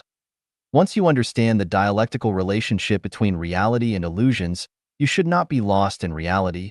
Consume your time and energy on things there, cling to and worry about them, seize, possess, compete for, or persist after them. You should take reality as a stage in a game and play it to its fullest. As long as you get happiness, joy, freedom, and blessing, then your life is successful, wise, and full. To own nothing is to have everything. Not to act is to act. Hold fast to illusions, and you can have reality. Having reality is, after all, an illusion. Life is a journey. The more things that you possess in reality, the more misery you will have, and the more pathetic you will become because your life will all be a tragedy. The more illusory things that you possess, the happier and more affluent you will be because your life will ultimately become a comedy. 宇宙八大辩证法 The 8 Dialectics of the Universe. Xiefeng. Translated by Transin and edited by Kair. Taiji thinking teaches us that everything in the universe comes from the unity of opposites and the symmetry of yin and yang. Opposing sides exist in the same unity. One is the condition for the other and disappears when the other does. Within a certain range, one flourishes as the other declines. Extremes meet and things develop in opposite directions when they become extreme. For example, know the male, but conform to the female. Sages put themselves last but find themselves in front. They regard their bodies as accidental and are thereby preserved. Life is the root of death and death is the root of life. Yin and yang are the roots of each other. To yield is to be preserved whole. To be bent is to become straight. To be hollow is to be filled. To be tattered is to be renewed. The growth and decline, the generating, sustaining, destroying, and changing of any two opposites are dialectical. There are 8 dialectics in the universe. Form is emptiness and emptiness is form. When things exhaust, they revive. When they end, they begin anew. The small can grow big. Details matter. Life and death are the roots of each other. Yin flourishes when yang declines. To have nothing is to have everything. To have everything is to have nothing. Where the mind abides nowhere, nature prevails. Where the mind abides somewhere, nature recedes. Stillness and motion coexist. Light and dark are interdependent. Positive and negative are symmetrical, but proportion restrains. Form is emptiness and emptiness is form. The 3 elements of the universe are consciousness, structure, and energy. They are all non-material. The existence of any single element is emptiness. See it, and you will not see its form. Hear it, and you will not hear its trace. Meet it, and you will not know its face. Follow it, and you will not find its back. Once the 3 join together, though, there is lustrous and dazzling form, changing countlessly and into a myriad of images. Therefore, form comes from emptiness and emptiness is form. When emptiness comes, there is form, because form is emptiness. If a mind abides in form, it is in emptiness. If a mind abides in emptiness, it is in form. You pursue form, but form is never there. You pursue emptiness, and you get form. Pursuing form results in emptiness. Pursuing emptiness results in form. When things exhaust, they revive. When they end, they begin anew. Extremes meet. Things develop in opposite directions when they become extreme. When you reach your peak, you go downhill. Extreme happiness leads to sorrow, and extreme sorrow leads to happiness. Extreme yin is yang, and extreme yang is yin. The softest becomes the hardest, and the hardest becomes the softest. There is a time to rise and a time to fall. When a thing reaches its prime, it will be old and will revive. The end of the infinitely big is the infinitesimally small, and the end of infinitesimally small is the infinitely big. When something saturates, a qualitative change happens in it. Things change at critical points and new substances are produced. Extreme beauty leads to ugliness, and extreme ugliness leads to beauty. Extreme goodness forms evil, and extreme evil forms goodness. That is, Great virtue is no virtue, and great benevolence is heartless. Haste makes waste. One who understands Tao appears dull of comprehension, and one who advances in Tao appears to slip backwards. To pursue happiness, you must avoid extremes. To revive, go for the extreme. The small can grow big. Details matter. Matter is composed of molecules, composed of atoms. A tree with a full span's girth begins from a tiny sprout. A 9-storied terrace begins with a clod of earth. From small beginnings, one can see how things will develop and grow. Difficulties are overcome by easy things. Great things are accomplished by the details. Details matter. Deal with the big while it is yet small. Deal with the difficult while it is yet easy. Start from the beginning and start from the small, but do not lose track of the big picture. Molehills make mountains. Do not neglect small things, or you will never accomplish big things. A journey of 1,000 miles begins with the first step. Any future success depends on the present. Small details and tiny things lead to grand achievements. Life and death are the roots of each other. Yin flourishes when yang declines. Life is the root of death, and death is the root of life. No life, no death, no death, no life. Life and death alternate, and each follows the other. Yang flourishes when yin declines, and yin flourishes when yang declines. Every moment of every day has birth and death. One dies here, but is born there. Hard is born as soft dies. Good is born as evil dies. One departs from the mortal world and is born into the celestial world. A human heart dies, and the heart of a celestial being is born. If you keep the old, you will get nothing new. If you are selfish, you will never reach the Elysium world. Out of life, death enters. Those who are not afraid of death will live. The created universe carries yin at its back and yang in front, and vice versa. Seek life, and you will die. Seek death, and you will live. To have nothing is to have everything. To have everything is to have nothing. Out of nothing, there is something. The less you possess, the more you have. The more you possess, the less you have. When you possess nothing, you can have everything. When you have everything, you can possess nothing. The more you have, the more emptiness you feel, the more illusory it is, and the more real it is. Walk into the spiritual Pure Land, and you will see a wonderful world. Pursue wealth, power, and lust, and you will have endless troubles. Being and non-being interconnect in growth. If you want to have something in heaven, give it up in the mortal world. To have nothing is to have everything. By the existence of things, we profit, and by the non-existence of things, we are served. Work on non-existence for existence. Where the mind abides nowhere, nature prevails. Where the mind abides somewhere, nature recedes. Nature is the quality of origin, which is Buddha. The reason that people cannot attain Buddhahood is that their minds abide somewhere. If their minds abided nowhere, they would attain Buddhahood. When one's mind abides nowhere, nature shows. When their mind abides somewhere, nature recedes. This is dialectical. One advances as the other retreats. Different forms give birth to different souls. When minds abide somewhere, trouble comes. Therefore, if your mind abides somewhere, it will be in falsehood. It should not abide in form, sound, smell, taste, touch, or dharma. It should abide nowhere. When the mind abides nowhere, it can abide everywhere. And when the soul can transcend over all forms and show the nature, one can reach the Elysium world. He who focuses too much on the specific cannot see the general.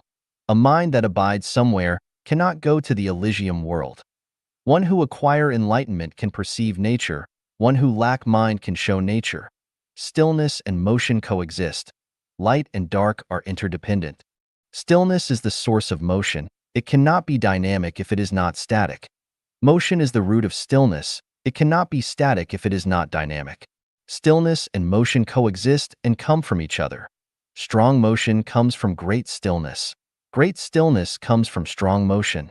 All things derive from stillness but are accomplished in motion. Without stillness, there is no motion. Without motion, there are no accomplishments. Light comes out of darkness and darkness comes from light. Heaven and hell, one light and the other dark. Extreme darkness is light and extreme light is darkness. Fortune and adversity go together. Out of waste grows grass. Bliss is unfelt until after it leaves. Good fortune lies within bad. Bad fortune lurks within good. Non-interference with natural rules and letting all things happen naturally. Those who act at the wrong times spoil things. One should never fear the dark. Out of extreme darkness comes light. Knowing the dialectic of the universe, one can enjoy the light cautiously, for from extreme light comes darkness. Positive and negative are symmetrical, but proportion restrains. Those who differ from the crowd will be slandered. An outstanding tree in the forest will be destroyed by wind. Those who enjoy great fame will be envied, but those who are most favored will be slandered. 36-dimensional space is arranged symmetrically. The forces of action and reaction are equal but in opposition. All things reinforce and neutralize each other mutually. There is always one thing to overcome the other. There is heaven and there is hell. All things develop in proportion. Chaos and the early devastation were the results of imbalance. Boundless avarice leads to disaster. Conform to nature and give up inordinate ambitions. Understand that everything has two sides and that perfection is unattainable. Rivers run into the sea, so you can never drink them all. Tao is the theory of yin and yang. Maintaining a balance between the two is rational. Knowing the dialectic principle is wise, and complying with the laws of nature can be regarded as virtue. 如何解脱生死? How to liberate yourself from life and death. Xiefeng. Translated by Transin and edited by Care. The subtlety of liberating oneself from life and death in The Treasury of the True Dharma Eye is that Buddha Sakyamuni had held a flower in his hand as he smiled in the Lingshan Mountain Assembly. Only his first disciple, Mahakassapa, understood why and gave a faint smile. Buddha said, "I possess the true Dharma Eye, the marvelous mind of nirvana, the true form of the formless, and the subtle Dharma gate that does not rest on words or letters, but is a special understanding outside of the scriptures." Mahakassapa later explained his understanding directly to Ananda, who gave it to Shanavasa, and all the way to Bodhidharma, the 20th patriarch of Buddhism. When the 27th patriarch, Prajnatara, gave it along with a robe and begging bowl to Bodhidharma, he said, 60 years after I attain nirvana, I want you to take these three things from India to China and carry Buddhism forward to benefit all living people. Bodhidharma took Zen Buddhism to China and was regarded as the first Chinese Zen Buddhist patriarch. He eventually passed them to Haik, the second patriarch, who passed them to Senkhan, the third patriarch, then to Daoxin, the fourth patriarch, and to Hongrun, the fifth patriarch. When Master Hongren told about them, he was met with some trouble because he found that the real successor should be the unknown handyman Huaining in the monastery instead of the highly reputed and admirable Professor Master Shenxiu. It would be very unconvincing to all if everything passed directly to Huaining. In a desperate way, he said, "The lives and deaths of mortals are matters of huge importance, but you only pursue the land of promise without seeking to be away from the bitter sea of life and death. If you lose your nature, then how can blessings bring you salvation? Both of you, write me a stanza. He who understands what the essence of mind is will be given the robe, the insignia of the patriarchate, and the Dharma, the ultimate teaching of the Zen school, and I shall make him the sixth patriarch." With a small trick, he finally gave his treasures to Master Huaining. Master Huaining was the sixth and final patriarch of Zen. The treasury of the true Dharma Eye and the robe and begging bowl were lost after him.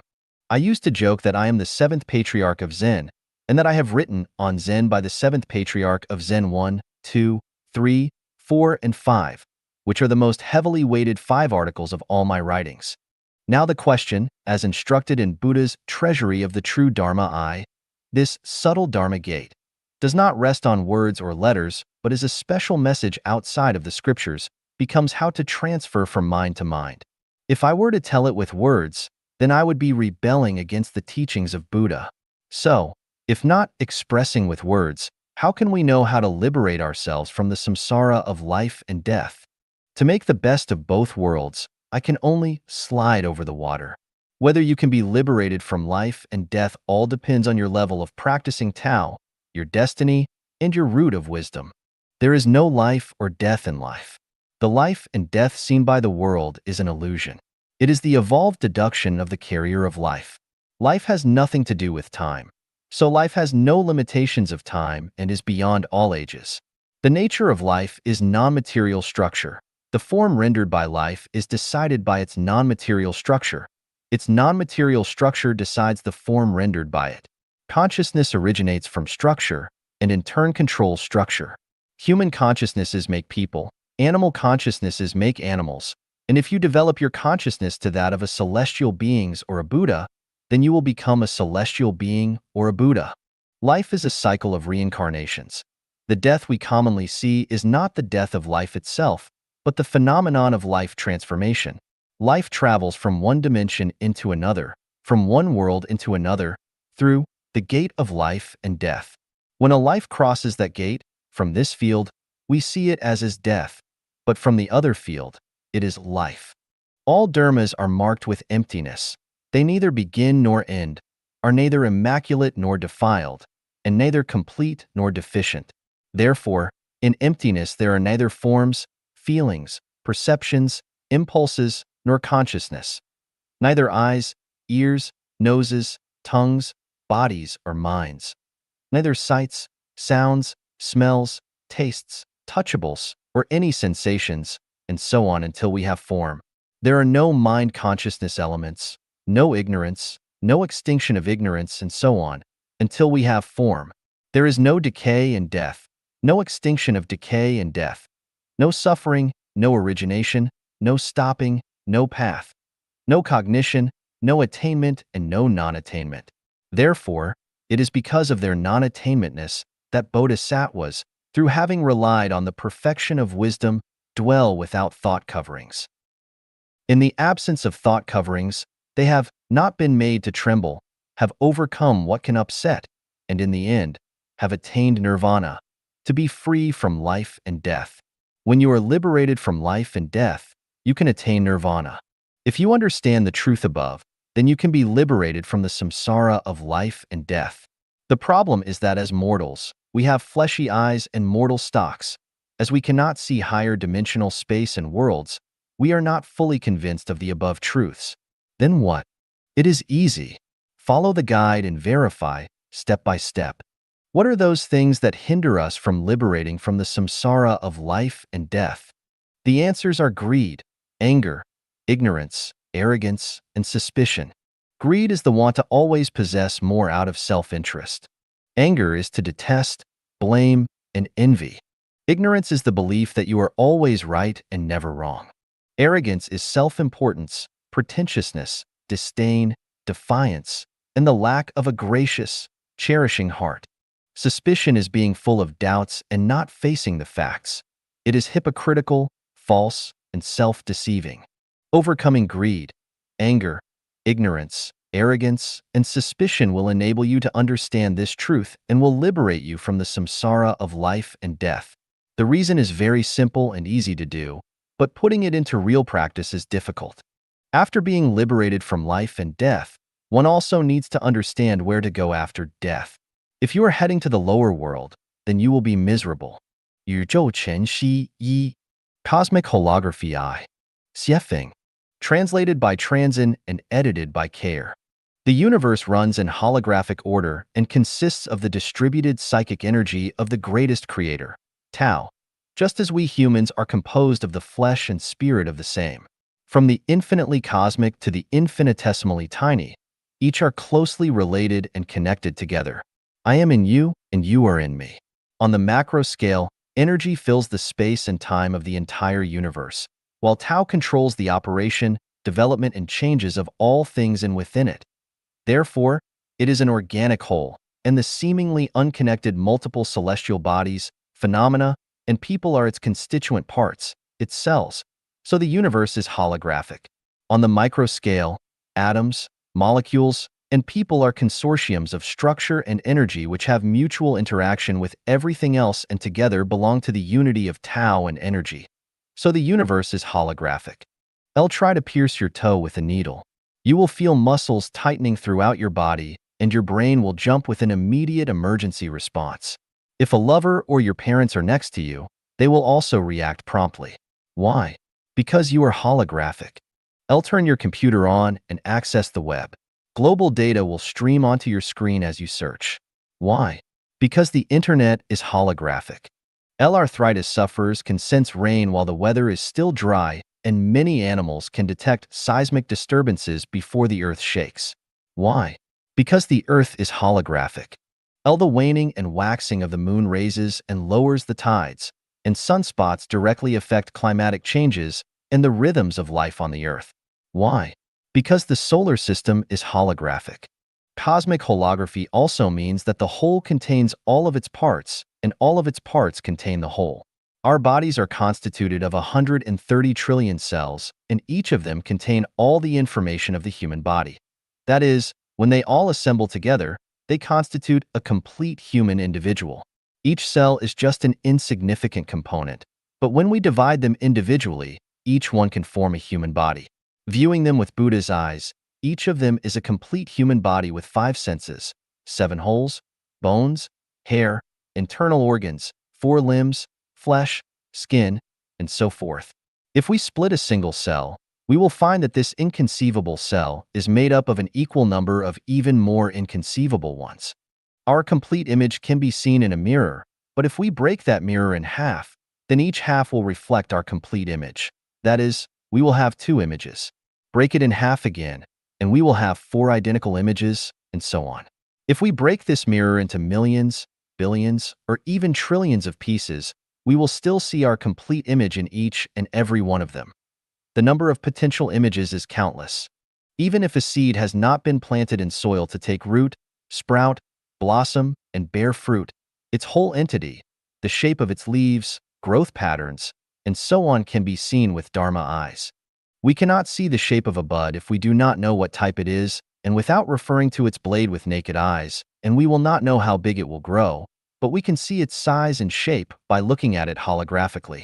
If you cut a growing leaf in half, then its whole image will be visible from the remaining half, and you can see its entirety from either half. All things are like this because the universe is holographic. Now that we know that the universe is holographic, our worldview and outlook on life will take a subversive leap. If we want to understand the Tao of Lao Tzu, the Dharma of Sakyamuni, and the thinking and scientific theory of Jesus, we will understand it thoroughly and at a glance, and our spiritual perception will open. Those with deeper roots can develop a series of special magical powers and arts and will feel at ease in dealing with the affairs of their daily lives. For example, one big distress in life is the love between men and women. Between lovers and married couples, one always expects the other to be faithful and pure, but if they learn that the other is having a secret relationship with a third party, then they become distressed and sad, and no matter how much effort the other exerts to vindicate themselves, I love you just as much, I really do, it will be useless, because their credibility will have been lost. You cannot be true to me if you also love that person, and your love is false and the love that you offer me is incomplete, would be the responses. Their distress is caused by not understanding the holographic nature of the universe. From the holographic universe perspective, if someone loves several people, even hundreds, thousands, millions, or billions of people, their love for each of them can be complete, true, and absolutely complete. It is like seeing oneself in a mirror. There is one self in one mirror, 2 selves in 2 mirrors, and a billion selves in a billion mirrors, but each is complete. Buddha can incarnate and rescue trillions because Buddha knows that the universe is holographic and Buddha is holographic. Conversely, if I am loved by 10,000 women, even if they also love other men, but I believe that their love for me is wholehearted and complete, then I will gladly accept their love.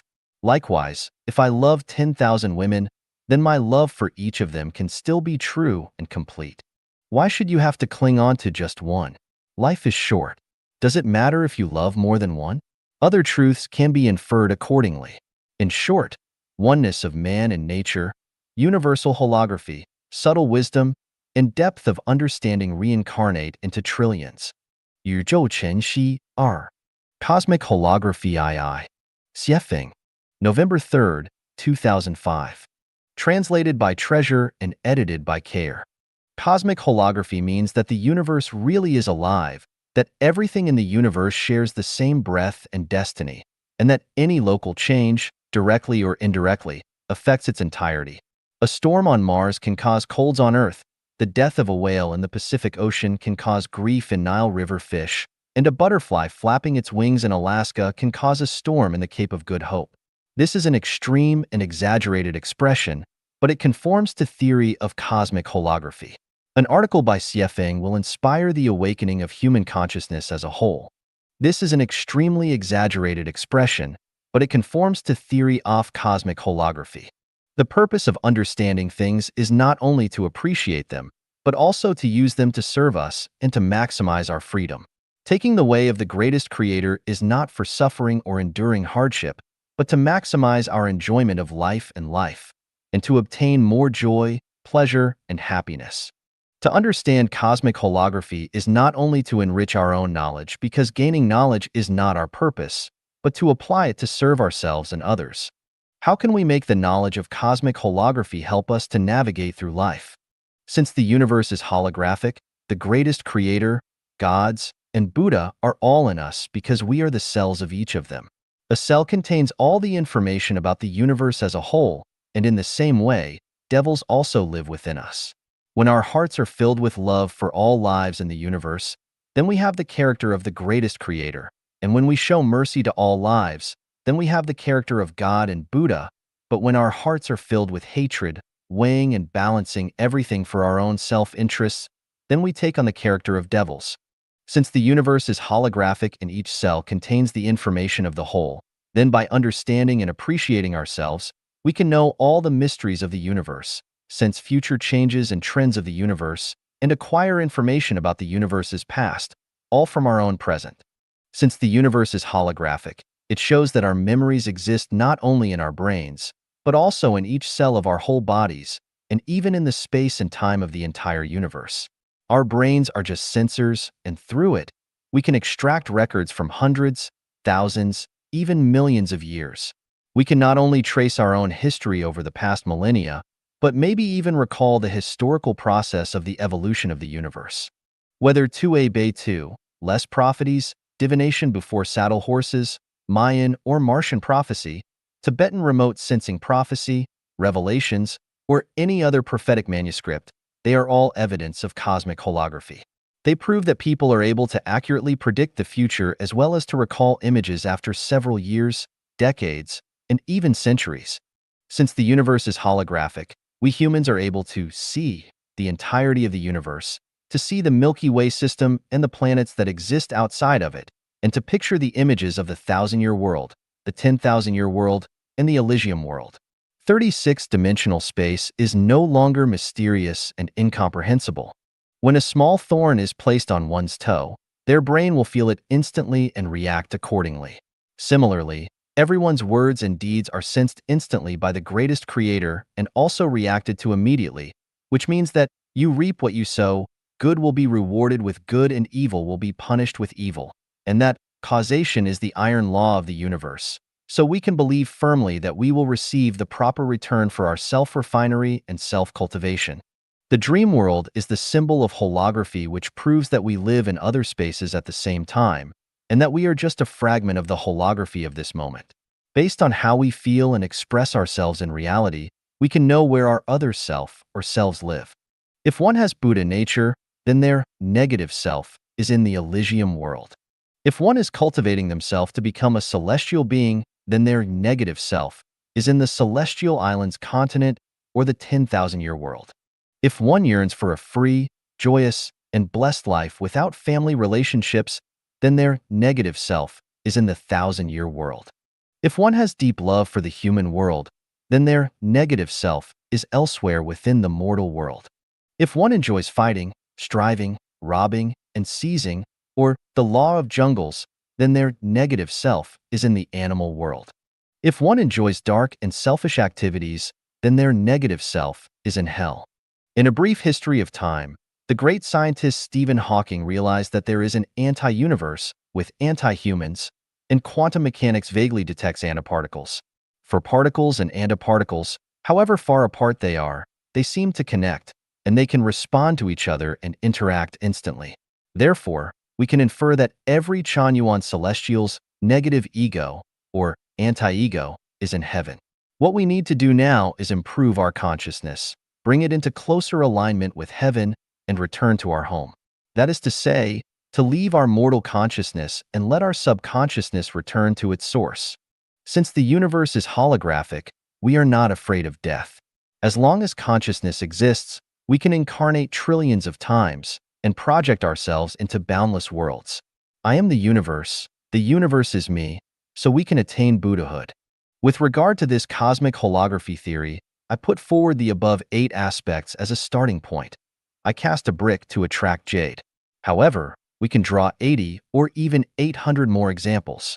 From a sample, you may judge the whole, make efforts to draw an analogy based on a theory, let the fire of inspiration twinkle everywhere and always, and grasp the secrets of life as early as possible. For years upon years, after days and nights with sunrises and sunsets, people have been living so, back and forth.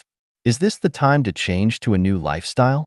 If not, there will be no end to our troubles and suffering. The Secret of Time. Xiefeng, January 5, 2006. Translated by Transin and edited by Care. Eternity is long, very long. It runs endlessly. Beginning, developing, changing, and concluding is ornamented by the waves of time. The universe flies in eons. Life twists and turns in years. Love and hate rise and fall in summer and winter. Feelings of gratitude and resentment emerge and disappear in spring and autumn. Time, mysterious time, the wonderful experience of bringing forth the new from the old, drowning the vicissitudes of transitional times, transforming hope into despair, and turning solids into gas and smoke. Life rises and falls in time. It goes up and down in time. Time, what exactly is time? It is the recorder of material cycles. It begins with the creation of matter and ends with its demise. It has these 8 characteristics. Time is non-material. It is untraceable, formless, stateless, shapeless, heartless, senseless, invisible, untouchable, and can neither be heard nor caught. Time is positive and negative. Future time is positive. Past time is negative. Time is particular and universal. Its particularity applies to the specific. Its universality applies to the general. Time is variable. It progresses unevenly. It changes as physical movement changes and disappears as physical movement disappears. Time exists throughout all physical space. It is as big as the universe and as small as particles. Where there is matter, there is time. Time is vertical and horizontal. It manifests itself vertically as the past, present, and future, and horizontally as momentary and eternal. Time has different meanings under different forces. It changes as gravity and acceleration change, but has the same meaning under the same forces. Time expands, contracts, and disappears. The quality, shape, and motion of matter cause it to contract or expand with changes in any of those. When matter disappears, time disappears. There is no time in the non-material world. Non-matter is a reaction to matter but does not share any of its properties. All matter proceeds through generation, development, decline, and death, but non-matter has neither life nor death, so it has no time and is eternal. Tao, life's spiritual entity, ideas, spirits, thoughts, dharmas, the nature of Tathagata, celestial beings, angels, and the Elysium world do not have time. Therefore, the non-material world is eternal. Since the motion of matter is absolute, we perceive that all things run in time. In this sense, time changes everything and decides all. It can transform the decadent into magic and the ordinary into extraordinary. Everything changes with the passage of time. Along the eternal river of time, all matter is transitional, illusory, and valueless. Time's control must end in order for one to achieve an eternal existence. As humans, it is to fish for the moon in water or to plow the air for our bodies to break away from our shackles, so the human body must follow its nature. To leave time, we must work on our spiritual entities. Life is short, and the spiritual entity of life has many different directions in which to spread. Perfect spiritual entities go to heaven and defective ones go to hell. If we can perfect our spiritual entities within our limited lifetimes, then we can transcend time. In addition to transcending time, we must also work on our non-matter by revering and taking the way of the greatest creator. To roam in ideas, thinking, spirits, In other areas is to deal with eternity and to transcend time maximally and from within the confines of a limited time. When fruits ripen, they fall. When water flows, channels form. Once we make this breakthrough, we can enter horizontal space and time and immediately feel fresh and enchanted. Please refer to Time and Space of the Universe for further study. 横向时间, horizontal time. Dao 1. May 24th, 2006. One of the 8 characteristics of time is its verticality and horizontality. The past, present, and future reflect the verticality of time. At a certain point on the vertical axis, time loses its future characteristic, which reflects the horizontality of time. An airliner from a certain airline disappeared from ground radar systems while flying along a coast, then miraculously reappeared. When the crew and passengers arrived on the ground, they found that their watches were all 8 minutes. Or was it 20 minutes? I can't remember. Slower than the airport time. There was a woodcutter who got lost while chopping wood in the mountains. While looking for his way, he saw 2 old men playing chess and stood by to watch for a while. When he found his way home, his hometown had undergone earth-shaking changes. His peers had long passed away, and only a few people remained in the generations of his grandchildren and great-grandchildren. People told him that decades had passed since he got lost chopping wood in the mountains. There is a story that the missing captain of the sunken luxury liner Titanic appeared on a small island, his appearance and physique identical to that of decades ago. There is also a story that an airplane that had disappeared decades ago landed at a certain airport. There is even a story that a couple, while driving fast on a highway in South America, suddenly both fainted. When they woke up, they found their car was driving on a highway 2,000 kilometers away in North America. The results of near-death studies show that some people really did die. Their electrocardiograms and electroencephalograms showed that they were dead. But a few hours or days later, these dead people came back to life, and the resurrected people were telling the strange stories they experienced after death. Hypnotists have a way to guide the consciousness of the hypnotized person into the horizontal space-time to visit the past years. Scientists believe that there is a wormhole in space-time. Going through the wormhole can advance into the future space-time. For example, you can go through the wormhole to see the grandeur of the 2008 Beijing Olympics in advance. The ancient saying, 1 year in heaven, 1,000 years on earth, is not unfounded.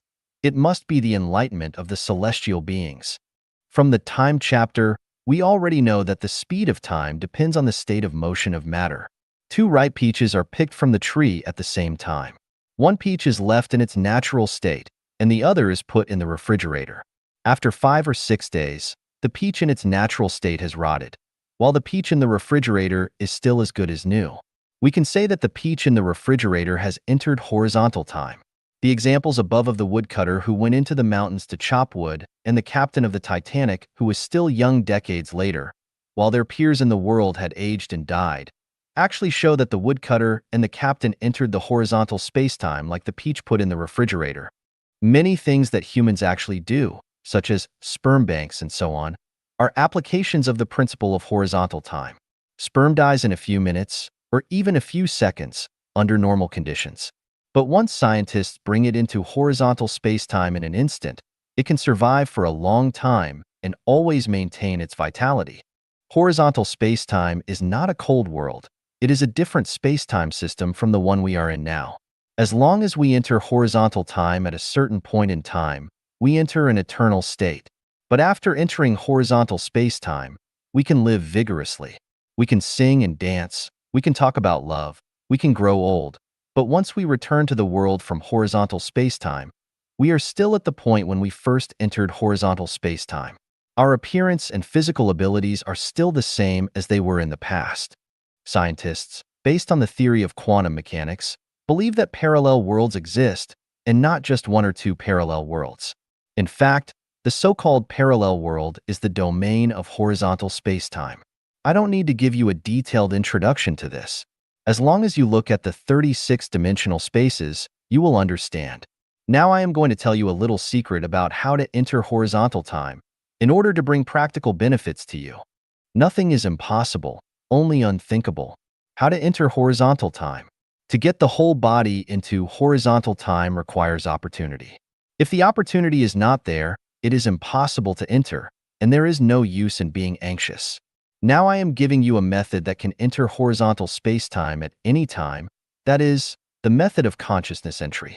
Please don't underestimate the method of consciousness entry. People are consciousness. Consciousness is people.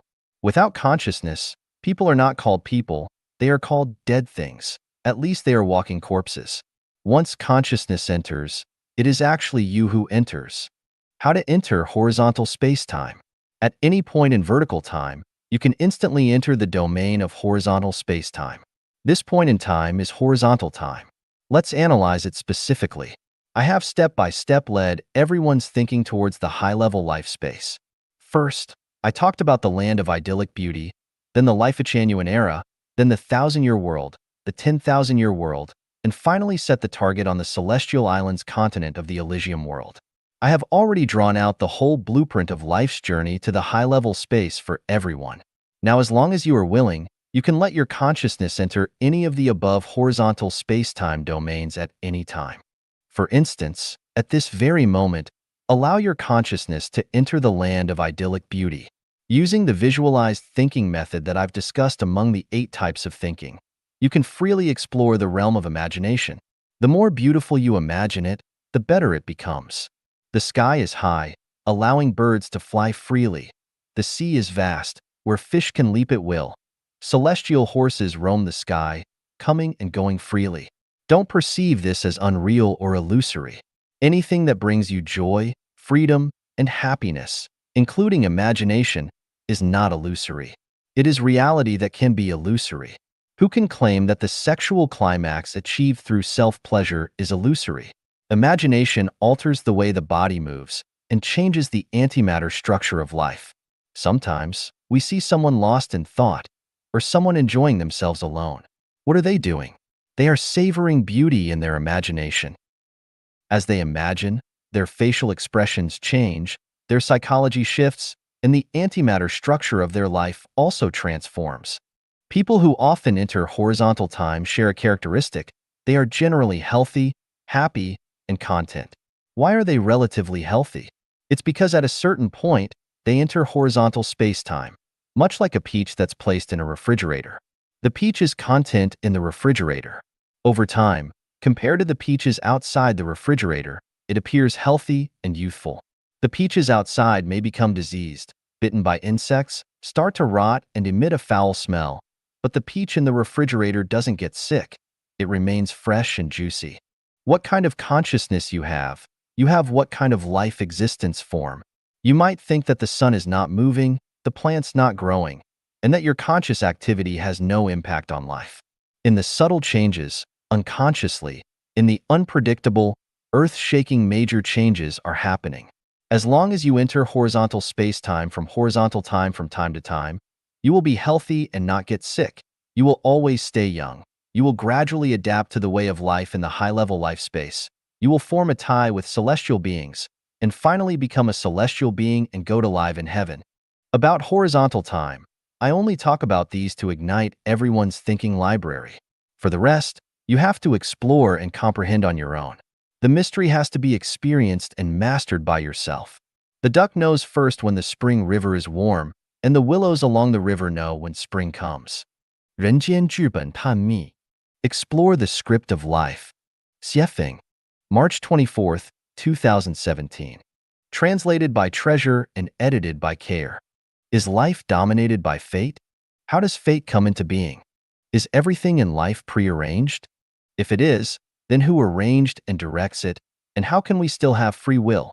If there is free will, does it conflict with fate?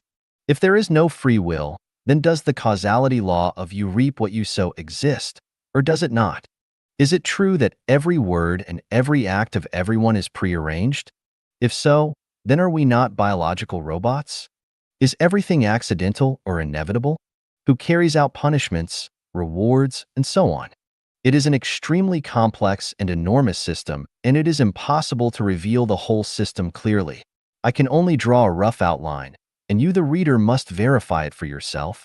18 plots cannot be controlled by people in their own lives, but have to be resigned to destiny. For example, their own parents cannot be chosen, arranged, or controlled by them. In fact, a lot of things in life cannot be either. Not only are the sizes of our eyes uncontrollable, but we cannot even arrange a single hair by ourselves.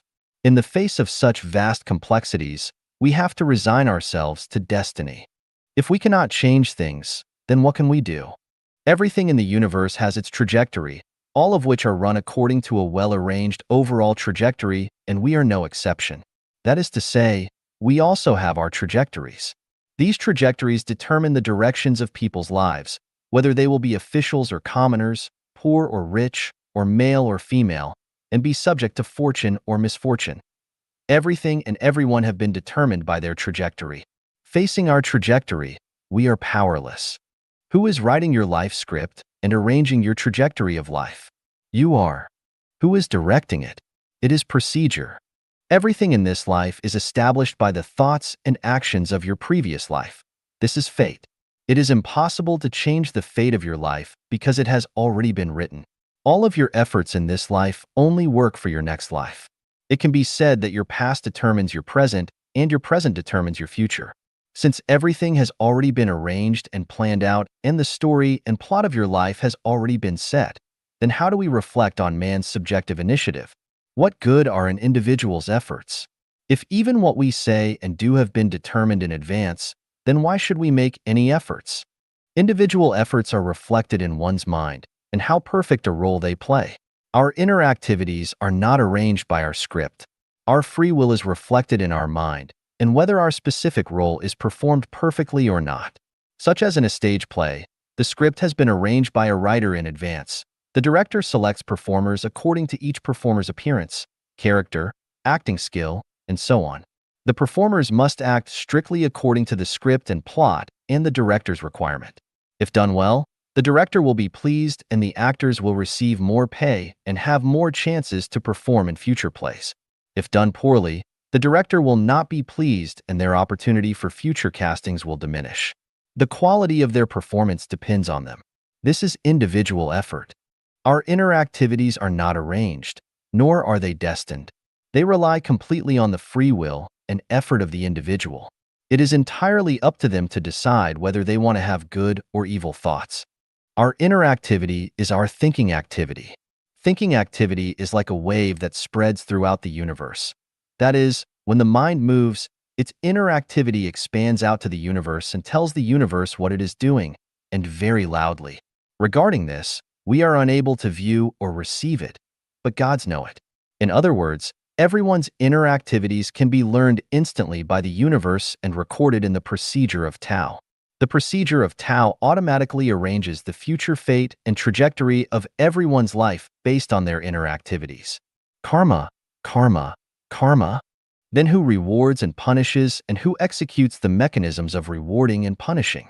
Rewarding and punishing are determined by the procedure of Tao, but it is only the judge. The executor is neither the procedure of Tao nor the judge, but a factor of the boundless universe, a god or man, a dog, an ant, a storm, or an event. It is like a judge who sentences someone to death but never executes anyone personally. That is always left for a series of other people. The script of this life has been set long ago, but the script of the next life is always changing. People's thoughts and actions in this life identify their future life trajectories. If someone is destined to leave for the Celestial Islands continent but becomes seized by evil and does not play their current role well, then their trajectory of life to the Celestial Islands continent will change.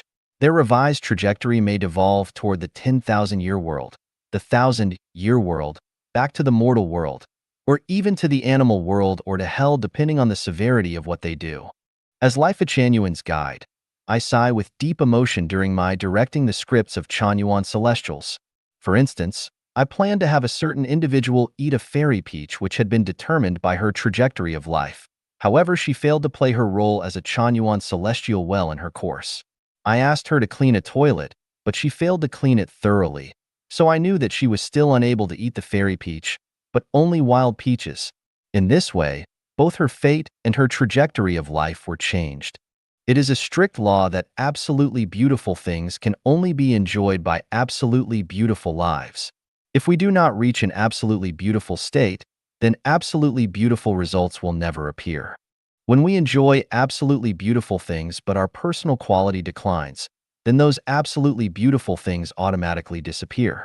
This is not only the law and the script plot, but also the ever-changing living script. Past scripts are dead, future ones are alive, and living ones are always changing according to everyone's inner activities and how well or poorly they perform. The impartiality of Tao is reflected in Tao gives to every life according to its desires. If you desire blessings in this life, Tao will bestow them upon you, but fewer will remain for your next life. If you want to become a wolf, it will make you one in your next script. If you want to become a celestial being, it will make you one. Tao will surely satisfy you and help you to achieve your goal, whatever you want to be, but it must be understood that the fulfillment of Tao is not executed immediately. It is arranged in the script, it takes a process, and it takes time. You cannot expect an airplane to come the moment you ask for it. You need to be patient. It is crucial to remember that as your plane is coming, your needs cannot change. Once there is a change, Tao has to follow your needs. If you want coffee, but then decide that you would prefer tea, Tao will immediately prepare tea for you. If the tea has not yet arrived and you decide that you would prefer Coca-Cola, Tao will prepare Coca-Cola for you right away. When you change again, Tao will change again. In short, it will always satisfy you. Now, here is a core consideration. If you want a luxury car worth $1 million, Tao will check your bank account, your merits and virtues. If they are insufficient and your bank deposits are not enough, then that $1 million limousine will not be offered to you. Even if you need a needle, you have to check your bank deposits. As long as you have enough merits and virtues, enough bank deposits for what you want, Tao will meet your requirements and demands, or help you to achieve your goal. When a person runs out of bank deposits, or when their merits and virtues are exhausted and they have no remaining blessings, then they will soon collapse, fail, lose everything, go to prison, or end this life. Therefore, we need to give benefits, accumulate merits and virtues, and cherish good fortune during our lifetimes so that our blessings will last for our entire lives, even into our future lives. The universe is a huge script with countless subscripts within it, and all the small ones serve the huge one. No small script can exceed a larger one. The Milky Way galaxy is a huge script, the solar system is a medium-sized one, Earth is a smaller one, every country is a smaller one still, every organization is a much smaller one, and so on. Strings within quarks, within atomic particles, within molecules have the smallest scripts.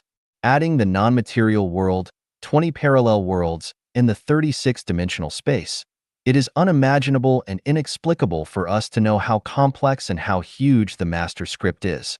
The above is just a tiny bit of my superficial view based on man's bewilderment for your reference. To know more, you will need to work on statistics, analysis, induction, summing up from a large number of examples of human activities, both ancient and modern, at home and abroad. It will take a lot of effort for you to figure it out. 凡得利需付出代价. All gains must be paid. Xiefeng, June 4th, 2011. Translated by Treasure and edited by Care. One ironclad rule of the universe is that the sum of positive and negative energy must always be equal. One ramification of this is that you must pay for of your gains. They must always balance each other and higher prices must be paid for greater rewards. For an equal amount of gems, diamonds usually demand higher prices than rubies and emeralds. Diamonds require the most money to buy. Obtaining more precious things requires you to pay higher prices. By carefully observing human society, it seems confusing and complicated on its surface, totally out of order. However, through careful observation, it can be concluded that what is gained always equals that which has been paid. The more one pays, the more they gain, and the more they gain, the more they must pay. There are no free lunches. Nothing in the universe can be achieved without a payment. What is lost at sunrise will be gained at sunset, and what is gained at sunrise will be lost at sunset. As one falls, another rises, rising here and setting there. When one gains money, something must be paid. It might be labor, reputation, peace, or even life. When one pays money, something must be gained. It might be comfort, safety, fame, status, physical beauty, or honor. It makes sense that a loss of money avoids other misfortune. Material payments do not always give you material rewards. They might be mental or spiritual. As such, mental or spiritual payments might gain you material rewards. If you pay something, then you will gain something for it, though it can be hard to understand what or when that will be. If you gain, you will pay something, but no final conclusion can be reached as to what or when that will be either, because it might involve health, safety, promotion, wealth, reputation, status, affection, or other life factors. In order to understand the rule that paying and gaining always balance out, that the ironclad law of the sum of positive and negative energy always equal each other, you must not consider only a short time period, but rather a whole life or even the karma of 3 incarnations to judge and draw a conclusion. Through the Prophet Muhammad, PBUH, Allah warned us that if all of one's desires are met in this life, then none will remain for the afterlife. There is never any profit at the expense of others, whether parents, offspring, spouses, or lovers, and regardless of whether you are given something for free, find it on the road by yourself, your boss rewards your work, or you dig it out from deep under the ground on your own. As long as you have gained something, you must pay. Why do people suffer pain and hardships or meet with catastrophes? Because they have gained something? Why are people happy and joyous, and why do they obtain good opportunities and grace? Because they have paid something? What revelation can we get from this principle?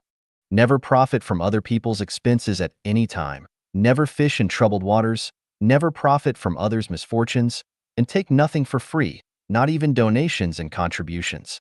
No one should ever be under the delusion that they will get something from their husband or wife for free. You must meet all your needs, pay more, and gain less. Once you pay, you are bound to gain. This goes without saying.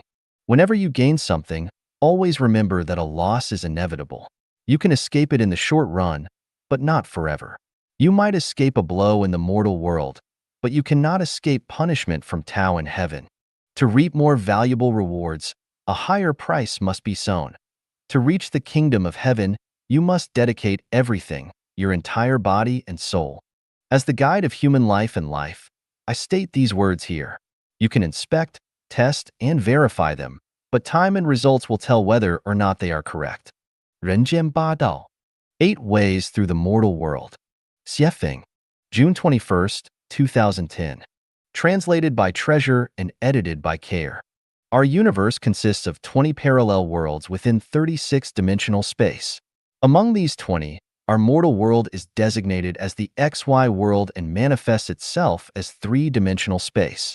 The 20 parallel worlds all have symmetry, as does all of 36-dimensional space. From the perspective of reincarnation and the evolution of life, there are high-level spaces such as the 1,000-year world, the 10,000-year world, and the Elysium world, and low-level space such as the inflamed layer, the frozen layer, and the netherworld. The mortal world is the midpoint at which they cross. It is a transfer station for the evolution and reincarnation of life between the higher-level spaces and the lower-level ones. This means that lives from low-level spaces advancing to high-level ones and those from high-level spaces falling to low-level ones must pass through this mortal world as a transfer station. The mortal world is a traffic hub just like the Zhengzhou railway station in China, where crowds come and go, back and forth, hustling and bustling each and every day, determinately and actively. It is easy to see that apart from those who work there, they all scatter quickly to their separate directions and transfer to other cars, buses, trains, and airplanes toward their individual destinations, running along their ways busily. In the mortal world, chaos arises with constant fighting and struggling. Each holds their own ambition, each has their own axe to grind, each administers in their own way, and each realizes their own wishes. As a temporary stage, each team performs its own show to the maximum, and as a temporary inn, passengers from different places stay briefly before parting company and going their separate ways. Each pursues their own prospects. To pursue one's prospect of reaching their destination, they must proceed in certain ways. Without a good way, or by choosing a wrong one, they will never reach their destination. Were they to board the wrong vehicle, their wish would remain just a wish, and their destination would remain out of reach. To be an entrepreneur, one needs to take the way of the market. To do business and make money, they must take the way of circulation. And to be a doctor, they must take the way of medical science and skill. Airplanes must taxi down runways, Ships have to float on waterways, trains should run on railway tracks, and cars need to remain on roads and streets. From the perspective of the evolution and reincarnation of life, humans in the mortal world must take one of the following 8 ways and pass on to its associated destination. The way of the greatest creator. One models themselves after nature with holographic order thinking, open-heartedness, flexibility, and tact. They will rise to the celestial islands continent. The way of gods. One worships gods quite distinct from each other, bellicose and domineering. They will advance to Azura heaven. The way of Buddha. One pursues non-form and refines their concept of no abode for the mind and returns to the nature of Tathagata. They will ascend to the Elysium world. The way of celestial beings. One takes skepticism, non-dogma, and freedom as their first priorities and cultivates magical powers as their core. They will climb to the celestial beings' world. The way of humans. One pursues fame and material wealth, attaches great importance to family love and emotions, and remains fond of organization and power. They will return to the mortal world to continue their samsara and return as another human. The way of animals. One takes food, clothing, shelter, transportation, growing up, aging, health, and avoiding death as their first priorities of life, with the acquisition of money as their core value. They will descend to the animal world. The way of ghosts. One neither abides by rules nor laws, but conjures, lurks, and sneaks around like a ghost, speaks one way, but thinks and acts another, and is fond of hiding and good at lying. They will drop into the hell world. The way of Satan. One is fond of dwelling upon spirits and deities, fortunes and disasters, being ambitious and arrogant, blasphemes the greatest creator, and insults the gods. In order to achieve their goals, they plunge lives into abysses of misery and destroy nature, by hook or by crook. They will fall into the inflamed layer or the frozen layer. Like Atrax, birds of a feather flock together. The way that one takes depends upon their kind of consciousness and their life structure. Divine punishments are slow but sure, is also the arrangement and program of Tao. All have their duties and accountabilities, which make each and every one of them vivid and exciting. Whether they know it or not, each person takes their way. Most are led along ignorantly and uncaringly, but a small number choose theirs clearly and plainly. You, who have read this article, should consider using it as a reference. If you discard what I wrote as groundless nonsense, then simply throw it away. You can even scold and criticize me. But if you feel that it has merit, then consider it as having value because you could benefit from it. Possess nothing yet have everything. Xiefeng. Translated by Transin and edited by Care, possess nothing yet have everything.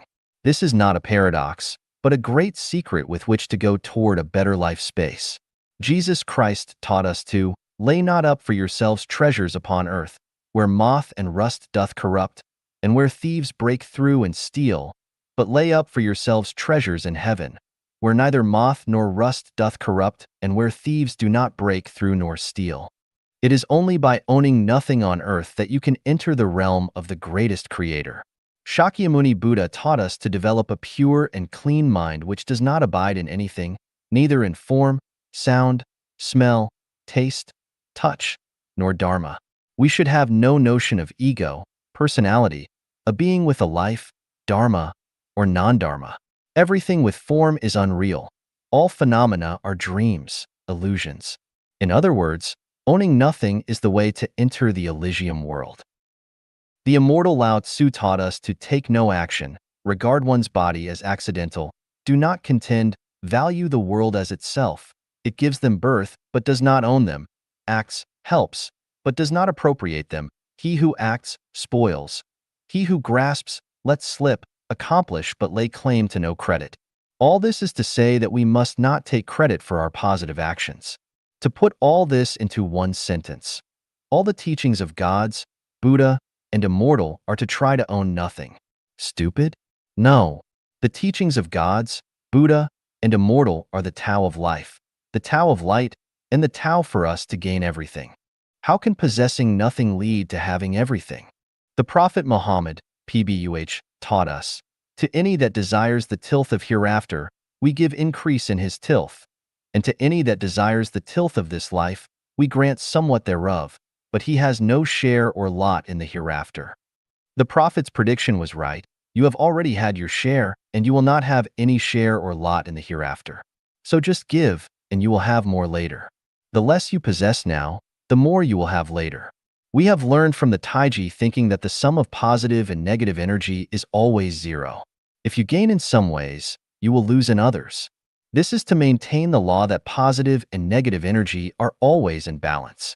The more blessings you enjoy in this world, the fewer your blessings will be in the afterlife. So, if you want to enjoy a better afterlife, you will need to give more and possess less in this life. Follow the teachings of Buddha. Do more formless almsgiving because doing so will get you enormous and incredible blessings. We see people with lots of possessions, which is mainly because they have gained a lot merits in their previous lives.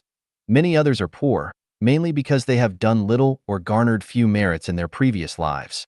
Some people were born with silver spoons, yet many work hard all their lives, but can barely support their families. Evidently, if you want to get blessings in your afterlife, you should earn more merits in this life. If you want to be a celestial being in heaven in your afterlife, you need to possess as little as possible in this life. How can you possess nothing yet have everything? Firstly, think about this. Whatever we try to possess in this world will come to naught in the end. If we make efforts to possess, we are really running after illusions and bubbles. The more you possess, the more distress, troubles, crises, and disasters you will have. You will never rest peacefully. You will feel unsettled. You will literally rack your brain to keep your possessions. You will lie, contend, hurt others, hurt nature, and will cause others to envy, hate, covet, and rob. Your life quality will get farther and farther away from heaven and nearer to the animal world and hell. The more you possess, the farther away from heaven you will be. If you want to possess everything, you will eventually have nothing. Let us look at the birds flying and perching in the forest. What do they possess? They possess nothing, but they have the sunlight, forests, meadows, streams, bugs, and branches to perch upon. They lack nothing. The Gospel of Matthew reads, "Consider the lilies of the field, how they grow. They toil not, neither do they spin." Jesus had nothing in his life, but now he has everything. Buddha had nothing after the Enlightenment, but now he has the Elysium world. The celestial beings in the 1,000-year world and the 10,000-year world possess nothing, but they lack of nothing. The super-celestial beings in the celestial islands continent possess nothing, but they have everything they could ever want. As long as people in the mortal world give more but possess nothing, they will be short of nothing. Why do people have so much anxiety and worries, and why do they compete and contend all day long? Because they want to possess. As we travel, we see that many attractions have been possessed by people. We need to buy tickets, or we will be kept out of the show. The landscape of the earth and the sun and rain are the gifts of nature for all mankind. But now they are possessed by a small group of people, and everyone else must bear their exploitation and blackmail. I built this road and planted this tree. If you want to pass by, then pay my toll and buy the privilege. How can anyone not worry and suffer anxiety in this gangster-ridden world? Water is a gift of nature bestowed to all life. But if we want to use water, we must pay for it.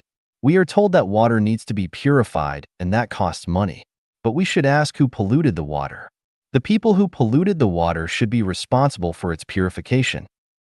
Why should others bear the cost of purifying it?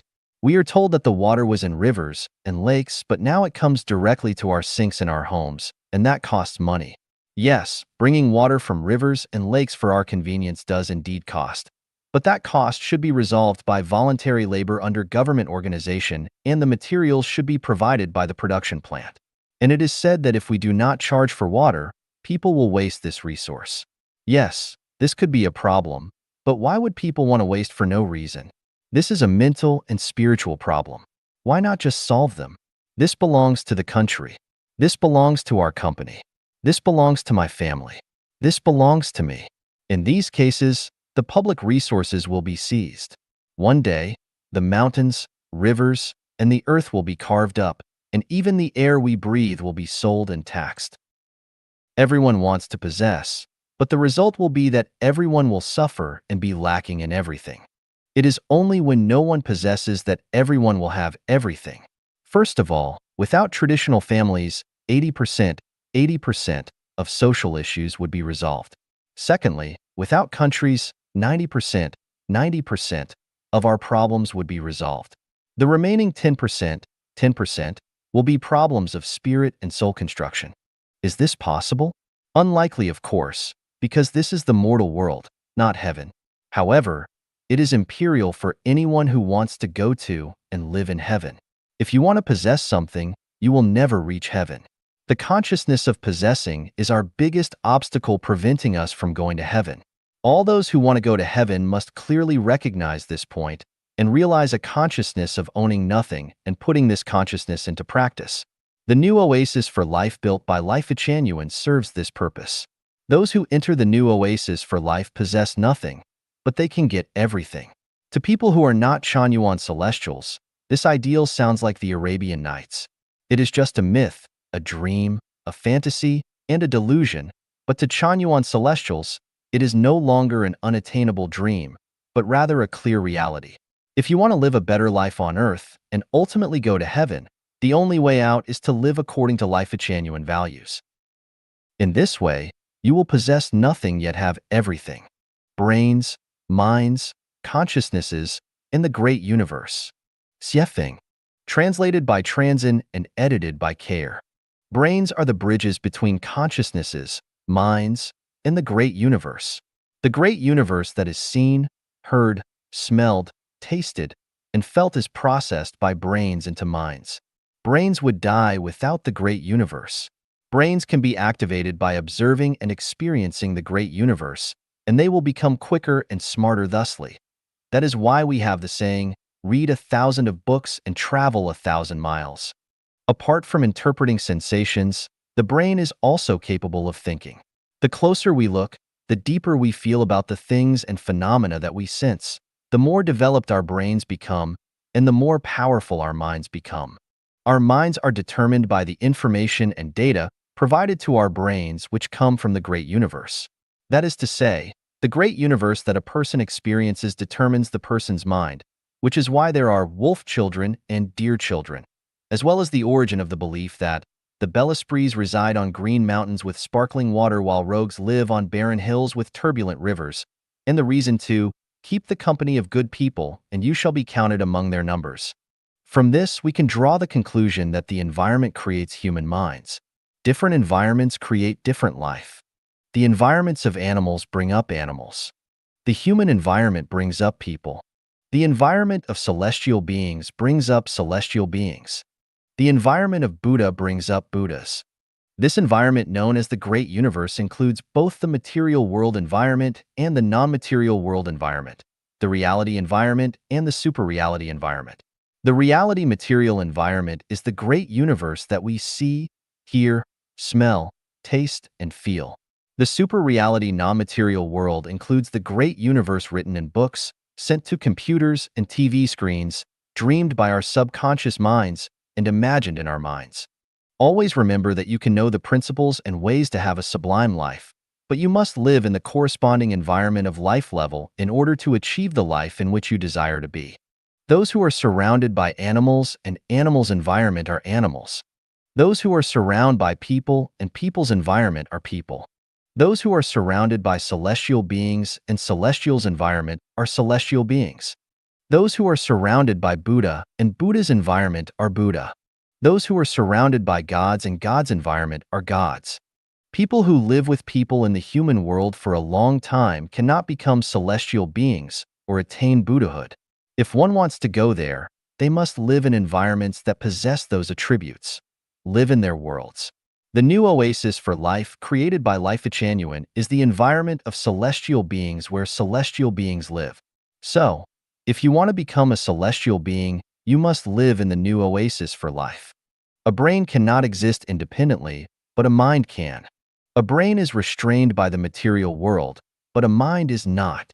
A brain is material, but a mind is non-material. People carry the genes of consciousness information from many previous lives. The good and bad of the root of wisdom rely on the consciousness of their genetic information. That is the origin of the so-called genius. Generally speaking, people who have never lived in heaven in any of their previous lives cannot become a celestial being or attain Buddhahood, and will have to go through the same difficulty as someone who wants to become a singer but has a rough, untuned voice. Genius is not cultivated, but is innate. The so-called innate means that they have acquired certain qualities throughout many previous lives. The so-called life is the soul, and the so-called soul is consciousness.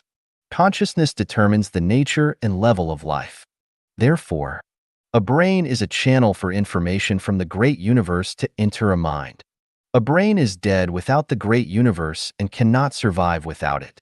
Minds are independent and can exist even without the great universe. The great universe can be created by a mind. The great universe plays a decisive role in the formation of minds. In order to attain the mind of a celestial being or to attain Buddhahood, one must associate with celestial beings and Buddhas and live in their world.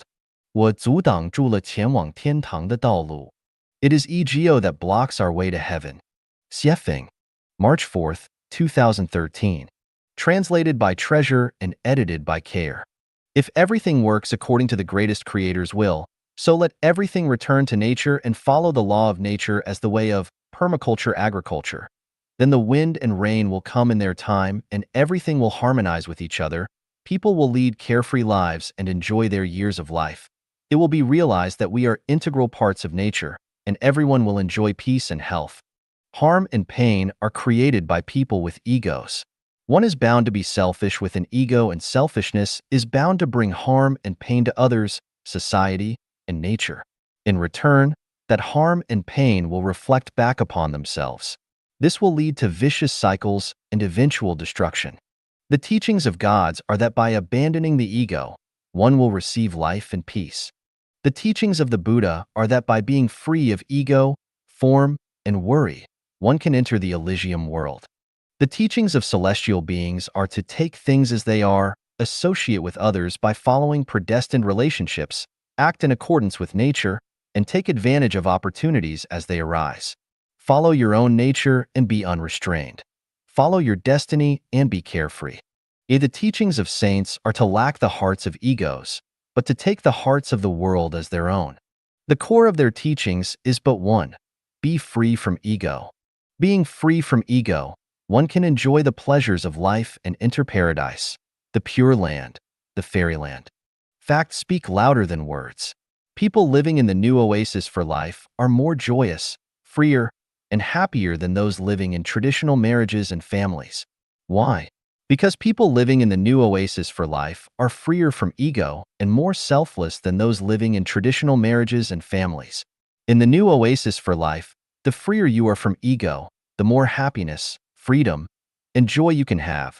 The more that you serve your ego, the less happy, free, and joyous you will be. Facts have proven that in order to lead a happy and nice life and enter paradise step by step, the freer one is from their ego, the better they are. So how can we free ourselves from our egos? Live according to the will of the greatest creator. That is the law of nature. Live by following the teachings of Jesus Christ, Buddha Sakyamuni, and the immortal Lao Tzu. Abandon your ego but integrate into the collective and into nature. Desire nothing but take things as they are. Drink as you thirst, eat as you hunger, and sleep as you tire. Associate with everyone by following predestined relationships and acting in accordance with your nature. Own nothing or no one until you have nothing at all. Neither interfere with others, nor try to control or change them. Be yourself with your original nature. Neither analyze and judge right and wrong, nor judge others' advantages, disadvantages, and qualities. Seek out those who own nothing with selfless consideration and always remain humble and look like both saints and servants because it is correct to listen to them. Ego is the precipice and the stumbling block that prevents people from reaching heaven. Ego is the root of all trouble, pain, and misfortune. Ego will inevitably lead a person to a lower space of life. Only selflessness helps one realize their self. Only freedom from ego helps one achieve their self. These two messages encompass all the secrets of brilliant lives and the principles of life sublimation. Think of them carefully and practice them bravely. 超弦理论的盲点. A blind spot in superstring theory. Xiefeng, October 24, 2005. Translated by Transin and edited by Care. If we consider the quantum field theory as one leg in a pair of pants and the general relativity theory as the other leg, then the superstring theory would be the waist part trying to connect them. Einstein's general relativity mainly discusses gravity and holds that it does not exist but is the result of the curvature of space. It assumes that space itself is smooth and flat, but when celestial bodies of great mass such as the Sun appear, they cause it to curve inward. It is like pressing hard on a girl's round and smooth face with an index finger, which breaks the smoothness and forms an indentation. The geometric deformation of space gives rise to apparent gravity, which defines it from a macro perspective. With regard to a person or a stone, its mass is too small to deform space any noticeable amount, thus microscopic matter has almost no apparent gravity.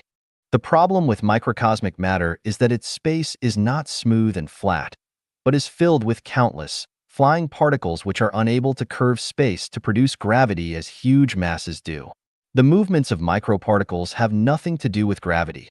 They are the results of electromagnetism, the strong nuclear force, and the weak nuclear force. Quantum mechanics appeared when general relativity failed to explain the source of these three forces. Quantum mechanics studies fundamental particles at the microcosmic level. Whether large celestial bodies or grains of sand on the beach, all matter is made of hundreds of types of fundamental particles with masses close to zero but whose trajectories change unpredictably with no rules to follow but are always in motion. Motion is not caused by gravity, but by the three aforementioned forces of nature being converted from the particles. Electromagnetism is converted from photons, the strong force is converted from gluons,